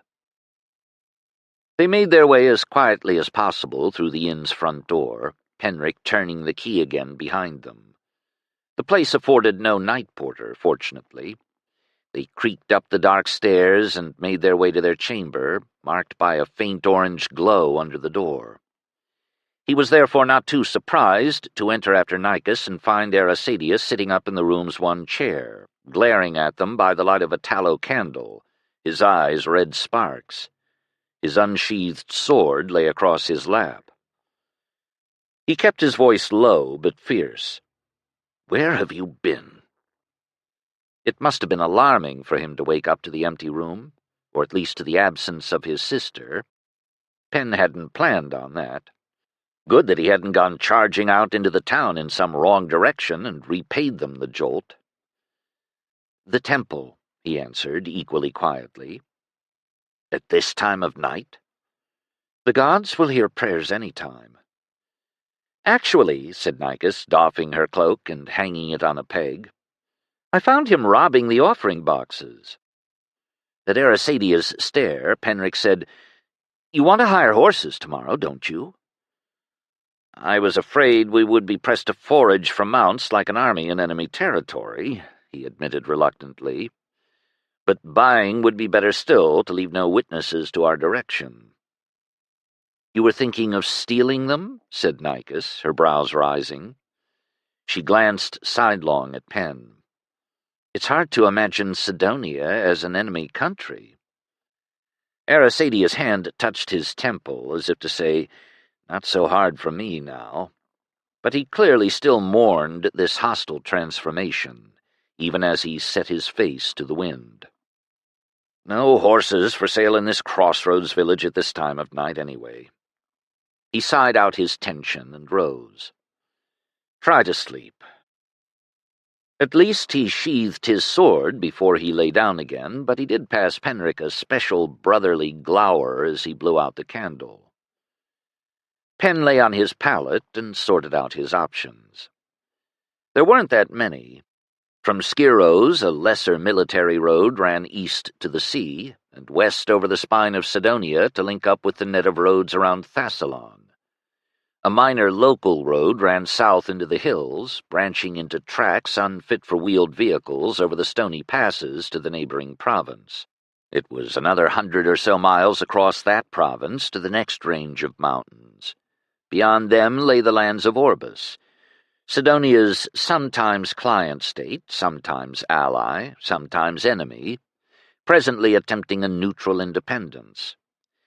Thassalon would be happy to forcibly reconvert it to a tax-paying province if the Emperor didn't have a compass turn of other pressures to attend to. Adria to the east, the Roknari to the north coast and islands, and Drusillae to the southwest. Penric's almost direct route home was east to the sea and across it to Adria. Overland it would be a longer journey, south around the arc of the coast through Orbis and Trigoni, before he came to Adriac lands once more. Although once to Orbis, he would no longer be running as an outlaw of sorts, and could presumably report to the temple and seek aid from a local chapter of the Bastards Order. So heading south with Arasadia and his sister, all right, with Nicus and her brother, wouldn't be deciding anything necessarily. An alternate course would be to find a coastal ship to take them to one of the few ports of Orbis, although Pen doubted his ability to persuade Arasadia aboard a form of transport he could neither control nor abandon at will. Nicus would, of course, follow her twin, not some possibly lunatic stranger she'd just met a fortnight ago. Arasadia was correct, if not right, to take that for granted. Did he realize how much he assumed of her? Not that oh-so-learned Penric was in a position to offer her anything better than a different dangerous flight and uncertain welcome, now was he? "Pen," said Des, exasperated, "what you are in a position to do is to stop fretting and go to sleep, so we aren't all worthless for any action in the morning." She wasn't wrong. He grumbled and rolled over. They ate breakfast soon after dawn in the inn's common room, as apart from its other patrons as they could arrange, and silently. Fare included porridge, unexceptional, dried figs and apricots, decent, a small ration of white cheese, horrifyingly familiar squares of dried fish which Nicus and Arasadia consumed without comment, and an excessively generous bowl of tough, half-dried black olives, which Penric sampled suspiciously and passed along to his companions. After, they returned to their room to count out Pen's coins on the washstand and plan. "If we make for the coast," Pen reasoned, "and then pick up passage on some local vessel, we could as soon reach the ports of Orbis as the island of Corfara, which must surely be easier on Madame Catai than an overland flight through these hills. And it would give Penric several more days to argue for Adria, if he could evolve some better lever to shift this human boulder." A frown from Nicus indicated that this slight on her endurance was not entirely appreciated, but an appeal to Aracadia's own convalescent state would have been worse received. Aracadia appeared not totally unmoved by the argument, or at least his scowl grew more thoughtful. He glanced at Nicus and seemed to consider. "Our funds might purchase one maybe-sound horse. Not 3, he said at last. "Give the purse to Nicus, and we'll go dicker for hired horses. You go and buy us food to last for a 2-day ride. We'll meet back here and decide on our direction then." It wasn't a yes, but it wasn't as firm a no as usual. Penric elected not to push, or push his luck, just yet, and went off to find whatever passed for a day market in this town, and marshal his next set of points. Debate had never been his best skill back in seminary. He returned with a sack of variously preserved foods, including more leathery olives, and settled on a bench in the inn's entry atrium, tilting his straw hat down over his face to await the siblings' return with horses. And waited. Growing restless, he went up to check their chamber. No notes. Aracadia and Nicus had taken their scant belongings with them to pack in the hoped-for saddlebags, and Pen's case stood ready to go. Aracadia was not a man to waste time. Indeed, not. A weight settled in Pen's stomach that had nothing to do with porridge and olives, and he hastened downstairs and around to the main street that hosted the livery and coaching inn serving the military road. A quick survey of the ostlers came up only with "No, no, sir. A man and a woman had not tried to hire 3 riding horses in the last couple of hours, nor even 2 horses. Was there any other livery in town? Oh, aye, sir. There was a little place just off the West Road, but it only offered local hires. Not good coach teams like ours, 12 miles an hour on the flats. Reflecting that this country was not oversupplied with flats, Penric lengthened his stride as he found his way to the West Road. The stable on the West Road was small but tidy, featuring a dozen stalls, mostly empty. Oh, aye, sir. A man and his wife had hired 2 horses, together with the requisite groom guide, and left upwards of 2 hours gone. Which way? The South Road. Something about visiting relatives in a village up the far head of the valleys. Aracadia, you son of a bitch, Penric swore internally. For the stable owner, he managed a thin smile. What was left in Pen's pockets wouldn't hire a pony for a ride up and down the street. He waited till he was out of earshot, stamping back up the road, to curse aloud. It didn't relieve his feelings much. The blasted man hadn't won wars, Pen supposed, by sitting around waiting for the battle to be brought to him. He should have remembered that. He was smooth, agreed Des unhelpfully. If he'd demanded that purse for his own hands, you wouldn't have been near so quick to hand it across. Pen growled. And had Nicus agreed, or argued and been overridden? Gone along eagerly or regretfully? Pen supposed the clench to his heart made no practical difference either way. Returning to the inn, Pen cleared his case and sack from a room he could no longer afford, and tried to come up with his next scheme. Walking after his quarry in an attempt to overtake them would be futile. More futile, he suspected, would be catching them. Horse theft, even if a temporary borrowing, would be tricky. Not impossible, though. But if that was his plan, he needed to carry it out quickly. He'd have to wait for nightfall to revisit the money-lenders of the gods in the temple, although raiding the same place twice in a row seemed imprudent.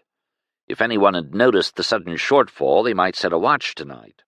Alternatively, he could give up and start walking to the coast.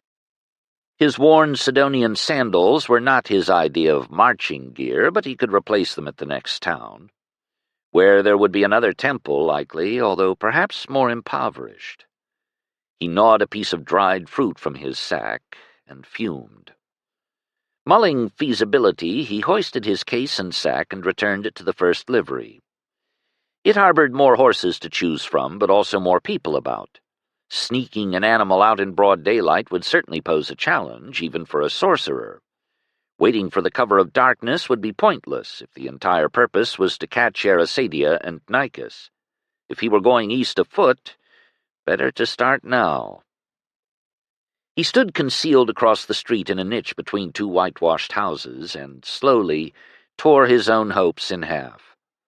He'd done all he could. East it was. A pair of coaches rolled up, noisy and dusty, each pulled by a lathered team of 6. Someone had been paying for speed, to be sure. The ostlers and servants, interpreting the signs of impending largesse, swarmed out to take charge.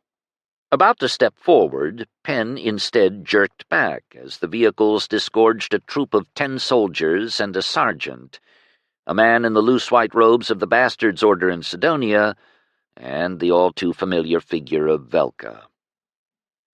Heart-hammering, Penn scrambled up the side of the house, fingers and toes scraping raw on stonework and sills, to take a concealed vantage on the flat roof, peering down into the street and a bit of the inn-yard. Of course, coaches. If Velka had tried to march a troop after Erasadia, they wouldn't be more than 40 miles from Patos by now. After some milling about and a rush on the livery's privy, and the successful sale of some tankards of ale swiftly quaffed, the sergeant rounded up his men, counted them off, and sent them spreading out in pairs through the town. "You know what questions to ask by now," he shouted after them. Penric bet he knew too. Bastard's teeth. Velka, who bore a thin white bandage around his brow, was stiff and limping. It might be the lingering effects of Penn's rough treatment of him 3 days ago at the villa, but the gray-bearded man in the rumpled whites moved almost as stiffly, so maybe it was just the coach. The glint of silver from the man's shoulder braid would have told Penn what he needed to know even without Desdemona's tight. "Well, Penn, we have a colleague." "Can you tell anything more without revealing yourself?" "Not yet." Velka began interrogating the ostlers and servants, who answered readily, pointing in various directions. A handing out of coins reduced the directions by maybe half. Penric wanted to thump his own head. Their memory of his recent queries must send Velka on to the other livery much sooner than he would have found it otherwise, although he would certainly have arrived there in due course. Erasadia and Nicus couldn't be more than 10 miles up the track by now. Maybe there were a lot of possible side trails. Penric hoped for dozens. It would take Velka some time to collect intelligence, decide on a course, hire or conscript 13 riding horses, though the sergeant was already bargaining with the inn servants to get his men a hasty meal, which might well be accomplished while horses were found and saddled. Their demands would strip this stable of mounts, apart from the dozen spent coach horses, useless to Penn. The temple sorcerer passed within, perhaps looking to his own sustenance. Velka would shortly know that Penn had been seen separately from Nicus and Erasadia, and more recently. Penn wondered briefly if he should show himself to get them to chase after him instead. They could well catch him, he recognized ruefully, although they would soon regret doing so. But Velka had enough soldiers to split his forces if he were forced to. He only needed the sorcerer and a couple of men to go after Penn. The rest could ride south, unsparing of their mounts. Erasadia would fight to the death before allowing himself to be captured again, Penn suspected. And where would that leave Nicus? Fallen into the hands of some remnant of enraged men, out for revenge for their dead and wounded? Unless the twins should decide to travel together one last time, it seemed a horribly plausible nightmare either way. Penn swallowed, swung back down the side of the building, collected his case and sack, and slipped through to the next street, Not that Sciros had many streets to choose from. He loped west, parallel to but out of sight from the military road. Sneaking up opposite the small livery through someone's scanty grove of olive trees, he spotted two of Velka's men coming back already, marching double time with their news. He swore under his breath, waited until they'd angled out of sight, and darted across the road to the stable. The stable boy rose in far too much alarm to be greeting a potential customer. Pen made one futile attempt to motion him to hush, then, as he turned, yelling and starting to run, tweaked the nerves in his legs and, as soon as possible, his throat. The lad recoiled in terror as Pen rolled him to the side of the aisle, whispering, Sorry. It will wear off in a bit." He hoped. He hadn't as much time to prepare his strike as with the soldiers in the villa. Only one horse was left, a rangy bay gelding turning restlessly in a box stall. "Looks good," said Des. "Its legs are even longer than yours." It also had a spine like a saw blade. 10 minutes of bareback trotting would slice a rider up the fork. Pen searched feverishly for a saddle and bridle, and saddlebags, into which he stuffed his case and sack. Back in the stall, he discovered the reason for the beast's lonely state was that it was a biter, and a kicker, and generally uncooperative. At its second yellow-teethed snap, Des gave it a good sting on the nose, mysterious to it since the human it was trying to savage hadn't touched it, and again at the third. It stopped trying after that. Fitting the bit into its mouth involved ear-wrestling and a near loss of valuable sorceress fingers. Pen rechecked the girth. Aye, it was a blower, too, and prudently mounted while still in the stall. He let Des undo the latch and swing open the door, and concentrated on keeping the animal's head up on a short rein, and his head down instead of smacked into the door lintel as it pronked out into the light of the afternoon. He fought it out onto the road, where it was at least pleased to convert vertical into horizontal motion. Only a sketchy illusion of wolves, a fragment of Gesh learned from his shaman friend, allowed Pen to force the turn, more of a shy, onto the south road. At that point, he could crouch in his stirrups and let the blighted beast run itself out of piss and vinegar. It took 5 miles. Pen, gasping for breath, was impressed. "Bastard's blessing, are you?" The gallop fell to a bounding trot almost as hard to sit, then a blowing walk. The road followed the winding valley as it rose toward the hill passes. Between patches of tangled woodland, little farmsteads clung to the creek. At one, a woman was out working in a vegetable garden, and Pen dared to stop and beg a drink of water and word of any prior passers-by. She scowled at him in alarm, but then, at her second glance, smiled unwilled. The water was forthcoming, but no news. She'd been working inside earlier. Pen cast her a blessing, which made her blink, but then waved back. He watered the horse when the creek crossed the road, after an argument about whether it was going to try to flop down and roll him off among the rocks. He was only sorry he couldn't give it to Arisadia. The two deserved each other. 14. Adelis, Nicus thought, was champing at the bit far more than their sluggish horses, pressing their guide for more speed and only won them grudging, brisk trots. He was excessively tender toward his employer's beasts, she thought, till they arrived well-timed to stop at what proved a cousin's farmhouse and an offer of a purchased meal. Adelis whispered in a furious undervoice more than half serious that it would be faster to run the man through and steal his horses after all, but yielded to a chance for food that they only did not have, thanks to leaving Master, learned, whatever he was, Penric, behind. The broad, smiling cousin set them out a lunch at a shady table by the stream, in what would have been an idyllic setting and interlude under any other circumstances. As it was, it gave Nicus her first private chance to pick up their argument from back at the livery. "I still think we were wrong to leave learned Penric behind. If not tactically, although that too, morally. What if something happens to him?" Adelis made an exasperated noise through his chewing. "He's a sorcerer, and a spy. He'll land on his feet. like a cat. That's not actually true of cats.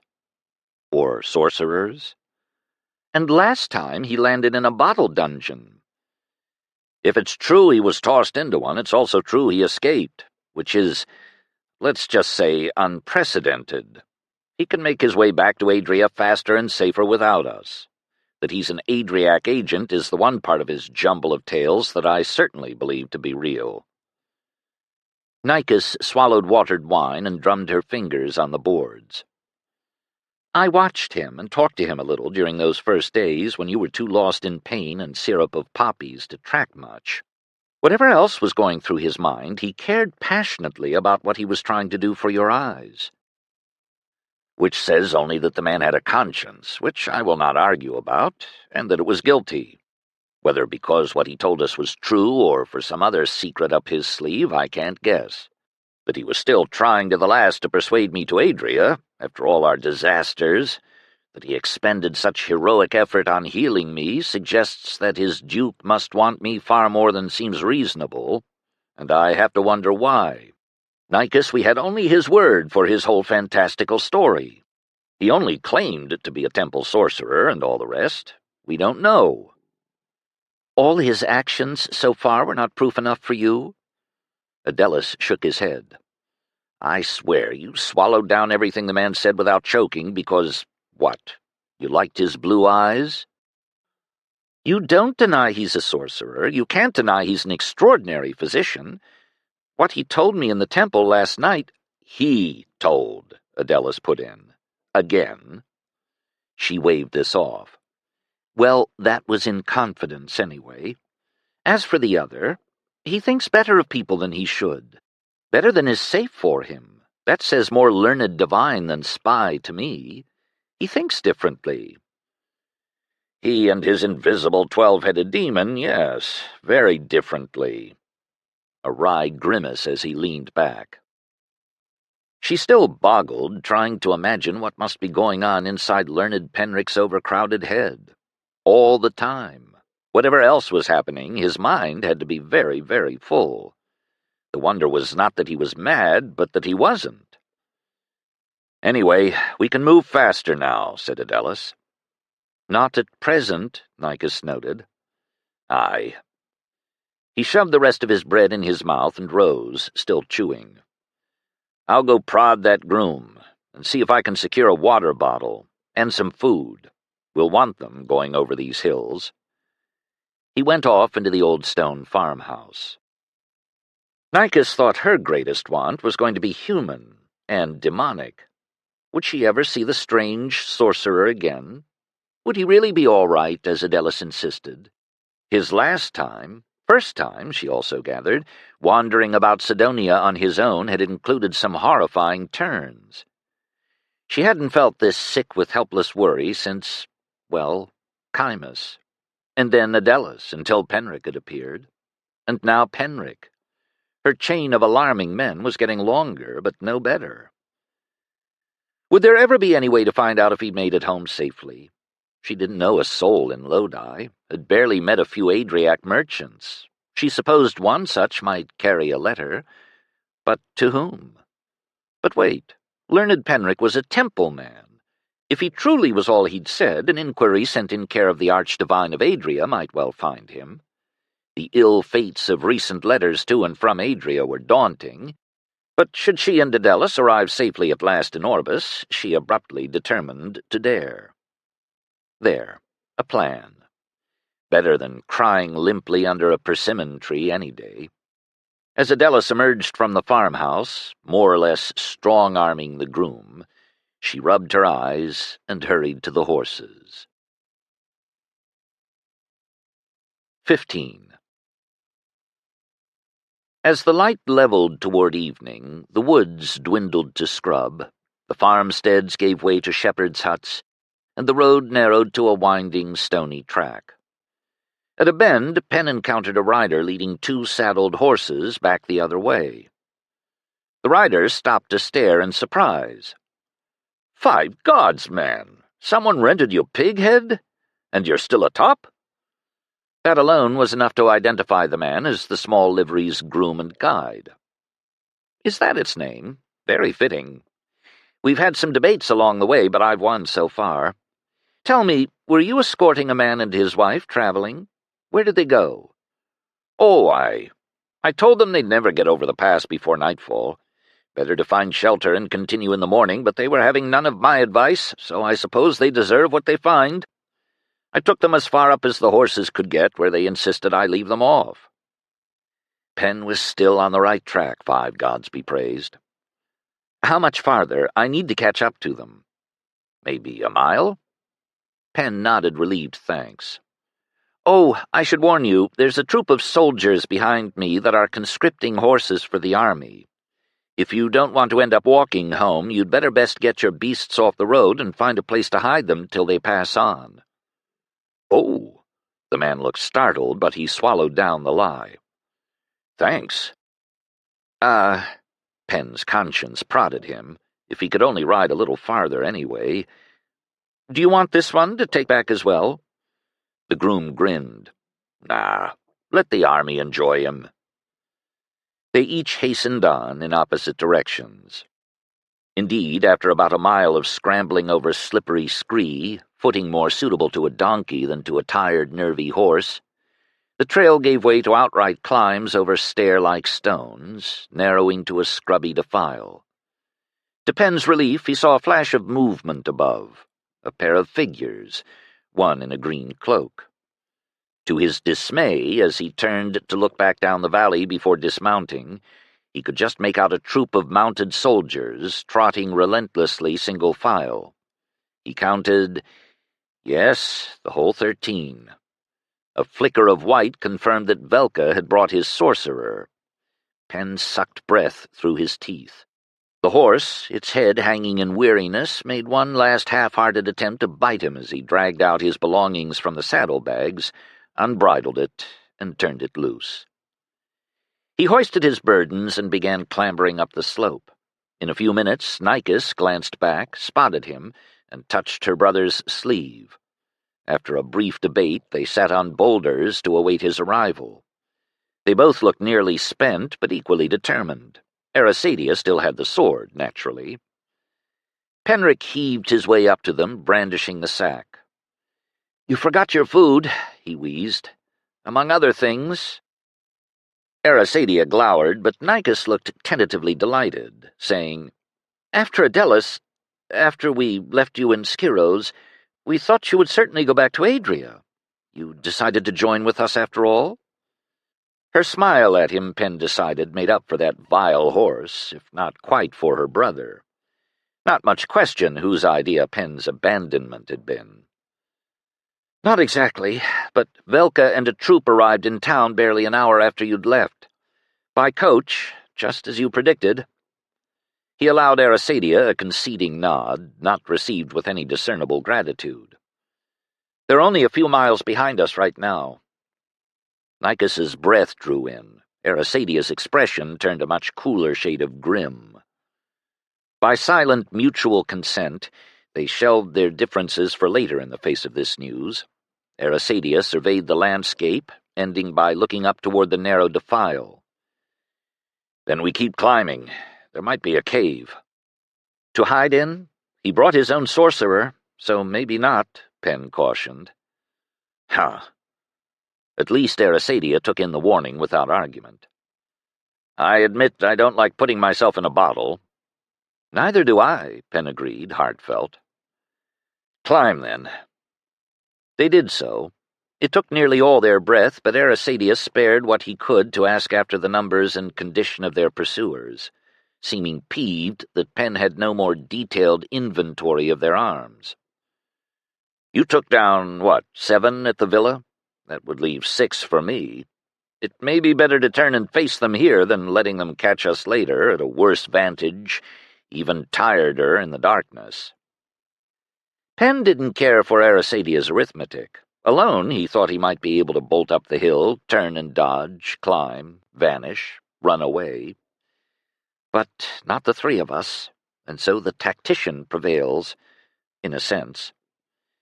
He observed, voice flat in his concession, "Velka's temple man is going to tie up a lot of my attention once we get within range of each other.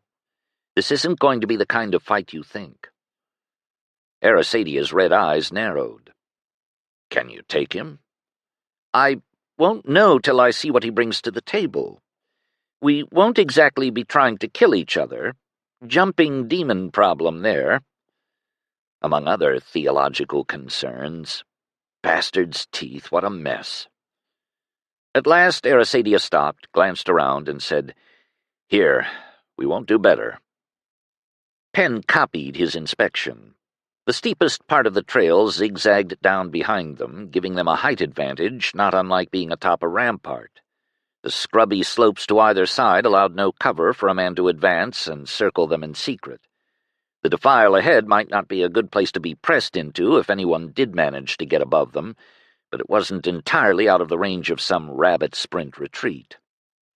Reminding Penn a bit of the prudent sergeant, Arasadia had them all sit down and share out bites of food from Penn's sack, and mouthfuls of water from the leather bottle he carried.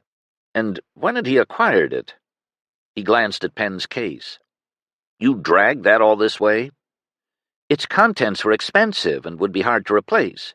Good steel needles and scissors and scalpels, clean gauze, the remains of my ointments. Had some trouble getting them compounded correctly, you know." Nikes eyed it and him. "I'd have thought you'd be glad to leave it behind."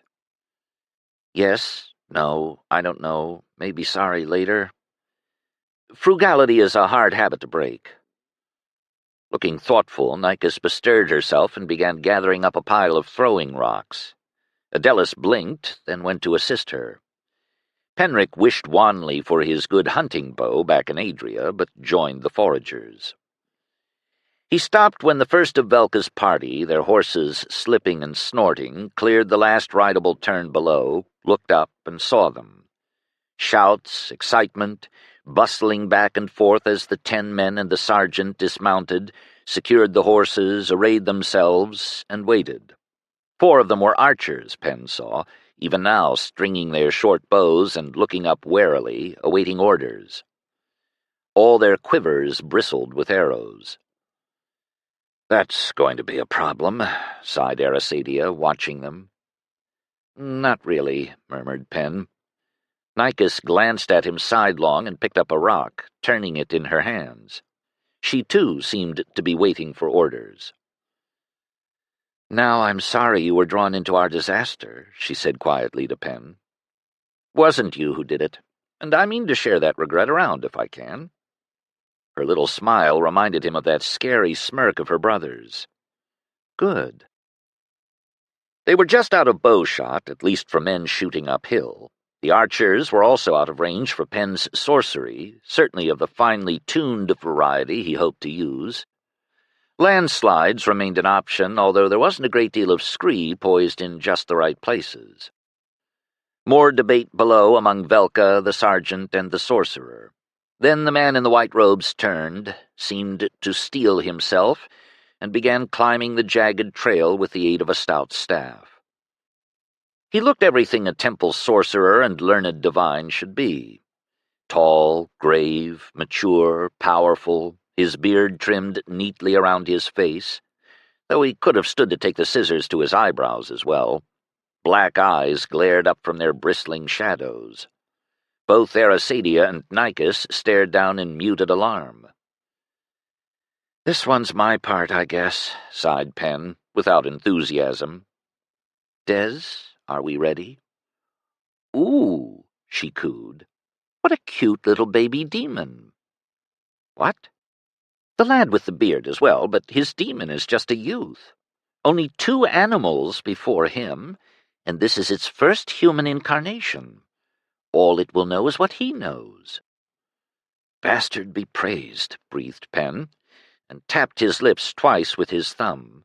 Then twice again, because everyone here was going to need his luck to get through the next minutes alive.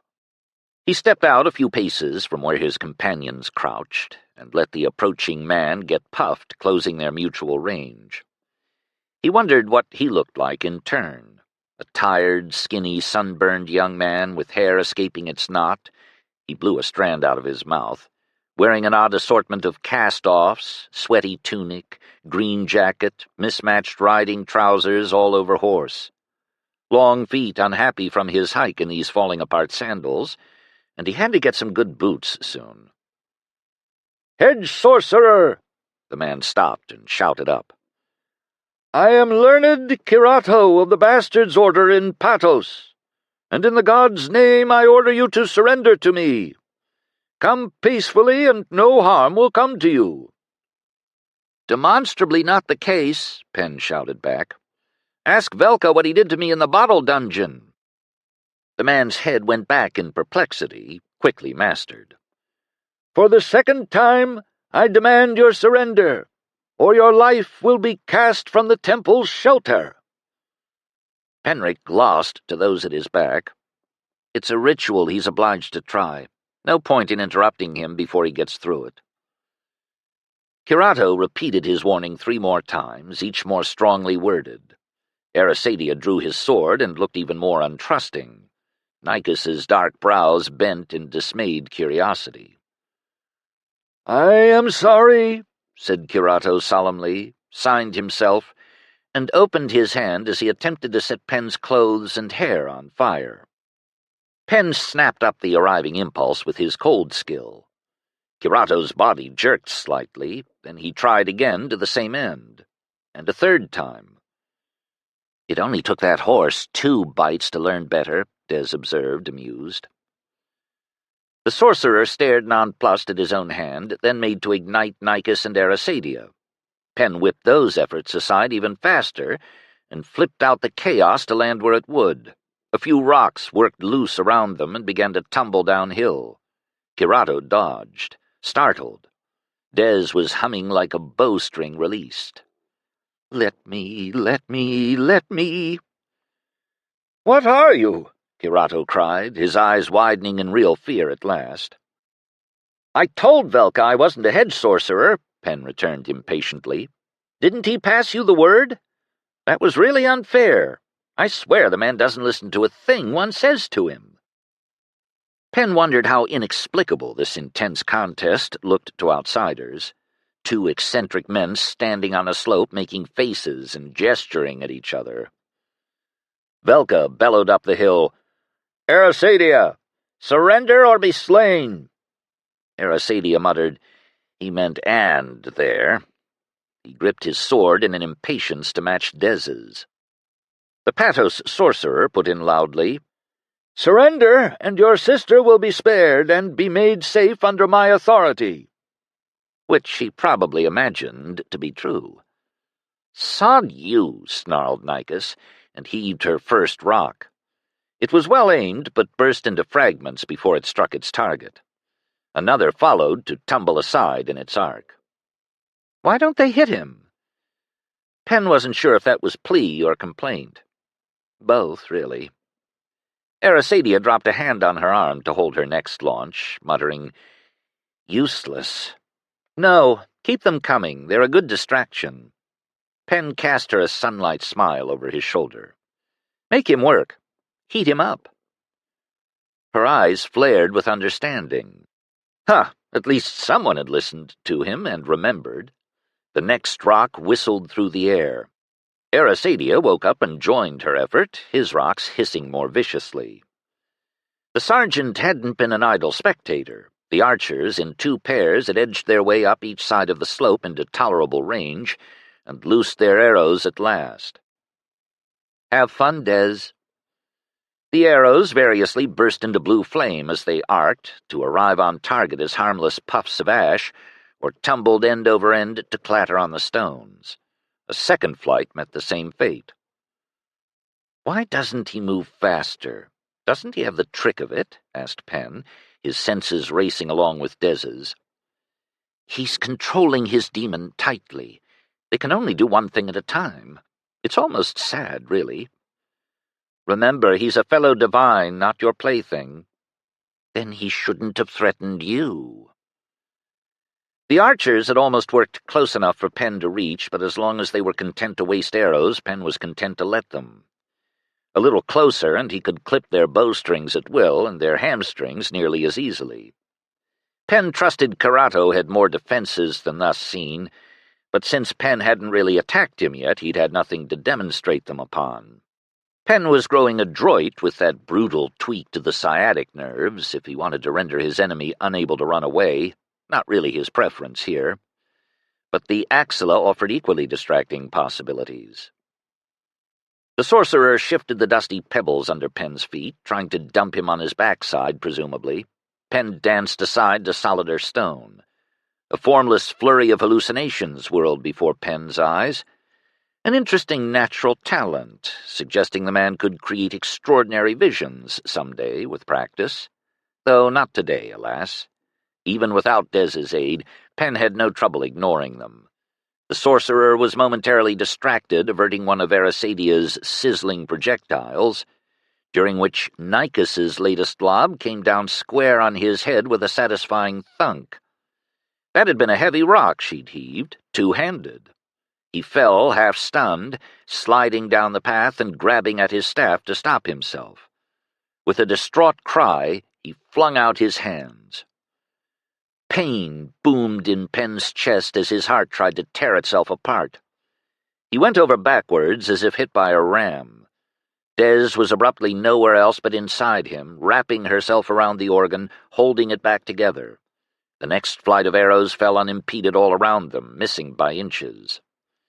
Yells from below as the soldiers, taking his fall as their signal, started forward. Penn climbed to his knees, chest bucking for air, mouth gaping in astonishment. That had been a killing blow. Carato was also on his knees, mouth open in dismay and horrified triumph. He hadn't quite, Penn thought, intended to do that forbidden thing, but he didn't look as though he wanted to call it back. His gaze jerked all around as he struggled to guess where Penric's demon would jump as he drew his last breath. Chaos spewed from Desdemona. Half the hillside shook itself apart and thundered downward. Carato slithered several yards with it, ending half-buried in scree.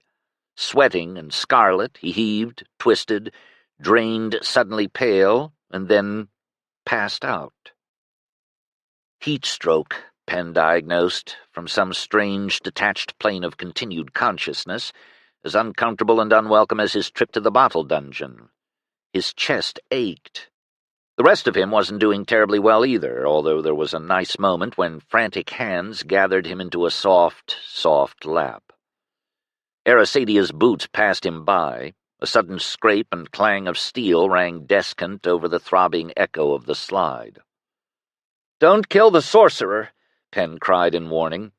A grunt, a scuffle. "I remember," Arasadia's voice floated back, sounding irritated. "Didn't he?" "Oh, mother's blood, Penn, are you all right?" Nikas choked above him. Wet drops splashed his face, although the early evening sky was an impossible deep blue, cloudless. Could tears be also a blessing? But gods, he loved the sky in this country. "Will be, I hope. Don't you need to keep throwing rocks right now?" "You just threw all of them. I think Adela has it under control. The rest are running away. I mean the ones who can. The sergeant is yelling for them to come back, but he's running just as hard." "Huh. Good. Des? Des? Hush. Busy." But then, after a moment, in muzzy indignation, "Carato was going to sacrifice his demon in killing you. Let the god take it with your soul. He would have lived." "Aye. War rules magic. So I want nothing to do with war." "Good." 16. Nikas clutched Penric, whose mumbling had drifted into well-enunciated but not particularly sensible rambling, and watched Adelis's figure move methodically around the slope below. The sun had retreated behind the hills, leaving the sky still luminous, only a few stars pricking through, and the dry ground drenched in shadowless blue. Adelis had chased off the only two swordsmen still willing to stand up and try to fight after the landslide. Both of them cut and bleeding, Their considerable courage had broken, and they'd turned to run down the trail after their fleeing comrades while they still could. Nicus was relieved. Adelus paused at an indistinct shape at the bottom of the slide. Muffled voices, a cry of protest, a meaty thunk. Silence. Nicus shuddered, inhaled, looked away.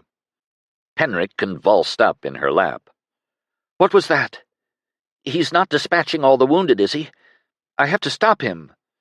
"No. Or only one, I think. Lie still. How badly are you hurt?"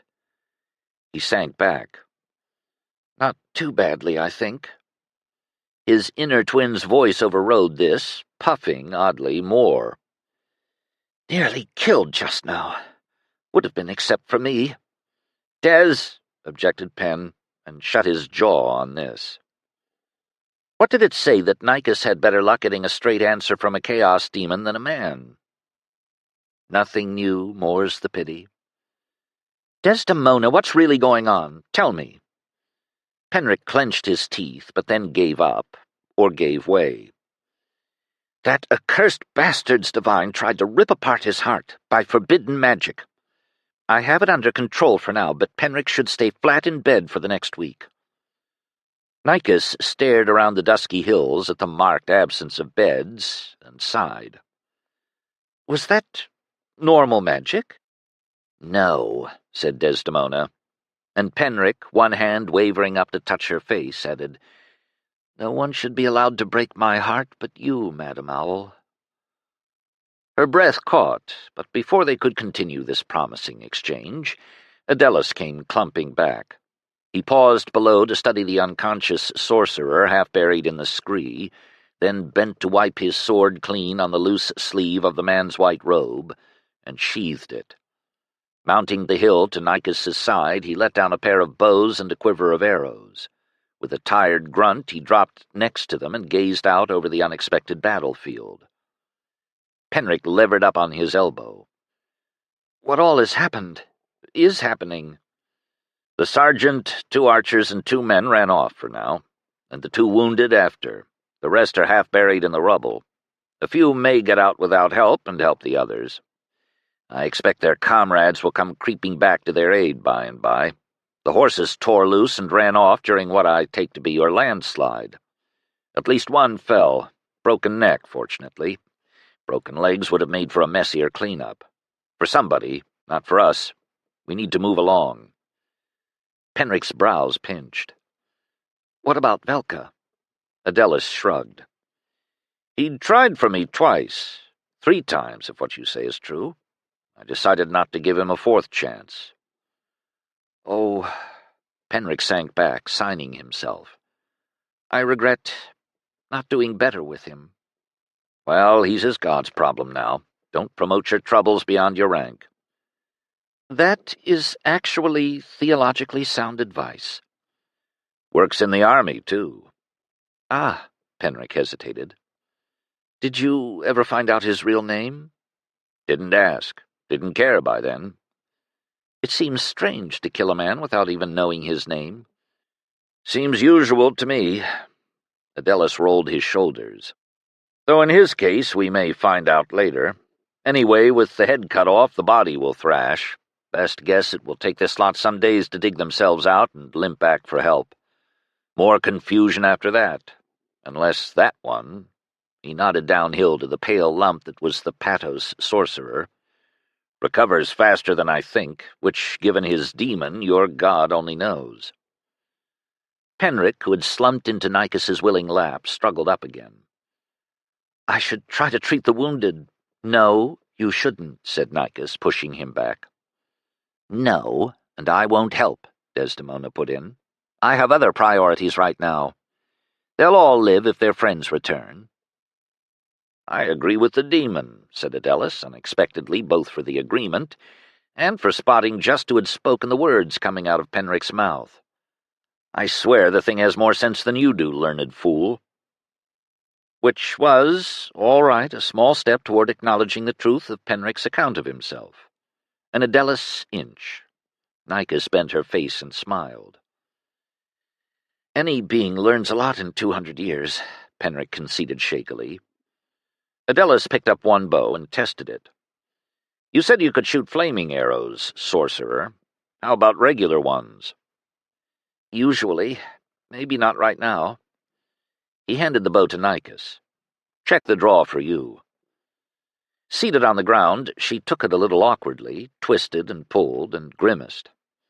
It's fairly hard for me, but I could do it in a pinch. She leaned over and set it with the other. We'll keep both, then.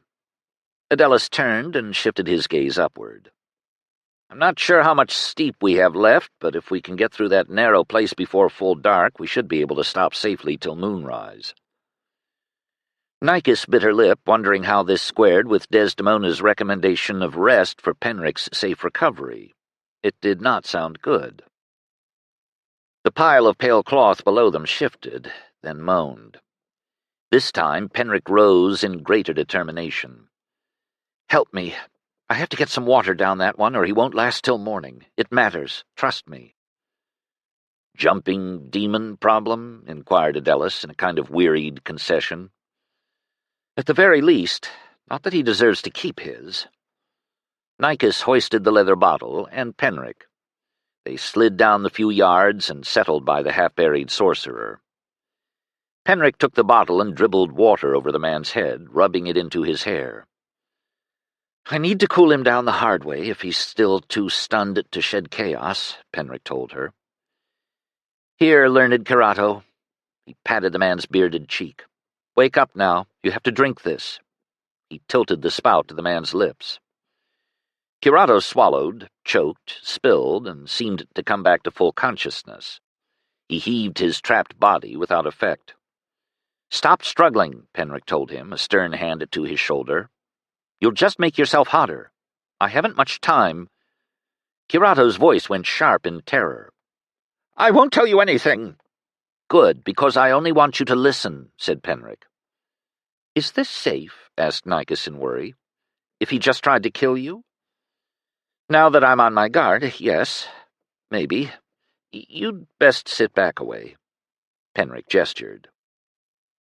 Nikos retreated perhaps 2 feet and felt around for a good big piece of scree, ready to knock Curato in the head with it again if he made some sudden move, although it wasn't the moves she could see but the ones she couldn't that were the real danger, she supposed. She'd have to trust in Penric and Desdemona for those. This was, curiously, not hard. Curato's eyes flickered from her back to Penric. The fight's over, Penric informed him. Your side lost. You have surrendered. Groggily, Curato said, No, I haven't. He mustered resolve. You may get away this time, but the bastard's order will track you down. Which will be ridiculously easy, as I work for the bastard's order, and the White God. Curato managed a shaky sneer. Who are you to speak for the White God? Have you met him? Once, about 11 years ago. Not an experience a man forgets. He shrugged. Nor does a demon. You can call me learned anonymous for now, although if we ever meet again in less troubled circumstances, I promise I'll introduce myself properly. Curato looked as though he didn't believe a word of this. No, as though not believing was less frightening than believing.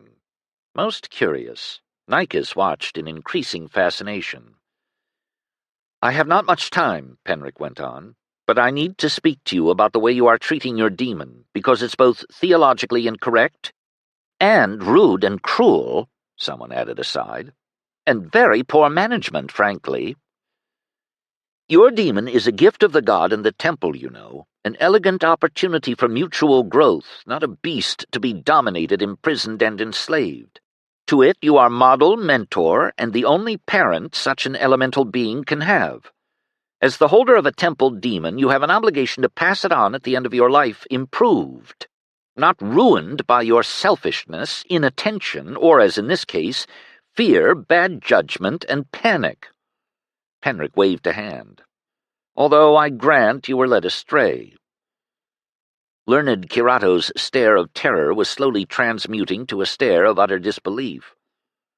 Oh, good, thought Nikos. It's not just me.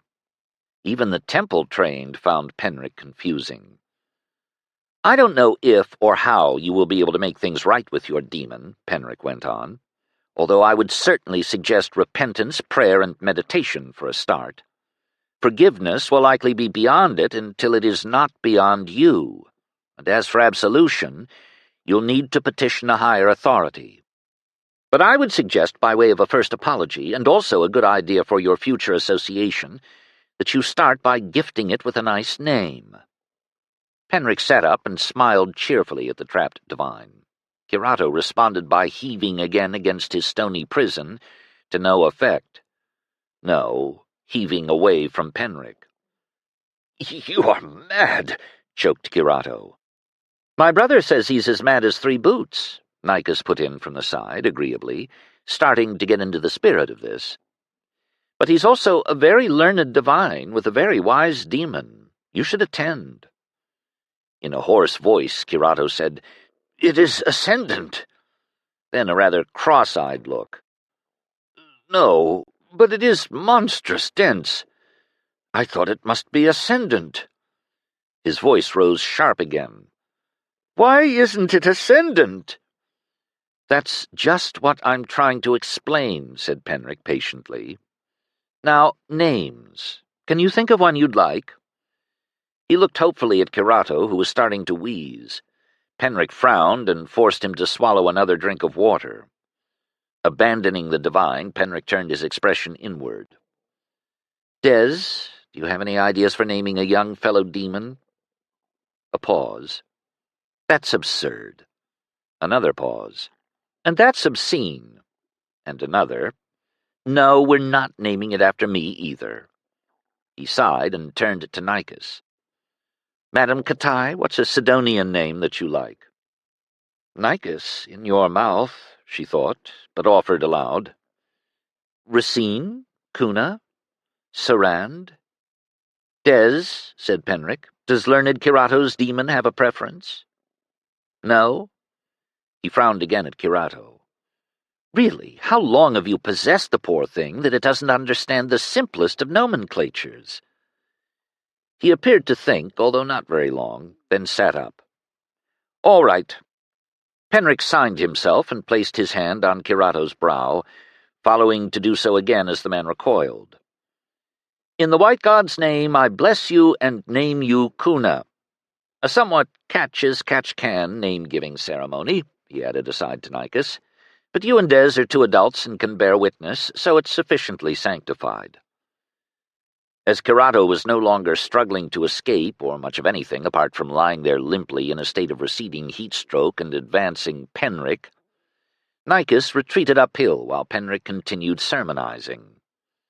Adelis had finished organizing their belongings. "Does he ever shut up?"